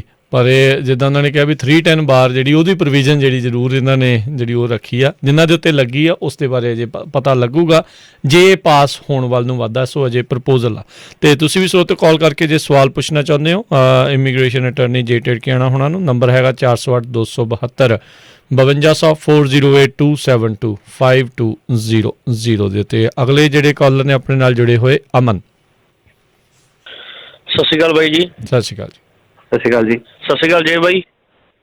ਸਤਿ ਸ਼੍ਰੀ ਅਕਾਲ ਜੀ। ਬਾਈ ਜੀ ਮੇਰੇ ਦੋ ਕੁਐਸਚਨ ਨੇ। ਪਹਿਲਾ ਕੁਐਸਚਨ ਮੇਰਾ ਇਹ ਹੈਗਾ, ਮੇਰੇ ਕੋਲ ਅਸਾਈਲਮ ਆਗਾ ਐਂਡ ਜਿਹੜੀ ਮੇਰੇ ਕੋਲ ਹੈਲਥ ਇੰਸ਼ੋਰੈਂਸ ਹੈਗੀ ਉਹ ਕੈਜ਼ਰ ਦੀ ਹੈਗੀ, ਉਹਦੇ ਬਟ ਉਹ ਇਹਦੇ ਅੰਡਰ ਕਵਰਡ ਕੈਲੀਫੋਰਨੀਆ ਦੇ, ਉਹਦਾ ਕੋਈ ਮੇਰੇ ਕੇਸ ਦੇ ਵਿੱਚ ਚੱਕਰ ਤਾਂ ਨਹੀਂ ਪਊ, ਜਾਂ ਫਿਰ ਮੈਨੂੰ ਡਾਇਰੈਕਟਲੀ ਕੈਜ਼ਰ ਤੋਂ ਹੈਲਥ ਇੰਸ਼ੋਰੈਂਸ ਲੈਣੀ ਚਾਹੀਦੀ ਹੈ? ਤੇ ਦੂਜਾ ਕੁਐਸਚਨ ਮੇਰਾ ਇਹ ਹੈ ਜੀ, ਐਵਰੇਜ, ਹਾਂਜੀ ਅਸਾਈਲਮ ਆ ਜੀ ਮੇਰੇ ਕੋਲ। ਜੀ ਦੱਸੋ ਦੂਜਾ ਕੁਐਸਚਨ ਦੱਸੋ। ਹਾਂਜੀ, ਦੂਜਾ ਕੁਐਸਚਨ ਇਹ ਹੈ ਜੀ, ਮੈਨੂੰ ਐਵਰੀ 6 ਮੰਥ ਫ੍ਰਿਜਨੋ ਆਈਸ ਵਾਲੇ ਬੁਲਾਉਂਦੇ ਹੁੰਦੇ ਸੀ ਚੈੱਕ ਇਨ ਵਾਸਤੇ, ਹੁਣ ਤਾਂ ਉਹ ਬੰਦ ਨੇ ਜੀ, ਉਹਨਾਂ ਨੂੰ ਕਾਲ ਕਰਨੀ ਪੈਂਦੀ ਆ। ਬਟ ਇਹਦੇ ਦੌਰਾਨ ਜੀ ਮੈਂ ਮੂਵ ਹੋਇਆ ਨਵੇਂ ਐਡਰੈਸ ਦੇ ਉੱਤੇ, ਉਹਨਾਂ ਨੂੰ ਮੈਂ ਕਾਲ ਕਰਦਾ, ਉਹ ਅਜੇ ਕੋਈ ਆਨਸਰ ਨਹੀਂ ਕਰ ਰਹੇ। ਤੇ ਮੈਨੂੰ ਕੋਈ, ਜਦੋਂ ਮੈਂ ਉਹਨਾਂ ਕੋਲੇ ਜਾਊਂਗਾ ਜੀ ਅੱਗੇ, ਮੈਨੂੰ ਫਿਰ ਕੋਈ ਟਰਬਲ ਤਾਂ ਨਹੀਂ ਆਊਗੀ ਵੀ ਉਹਨਾਂ ਤੋਂ ਬਿਨਾਂ ਪੁੱਛੇ ਆਪਾਂ ਮੂਵ ਹੋਇਆ, ਕਿਉਂਕਿ ਉਹ ਤਾਂ ਕੋਈ ਆਨਸਰ ਹੀ ਨਹੀਂ ਕਰ ਰਹੇ। ਫਿਰ ਆਪਾਂ ਨੂੰ ਇਹਦਾ ਕੀ ਹੱਲ ਕਰਨਾ ਚਾਹੀਦਾ ਹੈਗਾ ਜੀ? ਤੁਹਾਡਾ ਅਸਾਈਲਮ ਪਾਸ ਹੋ ਗਿਆ, ਤੁਹਾਨੂੰ ਡਿਪੋਰਟ ਨਹੀਂ ਕਰ ਸਕਦੇ, ਠੀਕ ਹੈ। ਪਹਿਲੀ ਗੱਲ ਤਾਂ ਇਹ ਹੈ ਕਿ ਅਸਾਈਲਮ ਤੋਂ ਤੁਹਾਡਾ ਜਿਹੜਾ ਗ੍ਰੀਨ ਕਾਰਡ ਹੈ, ਤੁਹਾਨੂੰ ਜਿਹੜੀ ਤੁਸੀਂ ਕਾਈਜ਼ਰ ਲਿੱਤੀ ਹੈ ਕਵਰਡ ਕੈਲੀਫੋਰਨੀਆ ਥਰੂ, ਕੋਈ ਤੁਹਾਨੂੰ ਅਸਾਈਲਮ ਹੋਲਡਰ ਨੂੰ ਕੋਈ ਫਰਕ ਨਹੀਂ ਪਊਗਾ ਜੀ, ਪਹਿਲੀ ਗੱਲ। ਫਿਰ ਦੂਜੀ ਗੱਲ ਆ ਜਿਹੜੀ ਤੁਸੀਂ ਉਹਨਾਂ ਨੂੰ ਆਈਸ ਵਾਲਿਆਂ ਨੂੰ ਇੱਕ ਡਾਕ ਰਾਹੀਂ ਸਰਟੀਫਾਈਡ ਮੇਲ ਭੇਜ ਦਿਓ ਕਿ ਤੁਸੀਂ ਮੂਵ ਹੋ ਗਏ ਆ। ਤੇ ਦੂਜਾ ਤੁਸੀਂ ਉਹਨਾਂ ਦਾ ਉੱਥੋਂ ਦੀ ਕੰਟੈਕਟ ਲੱਭ ਕੇ ਆਈਸ ਵਾਲਿਆਂ ਨੂੰ ਇੱਕ ਜਨਰਲ ਜਿਹੜੀ ਉਹਨਾਂ ਦੀ ਈਮੇਲ ਹੈ ਈਮੇਲ ਕਰ ਦਿਓ, ਤੁਹਾਡੀ ਖਾਨਾ ਪੂਰਤੀ ਹੈ। ਤੇ ਬਾਕੀ ਇਹ ਹੈ ਕਿ ਤੁਹਾਨੂੰ ਕੋਈ ਆਈਸ ਦੇ ਕੋਲ ਇੱਦਾਂ ਦੀ ਕੋਈ ਪਾਵਰ ਨਹੀਂ ਕਿ ਤੁਹਾਨੂੰ ਫੜ ਕੇ ਉਹਨਾਂ ਨੇ ਡਿਪੋਰਟ ਕਰ ਦੇਣਾ ਕਿਸੇ ਨੂੰ ਸਿੱਧੇ ਡਾਇਰੈਕਟਲੀ, ਜਦ ਤੱਕ ਉਹਦੇ ਖਿਲਾਫ ਰਿਮੂਵਲ ਆਰਡਰ ਨਹੀਂ ਹੈਗਾ। ਹੁਣ ਤੁਹਾਡੇ ਖਿਲਾਫ ਇਸ ਵੇਲੇ ਰਿਮੂਵਲ ਆਰਡਰ ਨਹੀਂ ਹੈਗਾ, ਤੁਹਾਡਾ ਕੇਸ ਪਾਸ ਹੋ ਚੁੱਕਾ, ਤੁਹਾਨੂੰ ਡਰਨ ਦੀ ਲੋੜ ਨਹੀਂ ਜੀ। ਥੈਂਕ ਯੂ ਜੀ। ਅਗਲੇ ਕਾਲਰ ਆਪਣੇ ਨਾਲ ਜੁੜੇ ਨੇ ਹਰਵਿੰਦਰ ਜੀ। ਪਰ ਇਸ ਦੇ ਵਿੱਚ ਮੈਂ ਇਹ ਚੀਜ਼ ਜਿਹੜੀ ਪੁੱਛਣਾ ਚਾਹੁੰਦਾ ਵੀ ਖਬਰ ਤਾਂ ਇਹੀ ਆਉਂਦੀ ਵੀ ਆਈਸ ਵਾਲੇ ਫੜ ਕੇ ਲੈ ਗਏ ਜੀ, ਕਰਤਾ ਜੀ ਡਿਪੋਰਟ, ਫਿਰ ਬੰਦਾ ਤਾਂ ਵੀ ਡਰਦਾ ਹੈ। ਨਹੀਂ ਦੇਖੋ ਕਿ ਅੱਛਾ ਇੱਕ ਚੀਜ਼ ਰਹਿ ਗਈ ਸੀਗੀ, ਇਹ ਜਿਹੜੇ ਇਮੀਗ੍ਰੈਂਟ ਏਲੀਅਨ ਹੁੰਦੇ ਤੇ ਈਵਨ ਗ੍ਰੀਨ ਕਾਰਡ ਹੋਲਡਰ ਜਿਹੜੇ ਹੈਗੇ ਨੇ, ਇਹਨਾਂ ਨੂੰ ਆਪਣਾ ਐਡਰੈਸ ਅਪਡੇਟ ਰੱਖਣਾ ਪੈਂਦਾ ਹੈ। ਇੱਕ ਫਾਰਮ ਹੁੰਦਾ ਹੈ AR11 ਫਾਰਮ, ਤੁਸੀਂ ਜ਼ਰੂਰ ਭਰੋ। ਜਿਹਨਾਂ ਦੇ ਕੇਸ ਆਲਰੇਡੀ ਚੱਲ ਰਹੇ ਨੇ, ਕੋਰਟ ਸਿਸਟਮ 'ਚ ਹੈਗੇ ਨੇ, ਉਹਨਾਂ ਨੂੰ E33, ਮਤਲਬ ਤੁਸੀਂ ਆਪਣਾ ਐਡਰੈਸ ਜ਼ਰੂਰ ਅਪਡੇਟ ਰੱਖੋ। ਆਈਸ ਵਾਲਿਆਂ ਦਾ ਇੱਕ ਸਿਸਟਮ ਹੁੰਦਾ, ਸਿਸਟਮ ਦੇ ਵਿੱਚ ਨਾ ਉਹਨਾਂ ਨੇ ਦੱਸਿਆ ਹੁੰਦਾ ਕਿ ਕਿਹਦੇ ਬੰਦੇ ਦੇ ਖਿਲਾਫ ਰਿਮੂਵਲ ਆਰਡਰ ਲੱਗਿਆ, ਉਹਨਾਂ ਨੂੰ ਬਸ ਉਨਾ ਹੀ ਦਿਖਦਾ, ਉਹਨਾਂ ਨੂੰ ਅੱਗੇ ਨਹੀਂ ਦਿਖਦਾ ਕਿ ਕਿਹਦੀ ਅਪੀਲ ਲੱਗੀ, ਕਿਹਦਾ ਕੀ ਹੈ। ਜਿਹਦੇ ਖਿਲਾਫ ਰਿਮੂਵਲ ਆਰਡਰ ਹੈ ਉਹਨੂੰ ਉਹ ਰਿਮੂਵ ਕਰ ਸਕਦੇ ਨੇ ਜੀ। ਤੇ ਇਹਨਾਂ ਨੂੰ ਹੁਣ ਜਿਹੜਾ ਜਦੋਂ ਜੱਜ ਕੇਸ ਪਾਸ ਕਰਦਾ ਹੈ, ਜੱਜ ਸਪੈਸ਼ਲੀ ਜਿਹਨਾਂ ਦਾ ਵੀ ਹੋਇਆ ਹੋਣਾ ਵੀਰਾਂ ਦਾ, ਉਹਨਾਂ ਨੂੰ ਸਿੱਧਾ ਹੀ ਕਹਿੰਦੇ ਨੇ ਕਿ ਜਿਹੜਾ ਇਹ ਰਿਮੂਵਲ ਆਰਡਰ ਦੀ ਕਾਪੀ ਹੈ ਤੁਸੀਂ ਆਪਣੇ ਨਾਲ ਰੱਖੋ, ਜੇ ਤੁਹਾਨੂੰ ਕੋਈ ਫੜਦਾ ਤੇ ਤੁਹਾਨੂੰ ਉਹ ਪ੍ਰੂਫ ਮੰਗਦਾ ਹੈ ਕਿ ਦੱਸੋ ਕੀ ਹੈ, ਤਾਂ ਤੁਹਾਡੇ ਕੋਲੋਂ ਜਿਹੜਾ ਅਸਾਈਲਮ ਦਾ ਅਪਰੂਵਲ ਆਰਡਰ ਹੈਗਾ, ਉਹ ਅਪਰੂਵਲ ਤੁਹਾਨੂੰ ਦਿਖਾ ਕੇ ਉੱਥੇ ਤੁਹਾਨੂੰ ਉਹਨਾਂ ਨੇ ਤੁਹਾਡੀ ਪ੍ਰੋਸੀਡਿੰਗਸ ਟਰਮੀਨੇਟ ਕਰ ਦੇਣੀ ਆਈਸ ਵਾਲਿਆਂ ਨੇ, ਤੇ ਤੁਸੀਂ ਆਪਣੀ ਜੇਬ 'ਚ ਰੱਖੋ ਉਹਨੂੰ ਹਮੇਸ਼ਾ ਅਪਰੂਵਲ ਨੋਟਿਸ ਨੂੰ। ਜੀ ਜੀ ਹਰਵਿੰਦਰ ਜੀ, ਹਾਂਜੀ ਸਤਿ ਸ਼੍ਰੀ ਅਕਾਲ। ਸਤਿ ਸ਼੍ਰੀ ਅਕਾਲ ਜੀ। ਮੈਂ ਇੱਕ ਤਾਂ ਪਹਿਲਾਂ ਤਾਂ ਇਹ ਪੁੱਛਣਾ ਸੀਗਾ, ਜਿਹੜਾ ਆਪਣੇ ਪ੍ਰੋਵੀਜ਼ਨ ਆਪਣਾ ਜਿਹੜਾ ਬਿੱਲ ਪੇਸ਼ ਹੋਇਆ ਇਹਦੇ ਵਿੱਚ, ਤੇ ਇਹਦੇ ਵਿੱਚ ਜਿਹੜੇ ਜਿਨ੍ਹਾਂ ਨੇ ਅਸਾਈਲਮ ਲਾਈ ਹੋਈ ਆ ਆਲਰੇਡੀ, ਮਤਲਬ ਜਿਹੜੇ ਵਰਕ ਪਰਮਿਟ ਜਿਨ੍ਹਾਂ ਕੋਲ ਹੈਗੇ ਆ, ਤੇ ਉਹ ਵੀ ਮਤਲਬ ਅਨਡਾਕੂਮੈਂਟਡ ਦੇ ਵਿੱਚ ਆਉਂਦੇ ਆ। ਤੇ ਬਿਲਕੁਲ ਇੱਕ ਜਿਹੜਾ ਮੈਂ ਇਹ ਪੁੱਛਣਾ ਸੀਗਾ, ਮਤਲਬ ਬਾਈ ਨੇ ਮੇਰੇ ਪਹਿਲਾਂ ਸਵਾਲ ਦੇ ਵਿੱਚ ਪੁੱਛਿਆ ਕਿ ਮੈਂ ਹਲੇ ਅਸਾਈਲਮ ਮੇਰਾ ਕੇਸ ਲੱਗਿਆ ਹੋਇਆ ਤੇ ਮੈਨੂੰ ਪਤਾ ਨਹੀਂ ਸੀ, ਮਤਲਬ ਮੈਂ ਕਵਰਡ ਕੈਲੀਫੋਰਨੀਆ ਦੇ ਥਰੂ ਮਤਲਬ ਲਈ ਹੋਈ ਇੰਸ਼ੋਰੈਂਸ, ਤੇ ਉਹਦਾ ਕੋਈ ਕੇਸ ਤੇ ਮਤਲਬ ਇਫੈਕਟ ਪੈਂਦਾ ਹੈ? ਜੀ ਨਹੀਂ ਜੀ, ਪਹਿਲਾਂ ਤਾਂ ਇਹ ਹੈ ਕਿ ਦੇਖਦੇ ਹਾਂ ਬਿੱਲ ਕਿੱਦਾਂ ਪਾਸ ਹੁੰਦਾ ਹੈ। ਅਸਾਈਲਮ ਜਿਹਨਾਂ ਦੀ ਲੱਗੀ ਹੋਈ ਹੈ ਉਹਨਾਂ ਦੇ ਖਿਲਾਫ ਅਪਰੂਵਲ, ਉਹਨਾਂ ਦੇ ਖਿਲਾਫ ਰਿਮੂਵਲ ਆਰਡਰ ਨਹੀਂ ਹੈਗਾ। ਜਿਹਨਾਂ ਦੀ ਲੱਗੀ ਹੋਈ ਹੈ ਉਹ ਤੇ ਸਿੱਧੇ ਆ ਜਾਂਦੇ ਨੇ। ਇਹਦੇ ਵਿੱਚ ਕੁਐਸਚਨ ਇਹ ਹੈ ਕਿ ਜਿਹਨਾਂ ਦੇ ਖਿਲਾਫ ਰਿਮੂਵਲ ਲੱਗੀ ਹੋਈ ਹੈ ਤੇ ਉਹ ਫਿਰ ਵੀ ਇੱਥੇ ਰਹਿ ਰਹੇ ਨੇ, ਉਹਨਾਂ ਨੂੰ ਐਮਨੈਸਟੀ ਮਿਲਦੀ ਹੈ ਕਿ ਨਹੀਂ ਮਿਲਦੀ ਹੈ? ਆਪਾਂ ਉਮੀਦ ਕਰਦੇ ਹਾਂ ਕਿ ਉਹ ਸਾਰਿਆਂ ਨੇ ਦੋਗੇ ਜਿਹੜੇ ਇੱਥੇ ਸੀਗੇ, ਭਾਵੇਂ ਰਿਮੂਵਲ ਉਹਨਾਂ ਤੇ ਲੱਗੀ ਵੀ ਹੈ। ਹੁਣ ਉਹਦੇ ਵਿੱਚ ਇਹ ਹੈ ਕਿ ਜੇ ਬਿੱਲ ਪਾਸ ਹੁੰਦਾ ਹੈ, ਸਾਰਿਆਂ ਨੂੰ ਮੈਂ ਬਾਰ-ਬਾਰ ਇਹੀ ਕਹਿੰਦਾ ਹੁੰਦਾ, ਜਿਹਦਾ ਯੂਐਸ ਸਿਟੀਜ਼ਨ ਨਾਲ ਵਿਆਹ ਹੋਇਆ ਹੋ ਗਿਆ ਜਾਂ ਜਿਹਦਾ ਇੱਦਾਂ ਦਾ ਐਮਨੈਸਟੀ ਬਿੱਲ ਵਗੈਰਾ ਆਉਂਦੇ ਨੇ, ਤੁਸੀਂ ਜਦੋਂ ਤੁਹਾਡੀ ਤਰੀਕ ਆਉਂਦੀ ਹੈ ਤੁਸੀਂ ਸਿੱਧੇ ਜਾ ਕੇ ਬਿਆਨ ਦਿਓ, ਸਿੱਧੇ ਜਿੱਤੋ ਜਾਂ ਸਿੱਧੇ ਹਾਰੋ। ਕੋਈ ਨਵਾਂ ਪੰਗਾ ਨਾ ਕ੍ਰੀਏਟ ਕਰ ਲਿਓ ਕਿ ਤੁਸੀਂ ਕੋਈ ਡਾਕੂਮੈਂਟ ਨਕਲੀ ਦੇ ਦਿੱਤਾ, ਕੋਈ ਐਫੀਡੇਵਿਟ ਨਕਲੀ ਦੇ ਦਿੱਤਾ, ਜਿੱਥੋਂ ਕਿ ਤੁਸੀਂ ਫੜੇ ਜਾਓ। ਮੈਡੀਕਲ ਲੈਟਰ ਤੁਸੀਂ ਨਕਲੀ ਦੇ ਦਿੱਤੀ ਕਿ ਜਿਹਦੇ ਕਰਕੇ ਤੁਹਾਡੇ ਖਿਲਾਫ ਇੱਕ ਉਹਨਾਂ ਨੇ ਮਿਸਰੈਪ੍ਰਜ਼ੈਂਟੇਸ਼ਨ ਪਾਤੀ। ਹੁਣ ਇਹ ਜ਼ਰੂਰ ਹੋ ਸਕਦਾ ਕਿ ਜਿਹਨਾਂ ਦਾ ਕੇਸ ਡਿਨਾਈ ਹੋਇਆ ਇੱਦਾਂ ਦੇ ਫਰਾਡ ਕਰਕੇ, ਉਹਨੂੰ ਪ੍ਰੋਬਲਮ ਹੋ ਸਕਦੀ ਹੈ। ਸੋ ਇਹ ਹੈ ਕਿ ਇਹ ਬਿੱਲ ਵੱਲ ਨਜ਼ਰ ਰੱਖੋ, ਆਪਣਾ ਜਿਹੜਾ ਰੈਕਡ ਹੈ ਉਹਨੂੰ ਕਲੀਨ ਰੱਖੋ, ਫਾਲਤੂ ਦੇ ਨਜਾਇਜ਼ ਪੰਗੇ ਨਾ ਲਓ ਕਿਸੇ ਦੇ ਆਖੇ ਲੱਗ ਕੇ, ਸਪੈਸ਼ਲੀ ਉਹ ਬੰਦਿਆਂ ਦੇ ਜਿਹੜੇ ਕਿ ਖੁਦ ਲੀਗਲ ਪ੍ਰੋਫੈਸ਼ਨਲ ਨਹੀਂ ਹੈਗੇ। ਜੀ ਦੂਜੀ ਗੱਲ, ਜਿਹੜਾ ਕਵਰਡ ਕੈਲੀਫੋਰਨੀਆ ਹੈਗਾ, ਉਹ ਅਸਾਈਲਮ ਹੋਲਡਰਸ ਤੇ ਕੋਈ ਫਰਕ ਨਹੀਂ ਪੈਂਦਾ ਹੈਗਾ। ਅਸਾਈਲਮ ਵਾਲਿਆਂ ਤੇ ਪਬਲਿਕ ਚਾਰਜ ਰੈਗੂਲੇਸ਼ਨ ਨਹੀਂ ਅਪਲਾਈ ਹੁੰਦੀਆਂ, ਤੁਸੀਂ ਆਰਾਮ ਨਾਲ ਆਪਣੇ ਬੈਨੀਫਿਟਸ ਵਗੈਰਾ ਲੈ ਸਕਦੇ ਹੋ। ਜੀ ਥੈਂਕ ਯੂ। ਅਗਲੇ ਕਾਲਰ ਹਰਮਨ। ਹਾਂਜੀ ਹਰਮਨ, ਕੀ ਸਵਾਲ ਹੈ ਜੀ? ਹਾਂਜੀ ਵੀਰ ਜੀ, ਦੋ ਭਰਾਵਾਂ ਨੂੰ ਸਤਿ ਸ਼੍ਰੀ ਅਕਾਲ। ਸਤਿ ਸ਼੍ਰੀ ਅਕਾਲ। ਸਤਿ ਸ਼੍ਰੀ ਅਕਾਲ ਜੀ। ਵੀਰ ਜੀ, ਮੇਰਾ ਕੁਐਸਚਨ ਤਾਂ ਛੋਟਾ ਜਿਹਾ ਹੀ ਆ। ਇੱਕ ਤਾਂ ਹੈਗਾ, ਜਿਹੜੇ ਮਤਲਬ ਮਾਪਿਓ ਅਪਲਾਈ ਕਰਦੇ ਹੋ, ਵੈਸੇ 10 ਤੋਂ 15 ਸਾਲ ਦਾ ਟਾਈਮ ਲੱਗਦਾ ਘੱਟ ਤੋਂ ਘੱਟ ਵੀ ਬੱਚਿਆਂ ਨੇ ਕਿੰਨਾ ਚਿਰ ਆਉਣਾ। ਇੱਕ ਜਿਹੜੇ ਡਿਲੀਵਰੀ ਪਰਸਨ ਆ, ਉਹਨਾਂ ਨੂੰ ਫਸਟ ਰੋ ਦੇ ਵਿੱਚ ਨਹੀਂ ਰੱਖਿਆ ਗਿਆ ਇਸ ਪੈਂਡੈਮਿਕ ਦੇ ਵਿੱਚ। ਡਿਲੀਵਰੀ ਪਰਸਨ ਮਤਲਬ ਕਿ ਲਾਇਸੈਂਸ ਪ੍ਰੋਫੈਸ਼ਨਲ ਦੀ ਗੱਲ ਕਰ ਰਹੇ ਕਿ ਕਿੱਦਾਂ? ਨਹੀਂ ਜਿਸ ਤਰ੍ਹਾਂ ਤੁਸੀਂ ਕਿਹਾ ਫਾਰਮਰ ਹੋ ਗਏ ਆ ਜਾਂ ਮੈਡੀਕਲ ਲਾਈਨ ਦੇ ਹੋ ਗਏ, ਉਹ ਜਿਹੜੇ ਮਤਲਬ ਫਸਟ ਲਾਈਨਰ ਹੋ ਗਏ ਆ, ਫਰੰਟ ਲਾਈਨਰ। ਸੋ ਤੁਸੀਂ ਡਿਲੀਵਰੀ ਵਾਲੇ ਤੋਂ ਟਰਾਂਸਪੋਰਟੇਸ਼ਨ ਟਰੱਕਰ ਦੀ ਗੱਲ ਕਰ ਰਹੇ ਹੋ ਕੀ? ਹਾਂਜੀ, ਮਤਲਬ ਉਹਨਾਂ ਨੂੰ ਫਰੰਟ ਲਾਈਨਰ ਨਹੀਂ ਰੱਖਿਆ ਗਿਆ, ਡਿਲੀਵਰੀ ਪਰਸਨ ਹੈ ਜਾਂ ਟਰਾਂਸਪੋਰਟਰ ਹੈ, ਜੋ ਵੀ ਹੈ। ਨਹੀਂ ਭਾਜੀ, ਕਿਉਂਕਿ ਇਦਾਂ ਹੈ ਕਿ ਜਿਹੜੇ ਟਰਾਂਸਪੋਰਟ ਪਹਿਲੀ ਗੱਲ ਤਾਂ ਕਰ ਰਹੇ ਨੇ, ਸਾਰਿਆਂ ਕੋਲ ਵਰਕ ਪਰਮਿਟ ਆਲਰੇਡੀ ਹੈਗੇ ਨੇ। ਉਸ ਤੋਂ ਬਿਨਾਂ ਤੁਸੀਂ ਕਿੱਥੇ ਟਰੱਕ ਚਲਾ ਸਕਦੇ ਹੋ, ਹਨਾ? ਚਲਾ ਨਹੀਂ ਸਕਦੇ। ਤੇ ਜਿਹੜਾ ਇਹ ਬਿੱਲ ਹੈ, ਇਹਦਾ ਤੁਸੀਂ ਮਕਸਦ ਸਮਝੋ ਕੀ ਹੈਗਾ। ਇਹ ਜਿੱਦਾਂ ਹੁਣ ਪਹਿਲਾਂ ਵੀ ਇੱਕ ਕਾਲਰ ਨੇ ਕਿਹਾ ਸੀਗਾ ਕਿ ਇਹਨਾਂ ਨੂੰ ਕਰ ਰਹੇ ਨੇ, ਦੂਜਿਆਂ ਨੂੰ ਕਿਉਂ ਨਹੀਂ ਕਰ ਰਹੇ। ਤੁਸੀਂ ਇਹ ਦੇਖੋ ਕਿ ਇਹ ਕੌਣ ਲੋਕ ਨੇ। ਇਹ ਉਹ ਲੋਕ ਨੇ ਜਿਹਨਾਂ ਦੇ ਇੱਥੇ ਕਈ ਸਾਲ ਹੋ ਗਏ, 10 ਸਾਲ 20 ਸਾਲ 30 ਸਾਲ, ਤੇ ਸਿੱਧੇ ਤਰੀਕੇ ਨਾਲ ਕੰਮ ਕਰ ਰਹੇ ਨੇ। ਕੋਈ ਕ੍ਰਿਮੀਨਲ ਰੈਕਡ ਨਹੀਂ ਹੈਗਾ, ਕੋਈ ਵਰਕ ਪਰਮਿਟ ਦਾ ਚਾਂਸ ਨਹੀਂ ਹੈ। ਹਮੇਸ਼ਾ ਡਰ ਦੇ ਥੱਲੇ ਰਹਿੰਦੇ ਨੇ ਕਿ ਕਦੋਂ ਵੀ ਇਹਨਾਂ ਨੂੰ ਫੜ ਕੇ ਡਿਪੋਰਟ ਕੀਤਾ ਜਾ ਸਕਦਾ ਹੈ। ਸੋ ਫਰੰਟ ਲਾਈਨਰ, ਇਹ ਜਿਹੜੇ ਕੱਚੇ ਲੋਕ ਨੇ, ਇਹਦੇ ਵਿੱਚੋਂ ਦੀ ਜਿਹੜੇ ਇਹਨਾਂ ਦੇ ਜਵਾਕ ਸੀਗੇ, ਜਿਹਨਾਂ ਨੇ ਡਿਗਰੀ ਲੈ ਲਈ, ਜਿਹਨਾਂ ਕੋਲ ਵਾਮੇ ਨੇ ਐਗਜ਼ੈਕਟਿਵ ਐਕਸ਼ਨ ਦੇ ਥਰੂ ਆਲਰੇਡੀ ਵਰਕ ਪਰਮਿਟ ਦਿੱਤਾ ਸੀਗਾ, ਉਹ ਕਹਿੰਦੇ ਤੁਸੀਂ ਇਹਨਾਂ ਨੂੰ ਕੱਲ ਹੀ ਲਟਕਾ ਕੇ ਰੱਖਿਆ, ਇਹਨਾਂ ਨੂੰ ਤੁਸੀਂ ਸਿੱਧੇ ਫਰੰਟ ਲਾਈਨ ਤੇ ਰੱਖ ਕੇ ਪੱਕੇ ਕਰੋ। ਦੂਜੀ ਗੱਲ ਇਹ ਸੀਗੀ ਕਿ ਸਭ ਤੋਂ ਜ਼ਿਆਦਾ ਜਿਹੜੇ ਇਲੀਗਲ ਜਿੱਦਾਂ ਆਉਂਦੇ ਸੀਗੇ ਕਿ ਹੋਰ ਕੰਮ ਨਹੀਂ ਕਰ ਸਕਦੇ ਸੀ, ਆਪਾਂ ਦੇਖਦੇ ਕਿ ਇਹ ਫਾਰਮ ਵਰਕਰਸ ਹੁੰਦੇ ਸੀਗੇ, ਤੇ ਉਹ ਫਿਰ ਤਾਂ ਕਰਕੇ ਕਹਿੰਦੇ ਕਿ ਜਿਹੜੇ ਫਾਰਮ ਦੇ ਵਿੱਚ ਕਰਦੇ ਸੀਗੇ, ਤਾਂ ਕਰਕੇ ਉਹਨਾਂ ਨੇ ਉਹਨਾਂ ਨੂੰ ਫਰੰਟ ਲਾਈਨ ਤੇ ਰੱਖਿਆ ਕਿ ਐਸੈਂਸ਼ੀਅਲ ਉਹਦੇ ਵਿੱਚ ਆਉਂਦੇ ਨੇ। ਤੇ ਬਾਕੀ ਜਦੋਂ ਤੁਹਾਡੀ ਗੱਲ ਠੀਕ ਹੈ, ਤੁਹਾਨੂੰ ਲੱਗਦਾ ਹੈ ਕਿ ਤੁਹਾਡਾ ਪ੍ਰੋਫੈਸ਼ਨ ਜ਼ਰੂਰੀ ਹੈ, ਮੈਨੂੰ ਲੱਗਦਾ ਮੇਰਾ ਪ੍ਰੋਫੈਸ਼ਨ ਜ਼ਰੂਰੀ ਹੈ, ਰਾਜਕਰਨ ਜੀ ਨੂੰ ਉਹਨਾਂ ਦਾ ਲੱਗਦਾ, ਤੇ ਏਦਾਂ ਹੁੰਦਾ ਕਿ ਸਾਰਿਆਂ ਨੂੰ ਤਾਂ ਨਹੀਂ ਪਾ ਸਕਦੇ ਹੋ, ਹਨਾ, ਫਰੰਟ ਲਾਈਨ ਦੇ ਉੱਤੇ। ਤੇ ਇਸ ਵੇਲੇ ਆਪਾਂ ਇਹੀ ਕਹਿੰਦੇ ਹਾਂ ਕਿ ਕੋਈ ਵੀ ਪਾਸ ਕਰ ਦੇਣ, ਉਹਦੇ ਵਿੱਚ ਸਾਰਿਆਂ ਦੀ ਜਿੱਤ ਹੈ। ਭਾਵੇਂ ਫਰੰਟ ਲਾਈਨ ਨਹੀਂ ਹੈ ਤਾਂ ਠੀਕ ਹੈ, 8 ਸਾਲ 'ਚ ਸਿਟੀਜ਼ਨ ਆ ਜਾਊਗੀ, 5 ਸਾਲ ਬਾਅਦ ਗ੍ਰੀਨ ਕਾਰਡ ਆ ਜਾਊਗਾ, ਉਹ 'ਚ ਵੀ ਕੀ ਨੁਕਸਾਨ ਹੈ, ਭਾਵੇਂ ਫਰੰਟ ਲਾਈਨ ਬਣਾਇਆ ਕਿ ਨਹੀਂ ਬਣਾਇਆ, ਹਨਾ ਜੀ। ਐਟਲੀਸਟ ਮੌਕਾ ਜਿਹੜਾ ਉਹ ਹੋਊਗਾ ਵੀ ਇੱਥੇ ਤੁਹਾਨੂੰ ਜਿਹੜੀ ਹਾਰਡਸ਼ਿਪ ਆ, ਸਾਰੇ ਕੱਚਿਆਂ ਨੂੰ ਮੌਕਾ ਦੇਣਾ। ਤੇ ਉਹਦੇ ਵਿੱਚ ਇਹ ਹੈ ਕਿ ਸਾਰਿਆਂ ਨੂੰ ਹੁਣ ਇਮੀਗ੍ਰੈਂਟ ਕਮਿਊਨਿਟੀ ਨੂੰ ਸਾਰੀ ਨੂੰ ਸਪੋਰਟ ਕਰਨਾ ਚਾਹੀਦਾ ਹੈ ਕਿ ਇਹ ਨਹੀਂ ਕਿ ਹੁਣ ਤੁਸੀਂ ਕਹੋ ਕੋਈ ਵੀ ਜਾਣਾ ਨਿੰਦਿਆ ਕਰੇਗੀ, ਇਹ ਵਾਲਾ ਨਹੀਂ ਕੀਤਾ, ਇੱਦਾਂ ਨਹੀਂ ਕੀਤਾ। ਜਿੱਦਾਂ ਪਹਿਲਾਂ ਹੀ ਦੱਸਿਆ ਕਿ ਉਹਨਾਂ ਦੀ ਆਪਣੀ ਪੋਲਿਟਿਕਸ ਇੰਨੀ ਹੈ ਕਿ ਪੀਸਮੀਲ ਦੇ ਵਿੱਚ ਹੀ ਪਾਸ ਹੋਣਾ ਹੈ। ਤੇ ਜੇ ਹੁਣ ਇਮੀਗ੍ਰੈਂਟਸ ਹੀ ਕਹਿਣ ਲੱਗ ਪਏ ਕਿ ਤੁਸੀਂ ਕੱਚਿਆਂ ਨੂੰ ਨਾ ਕਰੋ, ਪੱਕੇ ਆਂਦੇ ਕਿਉਂ ਨਹੀਂ ਕੀਤੇ, ਤੇ ਫਿਰ ਏਦਾਂ ਹੈ ਕਿ ਮੈਸੇਜ ਸਹੀ ਨਹੀਂ ਜਾਂਦਾ। ਹੁਣ ਇਸ ਵੇਲੇ ਸਾਰਿਆਂ ਨੂੰ ਸਪੋਰਟ ਕਰਨੀ ਚਾਹੀਦੀ ਹੈ ਇਸ ਬਿੱਲ ਦੀ। ਜੀ। ਗੁਰਵਿੰਦਰ ਜੀ, ਸਤਿ ਸ਼੍ਰੀ ਅਕਾਲ। ਹੈਲੋ, ਹਾਂਜੀ ਸਤਿ ਸ਼੍ਰੀ ਅਕਾਲ ਜੀ। ਮੈਂ ਪੁੱਛਣਾ ਸੀ ਕੁਐਸਚਨ ਇੱਕ ਜੀ ਸਾਡੇ ਬੇਟੇ ਦਾ ਅਸੀਂ ਮੇਰੇ ਹਸਬੈਂਡ ਨੇ ਕੀਤਾ ਸੀ ਗ੍ਰੀਨ ਕਾਰਡ ਤੇ ਅਪਲਾਈ, ਤੇ ਉਹਦਾ ਮਤਲਬ ਕਿ ਉਹ ਅਨਮੈਰਿਡ ਸੀਗਾ। ਉਸ ਤੋਂ ਬਾਅਦ ਉਹਦੇ ਪੇਪਰ ਆ ਗਏ ਸੀ, ਸਾਨੂੰ ਮਤਲਬ ਉਹਦਾ ਕੇਸ NBC ਚਲਿਆ ਗਿਆ ਸੀਗਾ, ਤੇ ਅਸੀਂ ਬਾਅਦ ਚੋਂ ਜਦੋਂ ਉਹਨਾਂ ਨੂੰ ਪੇਪਰ ਭੇਜੇ ਤਾਂ ਅਸੀਂ ਉਹਨਾਂ ਨੂੰ ਦੱਸਤਾ ਸੀ ਵੀ ਉਹਦੀ ਮੈਰਿਜ ਕਰਤੀ ਅਸੀਂ, ਵੈਸੇ ਅਸੀਂ ਫੀਸ ਵਗੈਰਾ ਵੀ ਭੇਜਤੀ ਸੀ। ਤੇ ਉਸ ਤੋਂ ਬਾਅਦ ਮਤਲਬ ਕਿ ਉਹ ਇੰਡੀਆ ਤੋਂ ਵਾਪਸ ਆ ਗਏ ਸੀ ਕੇਸ, ਉਹ ਕਹਿੰਦੇ ਤੁਹਾਡਾ ਅਸੀਂ ਕੇਸ ਅਸੀਂ USA ਨੂੰ ਵਾਪਸ ਕਰਤਾ, ਲਾਸਟ ਫਰਵਰੀ ਵਿੱਚ ਆਇਆ ਸੀਗਾ। ਸਾਨੂੰ ਕੋਈ ਵੈਸੇ ਹੋਰ ਇਨਫੋਰਮੇਸ਼ਨ ਨਹੀਂ ਸੀ ਮਿਲੀ ਉਹਦੇ ਬਾਰੇ। ਤੇ ਉਸ ਤੋਂ ਬਾਅਦ ਜਦ ਅਸੀਂ ਕੇਸ ਵੈਸੇ ਸਟੇਟਸ ਕੀਤਾ ਉਹਨਾਂ ਨੇ, ਮਤਲਬ ਕਿ ਪਹਿਲਾਂ ਤਾਂ ਉਹਨਾਂ ਨੇ ਦੱਸਿਆ ਪ੍ਰੋਸੈਸਿੰਗ ਟਾਈਮ 6 ਮੰਥ, ਉਸ ਤੋਂ ਬਾਅਦ ਅਸੀਂ ਦੁਬਾਰਾ ਚੈੱਕ ਕੀਤੀ, ਕਾਲ ਕੀਤੀ ਸੀ ਉਹਨਾਂ ਨੂੰ ਸਰਵਿਸ ਵਾਸਤੇ, ਤੁਹਾਡੇ ਕਹਿਣ ਮੁਤਾਬਕ ਕੀਤੀ ਸੀ, ਤੇ ਉਹਨਾਂ ਨੇ ਕਿਹਾ ਤੁਹਾਨੂੰ ਅਸੀਂ ਈਮੇਲ ਕਰਾਂਗੇ। ਬਸ ਉਹਨਾਂ ਨੇ ਮਤਲਬ ਕਿ ਇਹ ਦਿਖਾ ਰਹੇ ਨੇ ਰਿਵਿਊ ਦਾ ਕੇਸ ਹੈ ਨਾ, ਕੋਈ ਸਾਨੂੰ ਇਨਫੋਰਮੇਸ਼ਨ ਮਿਲੀ ਕਿ ਉਹ, ਮੈਂ ਉਹਦੇ ਬਾਰੇ ਪੁੱਛਣਾ ਸੀ ਵੀ ਜਿਸ ਤਰ੍ਹਾਂ ਮੈਂ ਮੇਰੇ ਹਸਬੈਂਡ ਅਜੇ ਗ੍ਰੀਨ ਕਾਰਡ ਹੀ ਨੇ, ਮੈਨੂੰ ਲੱਗ ਗਿਆ ਤੁਹਾਡਾ ਕੁਐਸਚਨ ਸਮਝ। ਤੁਹਾਡਾ ਜਿਹੜਾ ਕੇਸ ਸੀਗਾ ਤੁਹਾਡੇ ਹਸਬੈਂਡ ਨੇ ਫਾਈਲ ਕੀਤਾ ਸੀਗਾ, ਤੁਸੀਂ ਨਹੀਂ ਕੀਤਾ ਸੀਗਾ, ਸੋ ਉਹ ਲੱਗ ਕੇ ਸੀਗਾ। ਜਦੋਂ ਗ੍ਰੀਨ ਕਾਰਡ ਹੋਲਡਰ ਵਾਲੇ ਦਾ ਬੱਚਾ ਵਿਆਹ ਕਰਾ ਲੈਂਦਾ ਉਹ ਕੇਸ ਉੱਥੇ ਕੈਂਸਲ ਹੋ ਜਾਂਦਾ। ਸਿਟੀਜ਼ਨ ਵਾਲੇ ਦਾ ਬੱਚਾ ਵਿਆਹ ਕਰਾਉਂਦਾ ਫਿਰ ਕੋਈ ਪ੍ਰੋਬਲਮ ਨਹੀਂ। ਤੁਸੀਂ ਇਸ 'ਤੇ ਹੋਰ ਆਪਣਾ ਟਾਈਮ ਵੇਸਟ ਨਾ ਕਰੋ, ਤੁਸੀਂ ਐਜ਼ ਅ ਸਿਟੀਜ਼ਨ ਉਹਦਾ ਦੁਬਾਰਾ ਕੇਸ ਫਾਈਲ ਕਰੋ, ਤੁਹਾਡਾ ਪੁਰਾਣੀ ਕੇਸ ਤੋਂ ਕੁਛ ਨਹੀਂ ਲੱਭਣਾ ਤੁਹਾਨੂੰ। ਜੀ ਜੀ, ਸੋ ਇਹ ਫਿਰ ਇਹ ਆ ਵੀ ਗ੍ਰੀਨ ਕਾਰਡ ਵਾਲੇ ਜਿਨ੍ਹਾਂ ਨੇ ਕੀਤਾ ਆ ਵੀ ਉਹ ਫਿਰ ਜਾਂ ਇੰਤਜ਼ਾਰ ਕਰਨ ਅਤੇ ਜਾਂ ਜਿੰਨੀ ਦੇਰ ਤੱਕ ਇੱਥੇ ਆ ਨਹੀਂ ਜਾਂਦੇ, ਅਤੇ ਜਾਂ ਸਿਟੀਜ਼ਨ ਹੋਣ ਤੋਂ ਬਾਅਦ ਦੇ ਵਿੱਚ ਉਹ ਕਰਨ। ਸੋ ਇਹ ਵੀ ਆ ਵੀ ਜੇ ਗ੍ਰੀਨ ਕਾਰਡ ਵਾਲੇ ਨੇ ਜਦੋਂ ਉਹ ਸਿਟੀਜ਼ਨ ਬਣ ਗਿਆ ਕਿ ਉਹ ਸੇਮ ਕੇਸ ਅੱਗੇ ਚੱਲਦਾ ਹੈ ਜਾਂ ਐਜ਼ ਏ ਸਿਟੀਜ਼ਨ ਫਿਰ ਉਹਨਾਂ ਨੂੰ ਮੁੱਢ ਤੋਂ ਹੀ ਨਵਾਂ ਜਿਹੜਾ ਉਹ ਕਰਨਾ ਪੈਂਦਾ ਆ? ਦੇਖੋ ਜਿਹੜਾ, ਅੱਛਾ ਜੀ ਮੈਂ ਇਹ ਦੱਸ, ਜਿਹੜਾ ਹੁਣ ਇੱਕ ਸਿਟੀਜ਼ਨ ਆ, ਸਿਟੀਜ਼ਨ ਆਪਣਾ ਵਿਆਹੇ ਬੱਚੇ ਨੂੰ ਵੀ ਫਾਈਲ ਕਰ ਸਕਦਾ ਹੈ, ਅਣਵਿਆਹੇ ਨੂੰ ਵੀ ਫਾਈਲ ਕਰ ਸਕਦਾ ਹੈ। ਜਦੋਂ ਸਿਟੀਜ਼ਨ ਦਾ ਅਣਵਿਆਹੇ ਦਾ ਵਿਆਹ ਹੋ ਗਿਆ ਉਹਦੀ ਕੈਟੇਗਰੀ ਵਿਆਹ ਵਾਲੇ 'ਚ ਚੇਂਜ ਹੋ ਜਾਣੀ, ਜਦੋਂ ਡਿਵੋਰਸ ਹੋ ਗਿਆ ਉਹਦੀ ਵਾਪਸ ਅਣਵਿਆਹੇ ਵਾਲੇ 'ਚ ਚੇਂਜ ਹੋ ਜਾਣੀ, ਸਿਟੀਜ਼ਨ ਵਾਲੇ ਵੀ।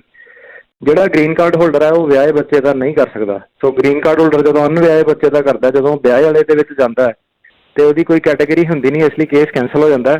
ਭਾਵੇਂ ਬਾਅਦ 'ਚ ਉਹਦਾ ਡਿਵੋਰਸ ਵੀ ਹੋ ਜਾਵੇ, ਅਣਵਿਆਹੇ 'ਚ ਵਾਪਸ ਨਹੀਂ ਆਊਗਾ। ਕਿਉਂਕਿ ਜਦੋਂ ਉਹਨੇ ਵਿਆਹ ਕਰਾਇਆ ਸੀਗਾ ਵਿਆਹ ਵਾਲੀ ਕੋਈ ਕੈਟੇਗਰੀ ਸੀਗੀ ਨਹੀਂ ਸਾਂਭਣ ਵਾਲੀ, ਤੇ ਗ੍ਰੀਨ ਕਾਰਡ ਹੋਲਡਰ ਵਾਲੇ ਦਾ ਜਦੋਂ ਬੱਚਾ ਵਿਆਹ ਕਰਾ ਲੈਂਦਾ ਕੇਸ ਖਤਮ ਹੋ ਜਾਂਦਾ ਉੱਥੇ। ਜੀ ਜੀ, ਅਤੇ ਆਪਣੇ ਅਗਲੇ ਕਾਲਰ ਨੇ ਭੁਪਿੰਦਰ। ਸਤਿ ਸ਼੍ਰੀ ਅਕਾਲ ਜੀ। ਸਤਿ ਸ਼੍ਰੀ ਅਕਾਲ ਜੀ। ਜੀ ਕੀ ਸਵਾਲ ਹੈ ਜੀ? ਹਾਂਜੀ, ਭਾਈ ਸਿਟੀਜ਼ਨ ਹੋਣ ਤੋਂ ਬਾਅਦ ਜਿਹੜਾ ਸਿਟੀਜ਼ਨ ਹੈ ਆਪਣੇ ਬੱਚਿਆਂ ਦਾ ਪਾਸਪੋਰਟ ਉਸ ਸਮੇਂ ਤੋਂ ਬਾਅਦ ਪਾਸਪੋਰਟ ਅੰਡਰ 18 ਦਾ ਆਪਣੇ ਨਾਲ ਅਪਲਾਈ ਕਰ ਸਕਦਾ ਜਾਂ ਉਹਨੂੰ ਪਹਿਲਾਂ ਬੱਚਿਆਂ ਦਾ ਸਰਟੀਫਿਕੇਟ ਅਪਲਾਈ ਕਰਨਾ ਪੈਣਾ ਸਿਟੀਜ਼ਨਸ਼ਿਪ ਦਾ? ਸਿਟੀਜ਼ਨਸ਼ਿਪ ਦਾ ਸਰਟੀਫਿਕੇਟ ਦੀ ਕੋਈ ਰਿਕੁਆਇਰਮੈਂਟ ਨਹੀਂ ਹੈਗੀ, ਮੈਂਡੇਟ ਇਮੀਗ੍ਰੇਸ਼ਨ ਪਰਪਸ ਲਈ ਉਹ ਆਟੋਮੈਟਿਕਲੀ ਸਿਟੀਜ਼ਨ ਕੰਸੀਡਰ ਹੁੰਦੇ ਨੇ। ਸਰਟੀਫਿਕੇਟ ਤੁਸੀਂ ਸਿਰਫ ਤਾਂ ਅਪਲਾਈ ਕਰਦੇ ਹੋ ਕਿ ਜੇ ਤੁਹਾਨੂੰ ਕਿਸੇ ਨੂੰ ਪ੍ਰੂਫ ਦਿਖਾਉਣਾ ਹੈ। ਜਿਹੜੀ ਤੁਹਾਡੀ ਪਾਸਪੋਰਟ ਵਾਲੀ ਗੱਲ ਰਹੀ ਹੈ, ਪਾਸਪੋਰਟ ਦਾ ਆਪਾਂ ਨਹੀਂ ਕੰਮ ਕਰਦੇ ਹੋ, ਤੁਸੀਂ ਨਾ ਪਾਸਪੋਰਟ ਆਫਿਸ ਜਾਓ, ਉਹਨਾਂ ਨੂੰ ਦੱਸੋ ਕਿ ਇਹ ਬਰਥ ਸਰਟੀਫਿਕੇਟ ਦੇ ਇਹਦੇ ਨਾਲ ਚੱਲ ਜਾਊਗਾ ਕਿ ਤੁਹਾਨੂੰ ਸਿਟੀਜ਼ਨ ਸਰਟੀਫਿਕੇਟ ਦੀ ਰਿਕੁਆਇਰਮੈਂਟ ਹੈ। ਪਾਸਪੋਰਟ ਵਾਲਿਆਂ ਤੋਂ USPS ਆਫਿਸ ਤੋਂ ਜਾ ਕੇ ਪੁੱਛੋ ਜੀ। ਤੇ ਅਗਰ ਸਰਟੀਫਿਕੇਟ ਬਣਾ ਲੈਂਦੇ ਆ ਬੱਚਿਆਂ ਦਾ, ਉਹਦਾ ਕੋਈ ਬੈਨੀਫਿਟ ਹੈ ਜਿਵੇਂ ਉਹ ਦਿਖਾ ਸਕਦੇ ਆ, ਰਾਈਟ? ਅਦਰਵਾਈਜ਼ ਕੋਈ ਬੈਨੀਫਿਟ ਇੱਦਾਂ ਹੈ ਕਿ ਤੁਹਾਡੀ ਥੋੜੀ ਜਿਹੀ ਤੁਹਾਡੀ ਫੀਸ ਉਹਦੀ ਉਹ ਤੁਹਾਨੂੰ ਮੇਰੇ ਖਿਆਲ ਹੈਜ਼ੀਟੇਸ਼ਨ ਤਾਂ ਨਹੀਂ ਕਰਨੀ ਚਾਹੀਦੀ, ਕਿਉਂਕਿ ਬਾਅਦ 'ਚ ਵੀ ਜੇ ਕੋਈ ਅੱਗੇ ਸਕੂਲ, ਯੂਨੀਵਰਸਿਟੀ, ਆਰਮੀ ਉਰਮੀ ਕਿਤੇ ਵੀ ਜਾਂਦੇ ਨੇ, ਰਿਕੁਆਇਰਮੈਂਟ ਹੋ ਸਕਦੀ ਹੈ ਉਹਨਾਂ ਦੀ ਸਰਟੀਫਿਕੇਟ ਦੀ, ਤੁਸੀਂ ਕਰ ਦਿਓ ਅਪਲਾਈ ਉਹਨਾਂ ਦਾ। ਇੰਨਾ ਕੋਈ ਮਹਿੰਗਾ ਤਾਂ ਹੈ ਨਹੀਂ, ਹੈ ਨਾ? ਫਾਰਮ ਫਾਈਲ ਕਰੋ N600 ਤੇ ਆ ਜਾਊਗਾ ਜੀ। ਨਵਰੀਤ ਕੌਰ। ਹਾਂਜੀ, ਸਤਿ ਸ਼੍ਰੀ ਅਕਾਲ ਭਾਜੀ। ਸਤਿ ਸ਼੍ਰੀ ਅਕਾਲ। ਮੇਰਾ ਇਹ ਕੁਐਸਚਨ ਆ ਜੀ, ਮੇਰੇ ਨਾ ਪਾਪਾ ਜਿੱਦਾਂ ਗ੍ਰੀਨ ਕਾਰਡ ਉਹਨਾਂ ਕੋਲ, ਉਹ ਨਾ ਇੰਡੀਆ ਰਹਿ ਕੇ ਆਇਆ 8-9 ਮਹੀਨੇ ਲਈ, ਤੇ ਉਹਨਾਂ ਨੇ ਹੁਣ ਆਏ ਸੀ ਇੱਧਰ, ਤੇ ਹੁਣ ਉਹਨਾਂ ਨੇ ਵਾਪਸ ਜਾਣਾ, ਤੇ ਕਿੰਨਾ ਟਾਈਮ ਇੱਧਰ ਰਹਿਣਾ ਜ਼ਰੂਰੀ ਉਹਨਾਂ ਲਈ ਵਾਪਸ ਜਾਣ ਲਈ? ਜਿਹੜਾ ਗ੍ਰੀਨ ਕਾਰਡ ਹੋਲਡਰ ਹੈ ਨਾ, ਉਹਦਾ ਜਦੋਂ ਉਹ ਕੋਈ ਵੀ ਟ੍ਰਿਪ 6 ਮਹੀਨੇ ਤੋਂ ਵੱਧ ਬਾਹਰ ਲਾਉਂਦਾ ਤੇ ਉਹ ਵਾਲਾ ਟ੍ਰਿਪ ਉਹਨਾਂ ਦਾ ਕੁਐਸਚਨ ਹੋ ਜਾਂਦਾ। ਜੇ ਸਾਲ ਤੋਂ ਵੱਧ ਟ੍ਰਿਪ ਬਾਹਰ ਲਾਉਂਦਾ ਤੇ ਗ੍ਰੀਨ ਕਾਰਡ ਨੂੰ ਰਿਸਕ ਵੀ ਆ ਸਕਦਾ। ਸੋ ਜਿਹਨਾਂ ਨੇ ਵੀ 6 ਮਹੀਨੇ ਤੋਂ ਵੱਧ ਟਰੈਵਲ ਕਰਨਾ ਹੈ, ਪਹਿਲਾਂ ਤਾਂ ਇਹ ਹੈਗਾ ਕਿ ਰੀਐਂਟਰੀ ਪਰਮਿਟ ਦੇ ਨਾਲ ਜਾਓ ਜੇ ਤੁਸੀਂ ਲੈ ਸਕਦੇ ਹੋ। ਰੀਐਂਟਰੀ ਪਰਮਿਟ ਤੋਂ ਬਿਨਾਂ ਨਾ ਜਾਓ। ਜੇ ਰੀਐਂਟਰੀ ਪਰਮਿਟ ਲੈਂਦੇ ਹੋ ਤੇ ਉਹ ਤੁਹਾਨੂੰ 2 ਸਾਲ ਦੀ ਬਾਹਰ ਰਹਿਣ ਦੀ ਪਰਮਿਸ਼ਨ ਦੇ ਦਿੰਦੇ ਨੇ, ਤੇ ਤੁਸੀਂ ਰੀਐਂਟਰੀ ਪਰਮਿਟ ਲੈ ਕੇ ਜਾਓ। ਜੀ ਜੀ, ਸੋ ਇਹ ਜਿਹੜਾ ਧਿਆਨ ਰੱਖੋ। ਤੇ ਬਾਕੀ 6 ਮਹੀਨੇ ਤੋਂ ਜਦੋਂ ਵੱਧ ਰਹਿ ਕੇ ਆਉਂਦੇ ਆ ਤੇ ਫਿਰ ਸਿਟੀਜ਼ਨਸ਼ਿਪ ਵਾਲੀ ਕਲੌਕ ਵੀ ਰੀਸੈਟ ਹੋ ਜਾਂਦੀ, ਰਾਈਟ? ਬਿਲਕੁਲ ਜੀ। ਸੋ ਇਹ ਸਾਰੀਆਂ ਚੀਜ਼ਾਂ ਜਿਹੜੀਆਂ ਉਹ ਧਿਆਨ ਹਿੱਤ ਰੱਖ ਕੇ ਹੀ ਜਿਹੜਾ ਵੀ ਤੁਸੀਂ ਫੈਸਲਾ ਲੈਣਾ ਆ ਉਸ ਹਿਸਾਬ ਦੇ ਨਾਲ ਜਿਹੜਾ ਉਹ ਲਵੋ। ਅਗਲੇ ਕਾਲਰ ਨੇ ਆਪਣੇ ਨਾਲ Jaspreet. Hi. So my question is that my husband had an interview on January 19th, and they gave him a 221G paper regarding my domicile from me, and we submitted it to the VAC on February 2nd, and they said that in like 10 or 15 days the passport should come back. I'm just wondering, is that correct, or does it take 180 days for it to come? There is no time limit. It can take any amount of time. Basically, depends upon what the investigation is for. Are they administratively processing something, or do they want to find out something? So the 221Gs, they can be given for different reasons. So I don't know why they gave a 221G in this case, but there is no such thing that they are bound to give you a passport in 15 days. Okay, thank you. ਅਗਲੇ ਜਿਹੜੇ collar ਆਪਣੇ ਨਾਲ ਨੇ ਜਸਵੀਰ, ਸਤਿ ਸ਼੍ਰੀ ਅਕਾਲ। ਸਤਿ ਸ਼੍ਰੀ ਅਕਾਲ ਦੋਨੋਂ ਵੀਰਾਂ ਨੂੰ ਜੀ। ਸਤਿ ਸ਼੍ਰੀ ਅਕਾਲ। ਸਤਿ ਸ਼੍ਰੀ ਅਕਾਲ ਜੀ। ਮੈਂ ਪੁੱਛਣਾ ਸੀ ਵੀਰ ਜੀ, ਜਿੱਦਾਂ ਆਪਣੇ ਅਸੀਂ ਗ੍ਰੀਨ ਕਾਰਡ ਅਪਲਾਈ ਕੀਤੇ ਆ ਤੇ ਉਹਦਾ ਐਡਰੈਸ ਚੇਂਜ ਕਰਾਉਣਾ ਆ, ਕਿਹੜਾ ਫਾਰਮ ਭਰਨਾ ਚਾਹੀਦਾ? AR11 AR11 ਹਾਂਜੀ, AR11 AR11 ਕਹਿ ਲਓ ਜਾਂ AR11 ਲਿਖ ਲਓ, ਤੇ ਉਹ ਜਿਹੜਾ ਫਾਰਮ ਆ ਉਹ ਆਨਲਾਈਨ ਹੀ ਜਗਵੀਰ ਜੀ ਭਰ ਹੋ ਜਾਂਦਾ, ਰਾਈਟ? ਹਾਂਜੀ, ਆਨਲਾਈਨ ਹੀ ਭਰ ਹੋ ਜਾਂਦਾ। ਓਕੇ, ਈਵਨ ਦੋ ਜੇ ਕਿਸੇ ਨੇ ਕਿਸੇ ਦੇ ਵਕੀਲ ਦੇ ਥਰੂ ਵੀ ਕੀਤਾ ਆ, ਉਹ ਵਕੀਲ ਉਸ ਦਾ ਭਰੇ ਜਾਂ ਉਹ ਖੁਦ ਵੀ ਭਰ ਸਕਦੇ ਇੱਦਾਂ? ਨਹੀਂ, ਖੁਦ ਵੀ ਭਰ ਸਕਦਾ, ਬੜਾ ਈਜ਼ੀ ਹੈ। ਜਾਓ ਤੁਸੀਂ ਉੱਥੇ, ਉਹਨਾਂ ਨੇ ਤੁਹਾਡਾ ਪੁੱਛਣਾ ਪੁਰਾਣਾ ਐਡਰੈਸ ਕੀ ਸੀਗਾ, ਨਵਾਂ ਐਡਰੈਸ ਕੀ ਸੀਗਾ, ਤੇ ਥੱਲੇ ਉਹਨਾਂ ਨੇ ਪੁੱਛਣਾ ਕਿ ਤੁਹਾਡਾ ਕੋਈ ਕੇਸ ਪੈਂਡਿੰਗ ਹੈਗਾ, ਤੇ ਉਹਦਾ ਰਿਸੀਟ ਪਾ ਦਿਓ ਤੁਸੀਂ। ਠੀਕ ਹੈ, ਰਸੀਦ ਨੰਬਰ ਪਾ ਦਿਓ, ਤੇ ਬੜਾ ਸੌਖਾ ਜਿਹਾ 2-3 ਮਿੰਟ ਲੱਗਦੇ ਨੇ ਭਰਨ ਦੇ। ਜੀ ਜ਼ਰੂਰ ਭਰ ਲਿਓ ਵੀ ਜਿਹੜੇ ਵੀ ਚੇਂਜ ਹੁੰਦੇ ਨੇ। ਜੀ ਥੈਂਕ ਯੂ। ਅਗਲੇ ਕਾਲਰ ਮਹਿੰਦਰ, ਸਤਿ ਸ਼੍ਰੀ ਅਕਾਲ ਜੀ। ਹਾਂਜੀ ਮਹਿੰਦਰ ਜੀ। ਮਹਿੰਦਰ ਜੀ ਆਪਾਂ ਉਹਨਾਂ ਤੋਂ ਅਗਲੇ ਕਾਲਰ ਉਹਨਾਂ ਨਾਲ ਗੱਲ ਕਰਦੇ ਹਾਂ। ਦਲਬੀਰ ਜੀ, ਸਤਿ ਸ਼੍ਰੀ ਅਕਾਲ। ਹਾਂਜੀ ਸਤਿ ਸ਼੍ਰੀ ਅਕਾਲ ਜੀ ਦੋਨੇ ਵੀਰਾਂ ਨੂੰ ਜੀ। ਸਤਿ ਸ਼੍ਰੀ ਅਕਾਲ ਜੀ। ਭਾਜੀ ਮੇਰਾ ਸਵਾਲ ਹੈ ਜੀ, ਮੈਂ ਆਪਣੇ ਵਰਕ ਪਰਮਿਟ ਅਪਲਾਈ ਕਰਿਆ ਸੀਗਾ ਤੇ ਉਸ ਤੋਂ 2 ਮਹੀਨੇ ਬਾਅਦ ਮੇਰੇ ਫਿੰਗਰਪ੍ਰਿੰਟ ਦੀ ਡੇਟ ਆਈ ਸੀਗੀ। ਉਹ ਆਈ ਸੀਗੀ 24 ਦਸੰਬਰ ਨੂੰ, ਉਦੋਂ ਕ੍ਰਿਸਮਸ ਈਵ ਸੀ, ਔਰ ਮੈਂ ਉੱਥੇ ਗਿਆ ਸੀ ਤੇ ਆਪਣਾ ਆਫਿਸ ਕਲੋਜ਼ ਸੀਗਾ, ਤੇ ਉਸ ਤੋਂ ਬਾਅਦ ਮੈਂ ਉਹਨਾਂ ਨਾਲ ਕੰਟੈਕਟ ਕਰਨ ਦੀ ਕੋਸ਼ਿਸ਼ ਕਰੀ, ਪਰ ਉਹਨਾਂ ਦਾ ਆਨਸਰ ਆਇਆ ਵੀ ਤੇਰਾ ਆਟੋਮੈਟਿਕਲੀ 60 ਦਿਨਾਂ ਦੇ ਅੰਦਰ ਅੰਦਰ ਤੇਰਾ ਰੀਸਕੈਜੂਲ ਆ ਜਾਊਗਾ ਜੀ ਕੋਈ। ਪਰ ਕੋਈ ਮੈਨੂੰ ਕੋਈ ਸਕੈਜੂਲ ਆਇਆ ਨਹੀਂ ਗਾ ਦੁਬਾਰਾ ਤੋਂ ਫਿੰਗਰਪ੍ਰਿੰਟ ਦਾ ਜੀ। ਅੱਛਾ, ਸਭ ਤੋਂ ਪਹਿਲਾਂ ਤਾਂ ਇਹ ਹੈ ਕਿ ਸਾਰਿਆਂ ਨੂੰ ਮੈਂ ਦੱਸ ਦਵਾਂ ਕਿ ਤੁਸੀਂ ਨਾ ਇਮੀਗ੍ਰੇਸ਼ਨ ਦੀ ਗੱਲ ਨਾ ਸੁਣਿਆ ਕਰੋ। ਉਹ ਕੋਈ ਲੀਗਲ ਐਡਵਾਈਸ ਦੇ ਬਿਜ਼ਨਸ 'ਚ ਨਹੀਂ ਹੈਗੇ, ਉਹ ਇੱਕ ਸਰਕਾਰੀ ਏਜੰਸੀ ਆ। ਉਹ ਝੂਠ ਬੜਾ ਲੋਕਾਂ ਨੂੰ ਦੱਸ ਦਿੰਦੇ ਆ ਕਿ ਮੈਨੂੰ ਤਾਂ ਉਹਨਾਂ ਨੇ ਇੱਦਾਂ ਕਿਹਾ, ਇੱਦਾਂ ਕੁਝ ਨਹੀਂ ਹੁੰਦਾ। ਕੋਈ 60 ਦਿਨ ਸੁੱਟ ਦਿਨ ਦਾ ਆਟੋਮੈਟਿਕ ਰੀਸਕੈਜੂਲ ਨਹੀਂ ਹੈਗਾ। ਤੁਹਾਨੂੰ ਕੀ ਕਰਨਾ ਚਾਹੀਦਾ, ਤੁਸੀਂ ਉਹ ਜਿਹੜਾ ਆਪਣਾ ਨੋਟਿਸ ਹੈ ਨਾ, ਉਹਨੂੰ ਲੈ ਕੇ ਆਪਣੇ ਸੋਮਵਾਰ ਨੂੰ ਹੀ ਸਰਵਿਸ ਸੈਂਟਰ ਜਾਓ, ਕਿਉਂਕਿ ਹੁਣ ਇਹਨਾਂ ਨੇ ਅੱਗੇ ਕੀ ਕਹਿਣਾ ਕਿ ਤੁਸੀਂ ਇੰਟਰਵਿਊ ਅਟੈਂਡ ਨਹੀਂ ਕੀਤੀ ਤਾਂ ਕਰਕੇ ਤੁਹਾਡਾ ਆਪਾਂ ਰਿਜੈਕਟ ਕਰਤਾ।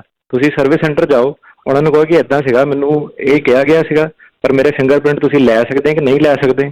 ਕਈ ਵਾਰੀ ਆਪਾਂ ਦੇਖਿਆ ਕਿ ਜਿਹੜੇ ਲੋਕਲ ਫੀਲਡ ਆਫਿਸ ਨੇ ਉਹ ਉਹਨਾਂ ਦੀ ਮਰਜ਼ੀ ਹੈ, ਪਰ ਕਈ ਵਾਰੀ ਆਪਾਂ ਦੇਖਿਆ ਮੈਜੋਰਿਟੀ ਆਫ ਦਾ ਟਾਈਮ ਉਹ ਤੁਹਾਨੂੰ ਬੁਲਾ ਕੇ ਤੁਹਾਡੇ ਫਿੰਗਰਪ੍ਰਿੰਟ ਕਰ ਲੈਂਦੇ ਨੇ। ਨਾਲ ਤੁਹਾਨੂੰ ਕਹਿ ਦੋਗੇ ਕਿ ਸਾਨੂੰ ਨਹੀਂ ਪਤਾ ਇਹਦਾ ਕੀ ਸੈਕਟ ਹੈ, ਪਰ ਫਿੰਗਰਪ੍ਰਿੰਟ ਤੁਹਾਡੇ ਉਹ ਲੈ ਲੈਣਗੇ। ਤੁਸੀਂ ਸੋਮਵਾਰ ਨੂੰ ਜਾ ਕੇ ਨੋਟਿਸ ਲੈ ਕੇ ਆਪਣਾ ਪੁਰਾਣਾ ਵਾਲਾ ਫਿੰਗਰਪ੍ਰਿੰਟ ਕਰਾ ਕੇ ਆਓ। ਓਕੇ ਭਾਜੀ, thank you ji. Thank you. Harvinder ji. ਹਾਂਜੀ ਵੀਰ ਜੀ ਸਤਿ ਸ਼੍ਰੀ ਅਕਾਲ। ਸਤਿ ਸ਼੍ਰੀ ਅਕਾਲ। ਸਤਿ ਸ਼੍ਰੀ ਅਕਾਲ। ਹਾਂਜੀ ਵੀਰ ਜੀ, ਮੇਰਾ ਸਵਾਲ ਇਹ ਹੈ ਜੀ, ਮੈਂ ਨਾ ਹੋਟਲ ਮੈਨੇਜਮੈਂਟ ਦੇ ਰਾਹੀਂ ਮੈਂ LA ਆਇਆ ਸੀ ਪਹਿਲਾਂ 2017 ਦੇ ਵਿੱਚ, ਤੇ ਉਹ ਤੋਂ ਬਾਅਦ ਫਿਰ ਸਾਨੂੰ ਆਪਣੇ ਭੇਜਤਾ ਸੀਗਾ ਇੰਡੀਆ। ਆਪਣੇ ਜਿਹੜੇ ਮੇਰਾ ਟਾਈਮ ਖਤਮ ਹੋ ਗਿਆ ਸੀ, ਉਹ ਤੋਂ ਬਾਅਦ ਫਿਰ ਮੈਂ ਆਇਆ ਸੀ 2019 ਦੇ ਵਿੱਚ ਜੀ। ਤੇ ਜਦ ਆਪਣੇ ਤੁਹਾਡਾ ਆਪਣੇ COVID-19 ਚੱਲਿਆ ਜੀ, ਫਿਰ ਸਾਡਾ ਜਿਹੜਾ ਹੋਟਲ ਸੀ ਉਹ ਕਰਤਾ ਸੀਗਾ ਬੰਦ। ਸਾਨੂੰ ਮਾਲਕ ਕਹਿੰਦਾ ਵੀ ਮੇਰੇ ਕੋਲ ਜੋਬ ਨਹੀਂ ਚੱਲਿਆ, ਤੇ ਉਹ ਫਿਰ ਮੈਂ ਵੀਰ ਜੀ ਮੈਂ ਨਾ ਹੁਣ ਆਪਣੇ ਪੋਲੀਟੀਕਲ ਸਾਇਲ ਮੈਂ ਕਰਿਆ। ਉਹ ਤੁਹਾਡਾ ਖਿਆਲ ਮਤਲਬ ਇਹ ਮੇਰਾ ਕਿ ਝੂਠਾ ਜਾਂ ਮੇਰੇ ਕਿ ਸੱਚਾ ਬਣੂਗਾ? ਯਾਨੀ ਪਹਿਲਾਂ ਮੈਂ 2 ਵਾਰ ਆਇਆ ਬਣੂਗਾ ਭਾਜੀ, ਜਿਸ ਹਿਸਾਬ ਨਾਲ ਤੁਸੀਂ ਦੱਸ ਰਹੇ। ਹਾਂਜੀ ਹਾਂਜੀ ਜੀ। ਸੋ ਇਹ ਤਾਂ ਸੈਂਸ ਤਾਂ ਇਸ ਹਿਸਾਬ ਦੇ ਨਾਲ ਹੀ ਜਿਹੜੀ ਉਹ ਬਣ ਰਹੀ ਹੈਗੀ ਆ। ਸੋ ਨਾਲੇ ਜੀ ਜੀ ਹਾਂਜੀ, ਝੂਠ ਸੱਚ ਕਿੱਥੇ ਡਿਸਾਈਡ ਹੁੰਦਾ ਹੈ? ਝੂਠ ਸੱਚ ਉੱਤੇ ਡਿਸਾਈਡ ਹੁੰਦਾ ਹੈ ਕਿ ਤੁਹਾਡੇ ਫੈਕਟਸ ਕੀ ਨੇ ਅੰਡਰਲਾਈਨ। ਝੂਠ ਸੱਚ ਇੱਥੇ ਨਹੀਂ ਡਿਸਾਈਡ ਹੁੰਦਾ ਕਿ ਤੁਸੀਂ ਪਹਿਲਾਂ ਆ ਕੇ ਬਣੇ ਹੋ। ਝੂਠ ਸੱਚ ਤੁਹਾਡੇ ਸਟੇਟਮੈਂਟ ਦੇ ਉੱਤੇ ਹੁੰਦਾ ਕਿ ਤੁਹਾਨੂੰ ਕੀ ਦਿੱਕਤ ਆਈ ਸੀਗੀ। ਅਸਾਲਮ ਦਾ ਜਿਹੜਾ ਕੇਸ ਹੁੰਦਾ ਹੈ, ਅਸਾਲਮ ਦਾ ਕੇਸ ਕੋਈ ਵੀ ਲਾ ਸਕਦਾ ਹੈ ਜੀ। ਗੱਲ ਇਹ ਹੁੰਦੀ ਹੈ ਕਿ ਇਹਦਾ ਵੀਕ ਕੇਸ ਹੈ ਕਿ ਇਹਦਾ ਸਟਰੋਂਗ ਕੇਸ ਹੈ। ਹੁਣ ਜਿਹੜਾ ਬੰਦਾ ਮੈਨੂੰ ਪੁੱਛ ਰਿਹਾ ਕਿ ਮੇਰਾ ਝੂਠਾ ਹੈ, ਉਹਦਾ ਤੁਹਾਨੂੰ ਭਾਜੀ ਪਤਾ ਹੀ ਹੋਊਗਾ ਕਿ ਤੁਹਾਡਾ ਝੂਠਾ ਕਿ ਸੱਚਾ, ਮੇਰੇ ਤੋਂ ਕੀ ਤੁਸੀਂ ਵੈਲੀਡੇਟ ਕਰਾ ਕੇ ਲੈਣਾ। ਜੀ ਜੀ ਜੀ ਜੀ ਬਿਲਕੁਲ। ਨਾਲੇ ਉਹਨਾਂ ਨੂੰ ਤੁਹਾਡੇ ਕੇਸ ਦੇ ਬਾਰੇ ਥੋੜ੍ਹੀ ਪਤਾ ਹੈ ਵੀ ਤੁਸੀਂ ਕੀ ਕੇਸ ਆਧਾਰ ਦੇ ਉੱਤੇ ਜਿਹੜਾ ਉਹ ਅਸਾਈਲਮ ਅਪਲਾਈ ਕਰ ਰਹੇ ਹੋ, ਕਿੱਦਾਂ ਆ, ਕਿਵੇਂ ਹੈਗਾ ਆ। ਆਪਣੇ ਆਪ ਨੂੰ ਇਨਕ੍ਰਿਮੀਨੇਟ ਨਾ ਕਰਿਆ ਕਰੋ ਆ ਕੇ ਰੇਡੀਓ ਦੇ ਉੱਤੇ। ਜਿਹੜੀ ਇੱਦਾਂ ਦੀਆਂ ਗੱਲਾਂ ਆ ਨਾ ਉਹ ਤੁਸੀਂ ਡਾਇਰੈਕਟ ਅਪੁਆਇੰਟਮੈਂਟ ਬਣਾ ਕੇ ਜਿਹੜਾ ਉਹ ਪੁੱਛ ਲਿਆ ਕਰੋ ਸਾਰਿਆਂ ਦੇ ਸਾਹਮਣੇ। ਇੱਦਾਂ ਦੀਆਂ ਆਪਣੀਆਂ ਨਿੱਜੀ ਗੱਲਾਂ ਇੱਦਾਂ ਦੀਆਂ ਜਿਹੜੀਆਂ ਉਹ ਤੁਹਾਨੂੰ ਨਹੀਂ ਕਰਨੀਆਂ ਚਾਹੀਦੀਆਂ। ਇਹ ਇੱਕ ਸਲਾਹ ਹੀ ਆ, ਮੰਨਣੀ ਨਹੀਂ ਮੰਨਣੀ ਹੈ ਤੁਹਾਡੀ ਜਿਹੜੀ ਉਹ ਆਪਣੀ ਮਰਜ਼ੀ ਹੈਗੀ ਆ। ਮੈਂ ਦੂਜੀ ਗੱਲ ਇਹ ਵੀ ਐਡ ਕਰ ਦਵਾਂ ਕਿ ਜੇ ਤੁਸੀਂ ਮੇਰੇ ਨਾਲ ਭਾਵੇਂ ਅਪੁਆਇੰਟਮੈਂਟ ਵੀ ਬਣਾਉਂਦੇ ਹੋ ਤੇ ਤੁਸੀਂ ਮੇਰੇ ਆਫਿਸ ਮੈਨੂੰ ਆ ਕੇ ਕਹਿੰਦੇ ਹੋ ਕਿ ਮੇਰਾ ਕੇਸ ਨਕਲੀ ਹੈ ਜਾਂ ਮੇਰੀ ਸਟੋਰੀ ਨਕਲੀ ਹੈ, ਜਿਹਨਾਂ ਨੇ ਆਇਆ ਤੁਸੀਂ ਉਹਨਾਂ ਤੋਂ ਪੁੱਛਿਓ, ਸਾਰਿਆਂ ਨੂੰ ਮੈਂ ਉਸੇ ਵੇਲੇ ਵਾਪਸ ਹੀ ਮੋੜਿਆ ਹੈਗਾ। ਵਕੀਲ ਦਾ ਕੰਮ ਸਿਰਫ ਇਹ ਹੈ ਕਿ ਜੇ ਤੁਹਾਡੀ ਇੱਕ ਸਟੇਟਮੈਂਟ ਹੈਗੀ ਹੈ, ਤੁਹਾਡੇ ਕੋਲ ਇੱਕ ਕਲੇਮ ਹੈਗਾ, ਤੁਸੀਂ ਆਪਣਾ ਕੇਸ ਪ੍ਰੈਜ਼ੈਂਟ ਕਰਦੇ ਹੋ ਸਾਨੂੰ ਲੱਗਦਾ ਕਿ ਤੁਸੀਂ ਜੈਨੂਇਨ ਹੋ, ਫੇਰ ਹੀ ਆਪਾਂ ਅੱਗੇ ਤੋਰਾਂਗੇ। ਉਹਦਾ ਰੀਜ਼ਨ ਸਿੰਪਲ ਹੈਗਾ ਕਿ ਤੁਸੀਂ ਮੇਰੇ ਲਈ ਸਿਰਫ ਇੱਕ ਕਲਾਇੰਟ ਹੋ। ਜੱਜ ਦੇ ਮੂਹਰੇ ਮੈਂ ਅਗਲੇ 30 ਸਾਲ ਜਾਣਾ, ਉਹਨੇ ਰੋਜ਼ ਮੈਨੂੰ ਦੇਖਣਾ ਕੌਣ ਜਾ ਕੇ। ਜੇ ਮੇਰੇ ਕੇਸ ਫੇਲ ਹੋ ਗਏ, ਜਿਹੜੇ ਮੇਰੇ ਫਿਊਚਰ ਵਾਲੇ ਉਹਨਾਂ 'ਤੇ ਵੀ ਫਰਕ ਪਊਗਾ। ਅਤੇ ਜਿਹੜਾ ਬੰਦਾ ਆ ਕੇ ਕਹਿੰਦਾ ਕਿ ਮੇਰਾ ਕੇਸ ਨਕਲੀ ਹੈ, ਆਪਾਂ ਉਹਦਾ ਕੇਸ ਫੜਦੇ ਨਹੀਂ ਹੈਗੇ। ਅਤੇ ਇਹ ਸਾਰੇ ਲਾਇਰਾਂ ਦਾ ਇਹੀ ਹੈਗਾ। ਅਤੇ ਇਹ ਤੁਸੀਂ ਜਦੋਂ ਕੇਸ ਲਾਉਂਦੇ ਹੋ, ਤੁਸੀਂ ਜੇ ਤੁਹਾਨੂੰ ਆਪ ਨੂੰ ਹੀ ਪਤਾ ਕਿ ਸੱਚ ਨਹੀਂ ਹੈਗਾ, ਤੁਸੀਂ ਉੱਥੇ ਨਹੀਂ ਸੱਚ ਬੋਲ ਸਕਦੇ ਹੋ ਵਕੀਲ ਦੇ ਆਫਿਸ ਦੇ ਮੂਹਰੇ। ਤੁਸੀਂ ਸਰਕਾਰੀ ਵਕੀਲ ਦੇ ਮੂਹਰੇ ਜਾ ਕੇ ਕਿੱਦਾਂ ਸੱਚ ਬੋਲੋਗੇ ਜੱਜ ਮੂਹਰੇ ਜਾ ਕੇ। ਜੀ ਜੀ ਜੀ ਬਿਲਕੁਲ। ਅਤੇ ਆਪਾਂ ਹੁਣ ਅਖੀਰਲੀਆਂ ਕੁਛ ਕੁ ਹੋਰ ਕਾਲ ਲਵਾਂਗੇ, ਫਿਰ ਆਪਾਂ ਪ੍ਰੋਗਰਾਮ ਨੂੰ ਸਮਾਪਤ ਕਰਾਂਗੇ। ਹੋਰ ਕਾਲਸ ਜਿਹੜੀਆਂ ਇਸ ਤੋਂ ਬਾਅਦ ਦੇ ਵਿੱਚ ਨਹੀਂ ਲੈ ਸਕਾਂਗੇ, ਜਿਹੜੇ ਹੋਲਡ 'ਤੇ ਉਹਨਾਂ ਦੀਆਂ ਆਪਾਂ ਵਾਰੀ ਸਰ ਕਾਲਸ ਲੈਂਦੇ ਹਾਂ। ਭੁਪਿੰਦਰ ਜੀ ਸਤਿ ਸ਼੍ਰੀ ਅਕਾਲ। ਸਤਿ ਸ਼੍ਰੀ ਅਕਾਲ ਜੀ। ਮੈਂ 2016 ਦੇ ਵਿੱਚ 2 ਸਾਲ ਦੀ ਪਰਮਿਸ਼ਨ ਲੈ ਕੇ ਗਿਆ ਸੀ ਇੰਡੀਆ, ਬਟ ਮੈਂ 1 ਸਾਲ ਦੇ ਵਿੱਚ ਹੀ ਵਾਪਸ ਆ ਗਿਆ ਸੀਗਾ। ਤਾਂ ਉਹ ਮੇਰੇ ਹੁਣ 1 ਸਾਲ ਵਾਸਤੇ ਮੈਂ ਦੁਬਾਰਾ ਫਿਰ ਪਰਮਿਸ਼ਨ ਲੈ ਕੇ ਜਾ ਸਕਦਾ? ਬਿਲਕੁਲ, ਜੇ ਤੁਹਾਨੂੰ ਪਰਮਿਸ਼ਨ ਦਿੰਦੇ ਆ ਤੇ ਬਿਲਕੁਲ ਜਾ ਸਕਦੇ ਹੋ। ਤੁਹਾਨੂੰ ਰੀਜ਼ਨ ਦੱਸਣਾ ਪੈਣਾ ਕਿਉਂ ਜਾਣਾ ਹੈ। ਜ਼ਿਆਦਾਤਰ ਪਰਮਿਸ਼ਨ ਦੇ ਦਿੰਦੇ ਨੇ, ਕੋਈ ਪ੍ਰੋਬਲਮ ਨਹੀਂ ਜੀ। ਥੈਂਕ ਯੂ ਜੀ। ਸੈਕੰਡ ਕੁਐਸਚਨ ਮੇਰਾ ਸੀਗਾ ਵੀ ਮੈਂ ਹੁਣ ਰੈਜ਼ੀਡੈਂਸ ਆਪਣੀ ਚੇਂਜ ਕੀਤੀ ਹੈ, ਨਿਊ ਹਾਊਸ ਬਣਾ ਲਿਆ। ਮੈਂ ਚਾਹੁੰਦਾ ਸੀਗਾ ਵੀ ਮੈਂ ਆਪਣੇ ਜਿਹੜੇ ਗ੍ਰੀਨ ਕਾਰਡ ਆ ਉਹਦਾ ਐਡਰੈਸ ਚੇਂਜ ਕਰਾ ਲਵਾਂ, ਤੇ ਉਹ ਹੋ ਸਕਦਾ ਹੁਣ ਚੇਂਜ? ਹਾਂਜੀ ਬਿਲਕੁਲ, AR11 ਆਨਲਾਈਨ ਫਾਰਮ ਭਰ ਦਿਓ। ਜੀ ਬਿਲਕੁਲ। ਜਿੰਨੀ ਦੇਰ ਤੱਕ ਸਿਟੀਜ਼ਨ ਨਹੀਂ ਬਣਦੇ ਉਨੀ ਦੇਰ ਤੱਕ ਮੇਕ ਸ਼ੋਰ ਕਰੋ ਵੀ ਜਦੋਂ ਵੀ ਤੁਸੀਂ ਐਡਰੈਸ ਚੇਂਜ ਕਰਦੇ ਆ ਆਪਣਾ ਉਹ AR15 ਫਾਰਮ ਜਿਹੜਾ ਉਹ ਜ਼ਰੂਰ ਅਪਡੇਟ ਕਰਦੇ ਰਹੋ, ਕਿਉਂਕਿ ਬਾਅਦ ਦੇ ਵਿੱਚ ਰਸੀਦ ਵੀ ਘੱਲਣੀ ਹੁੰਦੀ, ਉਹਨਾਂ ਨੇ ਰਿਸਿਪਟ ਵੀ ਘੱਲਣੀ। ਜੋ ਵੀ ਤੁਸੀਂ ਅਪਲਾਈ ਕਰੋਗੇ ਫਿਰ ਇਮੀਗ੍ਰੇਸ਼ਨ ਨੇ ਤੁਹਾਡੇ ਜੋ ਵੀ ਐਡਰੈਸ ਉਹਨਾਂ ਦੇ ਰੈਕਡ 'ਚ ਆ ਉਹਦੇ ਉੱਤੇ ਘੱਲਣਾ ਹੁੰਦਾ ਆ। ਜੀ ਮਹਿੰਦਰ ਜੀ ਸਤਿ ਸ਼੍ਰੀ ਅਕਾਲ।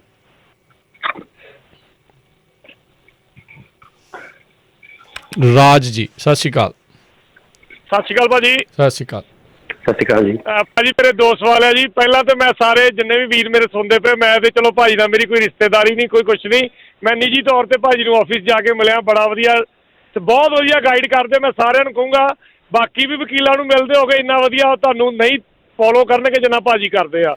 ਤੇ ਬਾਕੀ ਭਾਜੀ ਮੇਰਾ ਸਵਾਲ ਇਹ ਆ ਕਿ ਜਿਹੜਾ ਹੁਣ ਬਿੱਲ ਪੇਸ਼ ਹੋਇਆ, ਜੇ ਉਹ ਪਾਸ ਹੋ ਜਾਂਦਾ ਉਹਦੇ ਵਿੱਚ ਵੀਜ਼ੇ ਵਾਲਿਆਂ ਨੂੰ ਵੀ, ਜਿਹੜੇ ਵੀਜ਼ੇ ਤੇ ਆਏ ਉਹਨਾਂ ਨੂੰ ਵੀ ਕੋਈ ਬੈਨੀਫਿਟ ਮਿਲੂਗਾ ਕਿ ਨਹੀਂ ਭਾਜੀ? ਜੀ ਪਹਿਲਾਂ ਤਾਂ ਭਾਜੀ ਥੈਂਕ ਯੂ ਤੁਹਾਡਾ ਕਾਲ ਕਰਨ ਲਈ, ਐਪਰੀਸ਼ੀਏਟ ਇਟ। ਦੂਜਾ ਭਾਜੀ ਜਿਹੜਾ ਵੀਜ਼ੇ ਵਾਲੇ ਲੋਕ ਨੇ, ਜਿਹੜੇ ਕੱਚੇ ਲੋਕ ਨੇ, ਉਹਨਾਂ ਨੂੰ ਬੈਨੀਫਿਟ ਮਿਲੂਗਾ। ਤੇ ਮੇਰੇ ਕਹਿਣ ਦਾ ਮਤਲਬ ਇਹ ਨਹੀਂ ਹੈਗਾ ਕਿ ਜਿਹੜੇ ਪੱਕੇ ਆ ਹੁਣ ਇਹ ਸੋਚਣ ਲੱਗ ਪੈਣ ਕਿ ਮੇਰੇ ਕਹੇ ਤੇ ਕੱਚੇ ਹੋ ਜਾਣਾ। ਇਸ ਵੇਲੇ ਬਿੱਲ ਇੱਦਾਂ ਦਾ ਸਾਨੂੰ ਪਤਾ ਨਹੀਂ ਕਿ ਬਿੱਲ ਅੱਗੇ ਜਾ ਕੇ ਕਿੱਦਾਂ ਦਾ ਪਾਸ ਹੁੰਦਾ। ਜੀ ਜੀ so we have to wait and watch ਵੀ ਕੀ ਜਿਹੜੀ ਆ ਇਹ ਜੇ ਬਿੱਲ ਪਾਸ ਹੁੰਦਾ ਆ ਤਾਂ, ਕਿਉਂਕਿ ਇਹ ਵੀ ਇੱਕ ਜੇ ਬਹੁਤ ਵੱਡੀ ਇਸ ਦੇ ਨਾਲ ਜਿਹੜੀ ਉਹ ਜੁੜੀ ਹੈਗੀ ਆ। 60 ਜਿਹੜੇ ਸੈਨੇਟਰਸ ਦੀ ਘੱਟੋ ਘੱਟ ਜਿਹੜੀ ਉਹਨਾਂ ਨੂੰ ਜ਼ਰੂਰਤ ਹੈਗੀ ਆ। ਹਾਲ ਦੀ ਘੜੀ ਇਹਨਾਂ ਦੇ ਕੋਲ 50 ਜਿਹੜੇ ਆ ਉਹ ਕਹਿ ਸਕਦੇ ਆ ਵੀ ਹੈਗੇ ਆ, ਉਹਨਾਂ ਵਿੱਚੋਂ ਵੀ ਕੋਈ ਥਿਰਕ ਨਾ ਜਾਵੇ, ਇਹ ਵੀ ਨਹੀਂ ਕਿਹਾ ਜਾ ਸਕਦਾ। ਸੋ ਲੈਟਸ ਸੀ ਆਉਣ ਵਾਲੇ ਸਮੇਂ 'ਚ ਕੀ ਬਣਦਾ ਆ, ਵੀ ਟੁਕੜਿਆਂ ਦੇ ਵਿੱਚ ਬਿੱਲ ਪਾਸ ਹੁੰਦਾ ਜਾਂ ਇਕੱਠਾ ਬਿੱਲ ਪਾਸ ਹੁੰਦਾ ਆ। ਤੇ ਇਹ ਜਿਹੜਾ ਜ਼ਰੂਰ ਧਿਆਨ ਰੱਖਣ ਦੀ ਜ਼ਰੂਰਤ ਹੈਗੀ ਆ। ਤੇ ਅਗਲੇ ਕਾਲਰ ਆਪਣੇ ਨਾਲ ਨੇ ਨਰਿੰਦਰ ਜੀ। ਤੇ ਉਸ ਤੋਂ ਪਹਿਲਾਂ ਜੇ ਤੁਸੀਂ ਅਪੁਆਇੰਟਮੈਂਟ ਬਣਾਉਣਾ ਚਾਹੁੰਦੇ ਹੋ ਜੇ ਟੇਕਿਆਣਾ ਹੋਣਾ ਦੇ ਆਫਿਸ ਦੇ ਵਿੱਚ, ਇਹਨਾਂ ਦੇ ਨਾਲ ਇਹਨਾਂ ਦੇ ਆਫਿਸ 'ਚ ਤੁਸੀਂ ਕੰਟੈਕਟ ਕਰੋ। ਨੰਬਰ ਇਹਨਾਂ ਦਾ ਹੈਗਾ 415 909 0503 415 909 0503। ਇਸ ਨੰਬਰ ਦੇ ਉੱਤੇ ਜਿਹੜੀ ਉਹ ਤੁਸੀਂ ਇਹਨਾਂ ਨੂੰ ਕੰਟੈਕਟ ਕਰੋ, ਕਾਲ ਕਰੋ ਤੇ ਆਪਣੀ ਅਪੁਆਇੰਟਮੈਂਟ ਆ ਉਹ ਬਣਾ ਸਕਦੇ ਆ। ਨਰਿੰਦਰ ਜੀ ਸਤਿ ਸ਼੍ਰੀ ਅਕਾਲ। ਹਾਂਜੀ ਭਾਈ ਸਤਿ ਸ਼੍ਰੀ ਅਕਾਲ ਭਾਜੀ। ਸਤਿ ਸ਼੍ਰੀ ਅਕਾਲ। ਭਾਈ ਮੇਰਾ ਕੁਐਸਚਨ ਵੀ ਸੇਮ ਹੀ ਸੀਗਾ ਕਿ ਮੇਰਾ ਬ੍ਰਦਰ ਸੀ ਜਦੋਂ 2019 ਦੇ ਵਿੱਚ ਆਇਆ ਸੀਗਾ ਉਹ ਟੂਰਿਸਟ ਵੀਜ਼ੇ ਤੇ ਉਹਨੇ ਕੋਈ ਕੇਸ ਨਹੀਂ ਅਪਲਾਈ ਕੀਤਾ ਸੀਗਾ, ਤੇ ਉਹ ਕਿਸੇ ਕੈਟਾਗਰੀ ਵਿੱਚ ਆਉਂਦਾ ਜੇ ਕੱਲ ਨੂੰ ਇਹ ਕੋਈ ਬਿੱਲ ਪਾਸ ਹੁੰਦਾ ਜੇ ਪੱਕੇ ਕਰਦੇ ਆ ਇਹ? ਭਾਜੀ ਪਹਿਲਾਂ ਤਾਂ ਇਹ ਹੈ ਕਿ ਜਿਹੜੇ ਬੰਦੇ ਨੇ ਕੇਸ ਫਾਈਲ ਨਹੀਂ ਕੀਤਾ ਹੈ ਨਾ, ਤੁਹਾਡਾ ਜਿਹੜਾ ਇਸ਼ੂ ਹੈਗਾ ਉਹ ਹੈਗਾ 1 year ਡੈਡਲਾਈਨ ਦਾ ਇਸ਼ੂ। ਜਿੱਦਾਂ ਪਿਛਲੇ ਕਾਲਰ ਨੇ ਵੀ ਕਿਹਾ 1 year ਡੈਡਲਾਈਨ ਇਸ਼ੂ ਦਾ ਕੇਸ ਦਾ ਜੈਨੂਇਨ ਨਾਟ ਜੈਨੂਇਨ ਤੇ ਸੈਪਰੇਟ ਹੈ। ਉਹ ਤਾਂ ਬੰਦਾ ਨਕਲੀ ਕੇਸ ਤੇ ਬੰਦਾ ਜਿਹਨੇ ਨਕਲੀ ਫਾਈਲ ਕਰਨਾ ਉਹ ਤੇ ਭਾਵੇਂ ਪਹਿਲੇ ਦਿਨ ਵੀ ਨਕਲੀ ਫਾਈਲ ਕਰਦੇ ਨੇ ਲੋਕੀ ਹੈ ਨਾ। 1 year ਡੈਡਲਾਈਨ ਇਸ਼ੂ ਸਿੰਪਲ ਉਹ ਹੈ ਕਿ ਕਿਹੜਾ ਬੰਦਾ ਜਿਹਨੂੰ ਉਸ ਵੇਲੇ ਪ੍ਰੋਬਲਮ ਨਹੀਂ ਸੀਗੀ ਤਾਂ ਹੀ ਨਹੀਂ ਉਹਨੇ ਕੇਸ ਫਾਈਲ ਕੀਤਾ, ਉਹਦਾ 1 ਸਾਲ ਤੋਂ ਵੱਧ ਨਿਕਲ ਗਿਆ। ਕੀ ਹੁਣ ਇੱਦਾਂ ਦੇ ਕੋਈ ਹਾਲਾਤ ਹੈਗੇ ਨੇ ਕੰਟਰੀ ਦੇ ਵਿੱਚ, ਕੁਛ ਇੱਦਾਂ ਦਾ ਚੇਂਜ ਹੋਇਆ, ਕੋਈ ਉਹਦੇ ਪਰਸਨਲ ਹਾਲਾਤ, ਕੋਈ ਚੇਂਜ ਸਰਕਮਸਟੈਂਸਿਸ ਜਾਂ ਚੇਂਜ ਕੰਟਰੀ ਕੰਡੀਸ਼ਨ, ਕਿ ਕੋਈ ਇੱਦਾਂ ਦੀ ਚੀਜ਼ ਹੋਈ ਹੈ ਜਿਹਦੇ ਕਰਕੇ ਕਿ ਹੁਣ ਉਹਦੇ ਲਈ ਹਾਲਾਤ ਬਣਦੇ ਨੇ ਅਸਾਈਲਮ ਫਾਈਲ ਕਰਨ ਦੇ। ਤੁਸੀਂ ਇੱਕ ਆਪਣੇ change country condition, change circumstances ਉਹਦੇ ਥੱਲੇ ਦੇਖੋ ਕਿ ਜੇ ਕੁਛ ਇੱਦਾਂ ਦਾ ਹੈਗਾ ਕਿ ਉਹ ਕੇਸ ਫਾਈਲ ਕਰ ਸਕਦਾ ਹੈ ਕਿ ਨਹੀਂ ਕਰ ਸਕਦਾ। ਵਕੀਲ ਨੂੰ ਮਿਲੋ, ਸਾਨੂੰ ਮਿਲੋ ਜਾਂ ਕਿਸੇ ਹੋਰ ਨੂੰ ਮਿਲੋ। ਦੂਜੀ ਗੱਲ, ਜਿਹੜਾ ਇਹ ਬਿੱਲ ਪਾਸ ਹੋਣਾ ਹੈ ਇਹਦਾ ਸਾਨੂੰ ਨਹੀਂ ਪਤਾ ਕਿ ਅਲਟੀਮੇਟ ਫਾਰਮ ਇਹਦੀ ਕਿੱਦਾਂ ਦੀ ਹੋਣੀ ਹੈ, ਕਿ ਜਿਹੜੇ ਅਸਾਈਲਮ ਵਾਲੇ ਪੈਂਡਿੰਗ ਵਾਲੇ ਨੇ ਉਹਨਾਂ ਦਾ ਕੀ ਕਰਨਾ ਹੈ ਤੇ ਜਿਹੜੇ ਡਿਪੋਰਟੇਸ਼ਨ ਲੱਗੀ ਉਹਨਾਂ ਦਾ ਕੀ ਕਰਨਾ ਹੈ। ਤੁਹਾਨੂੰ ਵੇਟ ਹੀ ਕਰਨਾ ਜੀ। ਥੈਂਕ ਯੂ ਜੀ। ਅਗਲੇ ਕਾਲਰ ਸ਼ਹਿਬਾਜ਼, ਸਤਿ ਸ਼੍ਰੀ ਅਕਾਲ। ਸਤਿ ਸ਼੍ਰੀ ਅਕਾਲ ਜੀ। ਸਤਿ ਸ਼੍ਰੀ ਅਕਾਲ ਜੀ। ਹਾਂਜੀ, ਮੇਰਾ ਕੁਐਸਚਨ ਹੈ ਜੀ, ਅਸੀਂ ਨਾ ਆਪਣੇ ਮਦਰ ਇਨ ਲਾ ਲਈ ਗ੍ਰੀਨ ਕਾਰਡ ਅਪਲਾਈ ਕੀਤਾ ਸੀ ਸੈਪਟੈਂਬਰ 2020 ਚ। ਜੀ ਜੀ। ਹੈਲੋ, ਮੇਰੀ ਵਾਈਫ ਨੇ ਕੀਤਾ ਸੀ, ਉਹ ਸਿਟੀਜ਼ਨ ਹੈ, ਤੋਂ ਪੇਰੈਂਟਸ ਦਾ ਜਿਹੜਾ ਹੁੰਦਾ ਆ ਕਰਨ ਲਈ ਉਹ ਇੱਥੇ ਸੀ ਆਲਰੇਡੀ ਵਿਜ਼ਿਟਰ ਵੀਜ਼ਾ ਤੇ ਉਹ ਹੁਣ ਉਹਨਾਂ ਨੇ ਨਾ ਇੱਕ ਫਾਰਮ ਭੇਜਿਆ ਆ I-944 request for more evidence ਜੀ। ਸਾਨੂੰ ਹੁਣ ਥੋੜਾ ਕਨਫਿਊਜ਼ ਸੀ, ਉਹ ਕਹਿ ਰਿਹਾ ਕਿ ਉਹਨੂੰ ਜੀ ਐਕਸਟੈਂਡ ਕਰ ਦਿੱਤਾ ਡੈਡਲਾਈਨ ਨੂੰ ਸਬਮਿਟ ਕਰਨ ਲਈ 60 ਮੋਰ ਡੇਜ਼ ਉਹ ਫਾਰਮ। ਬਿਲਕੁਲ ਬਿਲਕੁਲ। ਤੇ ਇਜ਼ ਦੈਟ ਟਰੂ? ਉਹ ਸਹੀ ਗੱਲ ਹੈ ਜੀ? ਮਤਲਬ 60 ਡੇਜ਼ ਐਕਸਟੈਂਸ਼ਨ ਮਿਲਿਆ ਆ ਪੇਪਰ ਸਬਮਿਟ ਕਰਨ ਲਈ? ਜਿਹੜੀ ਆਪਾਂ ਭਾਜੀ ਕਈ ਵਾਰੀ ਰੇਡੀਓ ਤੇ ਅਨਾਉਂਸ ਕੀਤਾ ਹੈ ਕੱਟ ਆਫ ਡੇਟਸ ਜਿਹੜੀਆਂ ਹੈਗੀਆਂ ਜਿਹਨਾਂ ਦੀਆਂ ਮਾਰਚ 31 ਰੱਖੀ ਹੈ ਮੇਰੇ ਖਿਆਲ ਉਹਨਾਂ ਨੇ, ਕਿ ਉਸ ਤੋਂ ਪਹਿਲਾਂ ਜਿਹੜੀ ਤੁਹਾਨੂੰ ਰਿਕੁਐਸਟ ਫॉर ਐਵੀਡੈਂਸ ਆਉਂਦੀ ਹੈ, ਜਿਹੜੀ ਉਹਦੀ ਡੈਡਲਾਈਨ ਹੈ ਉਹਦੇ ਵਿੱਚ 60 ਦਿਨ ਉਹਨਾਂ ਨੇ ਹੋਰ ਦਿੱਤੀ ਹੈ ਫਲੈਕਸੀਬਿਲਿਟੀ। ਜੀ ਜੀ। ਤੇ 944 ਜਿਹੜਾ ਹੈਗਾ ਪਬਲਿਕ ਚਾਰਜ ਦਾ ਉਹ ਹੈਗਾ, ਮੈਨੂੰ ਲੱਗਦਾ ਤੁਸੀਂ ਸਹੀ ਤਰੀਕੇ ਨਾਲ ਭਰਿਆ ਨਹੀਂ ਸੀਗਾ ਤੇ ਇਹਨੂੰ ਤੁਸੀਂ ਸਹੀ ਤਰੀਕੇ ਨਾਲ ਭਰ ਕੇ ਭੇਜਿਓ, ਨਹੀਂ ਤਾਂ ਦੂਜਾ ਚਾਂਸ ਨਹੀਂ ਤੁਹਾਨੂੰ ਉਹਨਾਂ ਨੇ ਦੇਣਾ, ਇਸ ਤੋਂ ਬਾਅਦ ਰਿਜੈਕਸ਼ਨ ਹੈ। ਜੀ, ਇਹ ਧਿਆਨ ਰੱਖਿਓ ਜੀ। ਜੇ ਖੁਦ ਕਰ ਰਹੇ ਹੋ ਤਾਂ ਵੀ ਚੰਗੀ ਤਰ੍ਹਾਂ ਪੜ੍ਹ ਕੇ ਲਿਖ ਕੇ, ਤੇ ਜੇ ਨਹੀਂ ਤਾਂ ਜੇ ਸਹਾਇਤਾ ਲੈਣੀ ਚਾਹੁੰਦੇ ਹੋ, ਚਾਹੇ ਇਹਨਾਂ ਦੀ ਸਹਾਇਤਾ ਲੈਣੀ ਹੈ ਜਾਂ ਕਿਸੇ ਹੋਰ ਦੀ, ਤੇ ਜੇ ਤੁਸੀਂ ਜੇ ਟਿਰਕੀਆਣਾ ਇਹਨਾਂ ਦੇ ਆਫਿਸ ਦੀ ਸਹਾਇਤਾ ਲੈਣਾ ਚਾਹੁੰਦੇ ਹੋ ਉਹਨਾਂ ਨੂੰ ਕਾਲ ਕਰ ਲਓ 415 909 0503 415 909 0503 ਦੇ ਉੱਤੇ ਇਹਨਾਂ ਨੂੰ ਤੁਸੀਂ ਕੰਟੈਕਟ ਕਰ ਸਕਦੇ ਹੋ। ਅਗਲੇ ਕਾਲਰ ਜੱਸੀ। ਹਾਂਜੀ ਜੱਸੀ, ਸਤਿ ਸ਼੍ਰੀ ਅਕਾਲ ਜੀ। ਸਤਿ ਸ਼੍ਰੀ ਅਕਾਲ ਬਾਈ ਜੀ। ਹਾਂਜੀ, ਜਿਹੜੇ ਬੱਚੇ ਮਾਂ ਪਿਓ ਦੇ ਨਾਲ ਸਿਟੀਜ਼ਨ ਹੁੰਦੇ ਆ ਤੇ ਉਹਨਾਂ ਨੇ ਜੇ ਸਿਟੀਜ਼ਨ ਦਾ ਸਰਟੀਫਿਕੇਟ ਲੈਣਾ ਹੋਵੇ ਉਹਦੇ ਵਾਸਤੇ ਕੀ ਰਿਕੁਆਇਰਮੈਂਟ ਹੈ ਜੀ? ਤੁਹਾਨੂੰ ਭਾਜੀ N-600 ਫਾਰਮ ਫਾਈਲ ਕਰਨਾ ਪੈਂਦਾ ਤੇ ਜੋ ਵੀ ਉਹਨਾਂ ਦੀ ਫੀਸ ਹੈ ਉਹ ਦੇਣੀ ਪੈਂਦੀ ਹੈ, ਤੇ ਨਾਲ ਤੁਹਾਨੂੰ ਇਹ ਸ਼ੋਅ ਕਰਨਾ ਪੈਂਦਾ ਹੈ ਕਿ ਬੱਚਿਆਂ ਦੀ ਉਮਰ 18 ਸਾਲ ਤੋਂ ਘੱਟ ਸੀਗੀ, ਗ੍ਰੀਨ ਕਾਰਡ ਹੋਲਡਰ ਸੀਗੇ ਉਹ, ਤੇ ਘਰਦਿਆਂ ਦਾ ਸਿਟੀਜ਼ਨ ਸਰਟੀਫਿਕੇਟ ਲਗਾਉਣਾ ਪੈਂਦਾ ਹੈ। ਬੱਚਿਆਂ ਦੀ 18 ਸਾਲ ਤੋਂ ਘੱਟ ਉਮਰ ਹੋਣੀ ਚਾਹੀਦੀ ਹੈ ਜਦੋਂ ਘਰ ਦੇ ਸਿਟੀਜ਼ਨ ਬਣਦੇ ਨੇ, ਤੇ ਇਹ ਸਾਰਾ ਲੱਗ ਕੇ ਜਦੋਂ ਤੁਸੀਂ ਦੱਸਦੇ ਉਹਨਾਂ ਨੂੰ ਤੇ ਡੈਕਲੇਰੇਸ਼ਨ ਆਫ ਸਿਟੀਜ਼ਨਸ਼ਿਪ ਕਹਿੰਦੇ ਨੇ, ਤੇ ਤੁਹਾਨੂੰ ਉਹ ਸਰਟੀਫਿਕੇਟ ਦੇ ਦਿਓਗੇ। ਜੀ ਥੈਂਕ ਯੂ ਜੀ। ਬਹੁਤ ਸਾਰੇ ਲੋਕ ਇਹ ਵੀ ਹੁਣ ਸਵਾਲ ਜਿਹੜਾ ਕਈਆਂ ਨੇ ਪੁੱਛਣਾ ਵੀ ਇਸ ਬਿੱਲ ਦੇ ਨਾਲ ਹੀ ਸੰਬੰਧਿਤ ਜਿਹੜਾ ਹੋਣਾ ਆ ਵੀ ਭਾਈ ਜਿਹੜੇ ਵਿਜ਼ਿਟਰ ਵੀਜ਼ੇ ਦੇ ਉੱਤੇ ਆਏ ਆ ਜਿਹੜੇ ਅਜੇ ਹੈਗੇ ਹੀ ਨੇ, ਲੀਗਲ ਹੀ ਨੇ, ਉਹਨਾਂ ਨੂੰ ਵੀ ਕੋਈ ਫਾਇਦਾ ਬਾਅਦ ਦੇ ਵਿੱਚ ਜਿਹੜਾ ਇਹ ਹੋ ਸਕਦਾ ਹੈ ਇਸ ਦਾ, ਕਿਉਂਕਿ ਆਪਾਂ ਨੂੰ ਪਤਾ ਵੀ ਇਹ ਸਵਾਲ ਆਉਣਾ ਹੀ ਆਉਣਾ ਹੈ। ਹਾਂਜੀ ਭਾਜੀ, ਆਉਣਾ ਤਾਂ ਹੈ। ਮੇਰੀ ਸਾਰਿਆਂ ਨੂੰ ਇਹੀ ਰਿਕੁਐਸਟ ਵੀ ਹੈ, ਐਡਵਾਈਸ ਵੀ ਹੈ, ਤੁਸੀਂ ਇੱਕ ਨਾ ਵਕੀਲ ਦਾ ਰੋਲ ਸਮਝੋ ਕਿ ਵਕੀਲ ਦਾ ਰੋਲ ਕੀ ਹੈ। ਠੀਕ ਹੈ, ਆਪਾਂ ਤੁਹਾਡੀ ਹੈਲਪ ਜ਼ਰੂਰ ਕਰਨੀ ਹੈ, ਪਰ ਤੁਸੀਂ ਏਦਾਂ ਨਹੀਂ ਕਿ ਸਾਨੂੰ ਤੁਸੀਂ ਬੱਸ ਦੇ ਥੱਲੇ ਪਾ ਦੇਣਾ ਕਿ ਜਿੱਦਾਂ ਹੁਣ ਕਈ ਮੈਂ ਦੇਖਦਾ ਸਵਾਲ ਪੁੱਛਦੇ ਨੇ ਕਿ ਮੇਰਾ ਨਕਲੀ ਕੇਸ ਹੈ ਏਦਾਂ। ਮੈਂ ਕਿਹਾ ਸਾਡੀ ਨਹੀਂ, ਜਦੋਂ ਜਿੰਨੀ ਵਾਰੀ ਤੁਸੀਂ ਕਹੋਗੇ ਕਿ ਸਾਡਾ ਨਕਲੀ ਹੈ ਜਾਂ ਆਪਾਂ ਗਲਤ ਕੰਮ ਕਰਨਾ ਹੈ ਉਹ ਕਰਨਾ, ਵਕੀਲ ਐਜ਼ ਅ ਲਾਇਰ ਤੁਹਾਨੂੰ ਇਹੀ ਕਹਿਣਾ ਕਿ ਨਹੀਂ, ਆਪਾਂ ਤੁਹਾਨੂੰ ਇਹ ਐਡਵਾਈਸ ਨਹੀਂ ਦਿੰਦੇ ਕਿ ਤੁਸੀਂ ਇੱਥੇ ਗੈਰ ਕਾਨੂੰਨੀ ਤਰੀਕੇ ਨਾਲ ਰਹੋ। ਸਾਨੂੰ ਕੀ ਪਤਾ ਬਿੱਲ ਪਾਸ ਹੋਣਾ ਹੈ ਨਹੀਂ ਹੋਣਾ, ਤੇ ਤੁਸੀਂ ਆਪਣੇ ਜੋ ਵੀ ਤੁਹਾਡੀ ਡਿਊਰੇਸ਼ਨ ਦਿੱਤੀ ਹੈ ਤੁਸੀਂ ਉਹਦੇ ਵਿੱਚ ਆਪਣੇ ਲੀਗਲ ਸਟੇਟਸ ਨਾਲ ਕੰਪਲਾਈ ਕਰੋ ਤੇ ਵਾਪਸ ਜਾਓ। ਇਸ ਬਿੱਲ ਦੀ ਕਰਕੇ ਤੁਸੀਂ ਇੱਥੇ ਓਵਰਸਟੇ ਨਾ ਕਰੋ। ਜੀ ਜੀ, ਇਹਦਾ ਪਤਾ ਨਹੀਂ ਕਿ ਇਹਨੇ ਪਾਸ ਹੋਣਾ ਕਿ ਨਹੀਂ ਹੋਣਾ, ਫਿਰ ਤੁਸੀਂ ਲਟਕ ਜਾਓਗੇ। ਜਿਹੜਾ ਤੁਹਾਡਾ ਆਉਣ ਜਾਣ ਦਾ ਮਾਧਿਅਮ ਬਣਿਆ, ਟੂਰਿਸਟ ਵੀਜ਼ਾ ਵੀ ਬਣਿਆ, ਉਹ ਵੀ ਤੁਸੀਂ ਲਾਲਚ ਦੇ ਵਿੱਚ ਖਰਾਬ ਕਰੋਗੇ। ਇਹ ਬਿੱਲ ਦੀ ਕੋਈ ਗਰੰਟੀ ਨਹੀਂ ਹੈਗੀ। ਜਿਹੜੇ ਉਹਨਾਂ ਨੂੰ ਸੈਨੇਟ ਦੇ ਵਿੱਚ ਹੈ, ਹੋਰ ਤਾਂ ਕੁਝ ਨਹੀਂ, ਜਿੱਦਾਂ ਆਪਾਂ ਦੱਸਿਆ ਕਿ 10 ਬੰਦੇ ਚਾਹੀਦੇ ਆ, ਮੇਰੇ ਹਿਸਾਬ ਨਾਲ ਉਹਨਾਂ ਨੂੰ 10 ਬੰਦੇ ਮਿਲਣੇ ਵੀ ਮੁਸ਼ਕਿਲ ਹੋ ਜਾਣੇ ਆ। ਜੀ ਜੀ, ਜਿੱਦਾਂ ਦੇ ਹਾਲਾਤ ਜਿਹੜੇ ਉਹ ਹੈਗੇ ਆ ਲੱਗਦਾ ਘੱਟ ਚਾਂਸ ਹੈਗੇ ਆ। ਇਹ ਜਿੱਦਾਂ ਤੁਸੀਂ ਕਿਹਾ ਵੀ ਛੋਟੇ ਛੋਟੇ ਟੁਕੜਿਆਂ ਦੇ ਵਿੱਚ ਜੇ ਇਸ ਨੂੰ ਪਾਸ ਕਰਾਉਣ 'ਚ ਕਾਮਯਾਬ ਹੋ ਜਾਣ, ਉਹ ਵੀ ਬੜੀ ਵੱਡੀ ਇੱਕ ਗੱਲ ਇਹਨਾਂ ਦੇ ਲਈ ਰਹੇਗੀ। ਅਮਰੀਕਾ ਜਿੱਦਾਂ ਦੀ ਸਥਿਤੀ, ਅਮਰੀਕਾ ਹੀ ਕੀ ਪੂਰੇ ਵਿਸ਼ਵ ਦੇ ਵਿੱਚ ਜਿੱਦਾਂ ਦੀ ਸਥਿਤੀ ਇਸ ਟਾਈਮ ਚੱਲ ਰਹੀ ਆ, ਇਮੀਗ੍ਰੇਸ਼ਨ ਇੰਨਾ ਕੁ ਜ਼ਿਆਦਾ ਤੱਤਾ ਮੁੱਦਾ ਹੈਗਾ ਆ ਵੀ ਕੋਈ ਵੀ ਪੋਲੀਟੀਸ਼ੀਅਨ ਇਸ ਨੂੰ ਬਹੁਤਾ ਹੱਥ ਲਾ ਕੇ ਰਾਜੀ ਨਹੀਂ ਹੈਗਾ। ਪਰ ਪ੍ਰੈਜ਼ੀਡੈਂਟ ਬਾਈਡਨ ਨੇ ਇਸ ਦੇ ਉੱਤੇ ਹੁਣ ਗੱਲ ਕਰਨੀ ਸ਼ੁਰੂ ਕੀਤੀ ਆ। ਲੈਟਸ ਸੀ, ਕਿਉਂਕਿ ਉਹਦੇ ਇਕੱਲੇ ਕਿਆਂ ਦੇ ਨਾਲ ਤਾਂ ਕੁਛ ਨਹੀਂ ਹੋਣਾ, ਪੂਰੇ ਅਮਰੀਕਾ ਨੂੰ ਨਾਲ ਲੈ ਕੇ ਹੀ ਜਿਹੜਾ ਇਹ ਰਿਫਾਰਮ ਆ ਉਹ ਹੋ ਸਕਦਾ ਆ। ਹਾਲ ਦੀ ਘੜੀ ਜਿਹੜੇ ਇਸ ਦੇ ਉੱਤੇ ਤਲਵਾਰਾਂ ਲਟਕ ਰਹੀਆਂ ਨੇ, ਆਉਣ ਵਾਲੇ ਸਾਲਾਂ 'ਚ ਕੀ ਬਣੂਗਾ, ਕਿਵੇਂ ਹੋਊਗਾ, ਇਹ ਕਿਹਾ ਨਹੀਂ ਜਾ ਸਕਦਾ। ਹੁਣ ਤੁਸੀਂ ਆਪ ਹੀ ਅਟਰਨੀ ਟਿਰਕਿਆਣਾ ਜੀ, ਜੇ ਦੇਖਿਆ ਜਾਵੇ ਆਪਾਂ ਰਿਸੈਸ਼ਨ ਦੀਆਂ ਗੱਲਾਂ ਅਤੇ ਮਾਰਕੀਟ ਡਿੱਗਣ ਦੀਆਂ ਗੱਲਾਂ ਨੂੰ ਸਾਲ ਤੋਂ ਜ਼ਿਆਦਾ ਹੋ ਗਿਆ ਸੁਣਦਿਆਂ ਨੂੰ, ਉਹ ਨਹੀਂ ਅਜੇ ਤੱਕ ਕੁਛ ਜਿਹੜਾ ਉਹ ਪਤਾ ਲੱਗਣ ਦਿਆ ਵੀ ਕਿੱਧਰਲੇ ਪਾਸੇ ਨੂੰ ਜਾਣਾ। ਸੋ ਇਮੀਗ੍ਰੇਸ਼ਨ ਦਾ ਤਾਂ ਇਹ ਕਿਹਾ ਨਹੀਂ ਜਾ ਸਕਦਾ ਵੀ ਇਸ ਕਾਰਜਕਾਲ ਦੇ ਵਿੱਚ ਇਹ ਬਿੱਲ ਪਤਾ ਨਹੀਂ ਸਦਨ ਦਾ ਇਹਨੇ ਮੂੰਹ ਦੇਖਣਾ ਵੀ ਆ ਕਿ ਨਹੀਂ, ਕਿ ਡੈਡ ਔਨ ਅਰਾਈਵਲ ਆ। ਸੋ ਯੂ ਨੈਵਰ ਨੋ ਕੀ ਕੁਛ ਜਿਹੜਾ ਹੋਣਾ। ਪੋਲੀਟਿਕਸ ਬਹੁਤ ਜਲਦੀ ਅਤੇ ਬੜੀ ਤੇਜ਼ੀ ਦੇ ਨਾਲ ਜਿਹੜੀ ਉਹ ਚੇਂਜ ਹੋ ਜਾਂਦੀਆਂ ਹੁੰਦੀਆਂ ਆ ਪਾਲਿਸੀਜ਼। ਸੋ ਇਸ ਦੇ ਉੱਤੇ ਤੁਹਾਨੂੰ ਨਜ਼ਰ ਜ਼ਰੂਰ ਤੁਸੀਂ ਰੱਖ ਸਕਦੇ ਆ ਵੀ ਕੀ ਹੈਗਾ ਆ, ਕਿਵੇਂ ਹੈਗਾ ਆ, ਆਪਾਂ ਤੁਹਾਨੂੰ ਅਪਡੇਟ ਕਰਦੇ ਰਹਾਂਗੇ।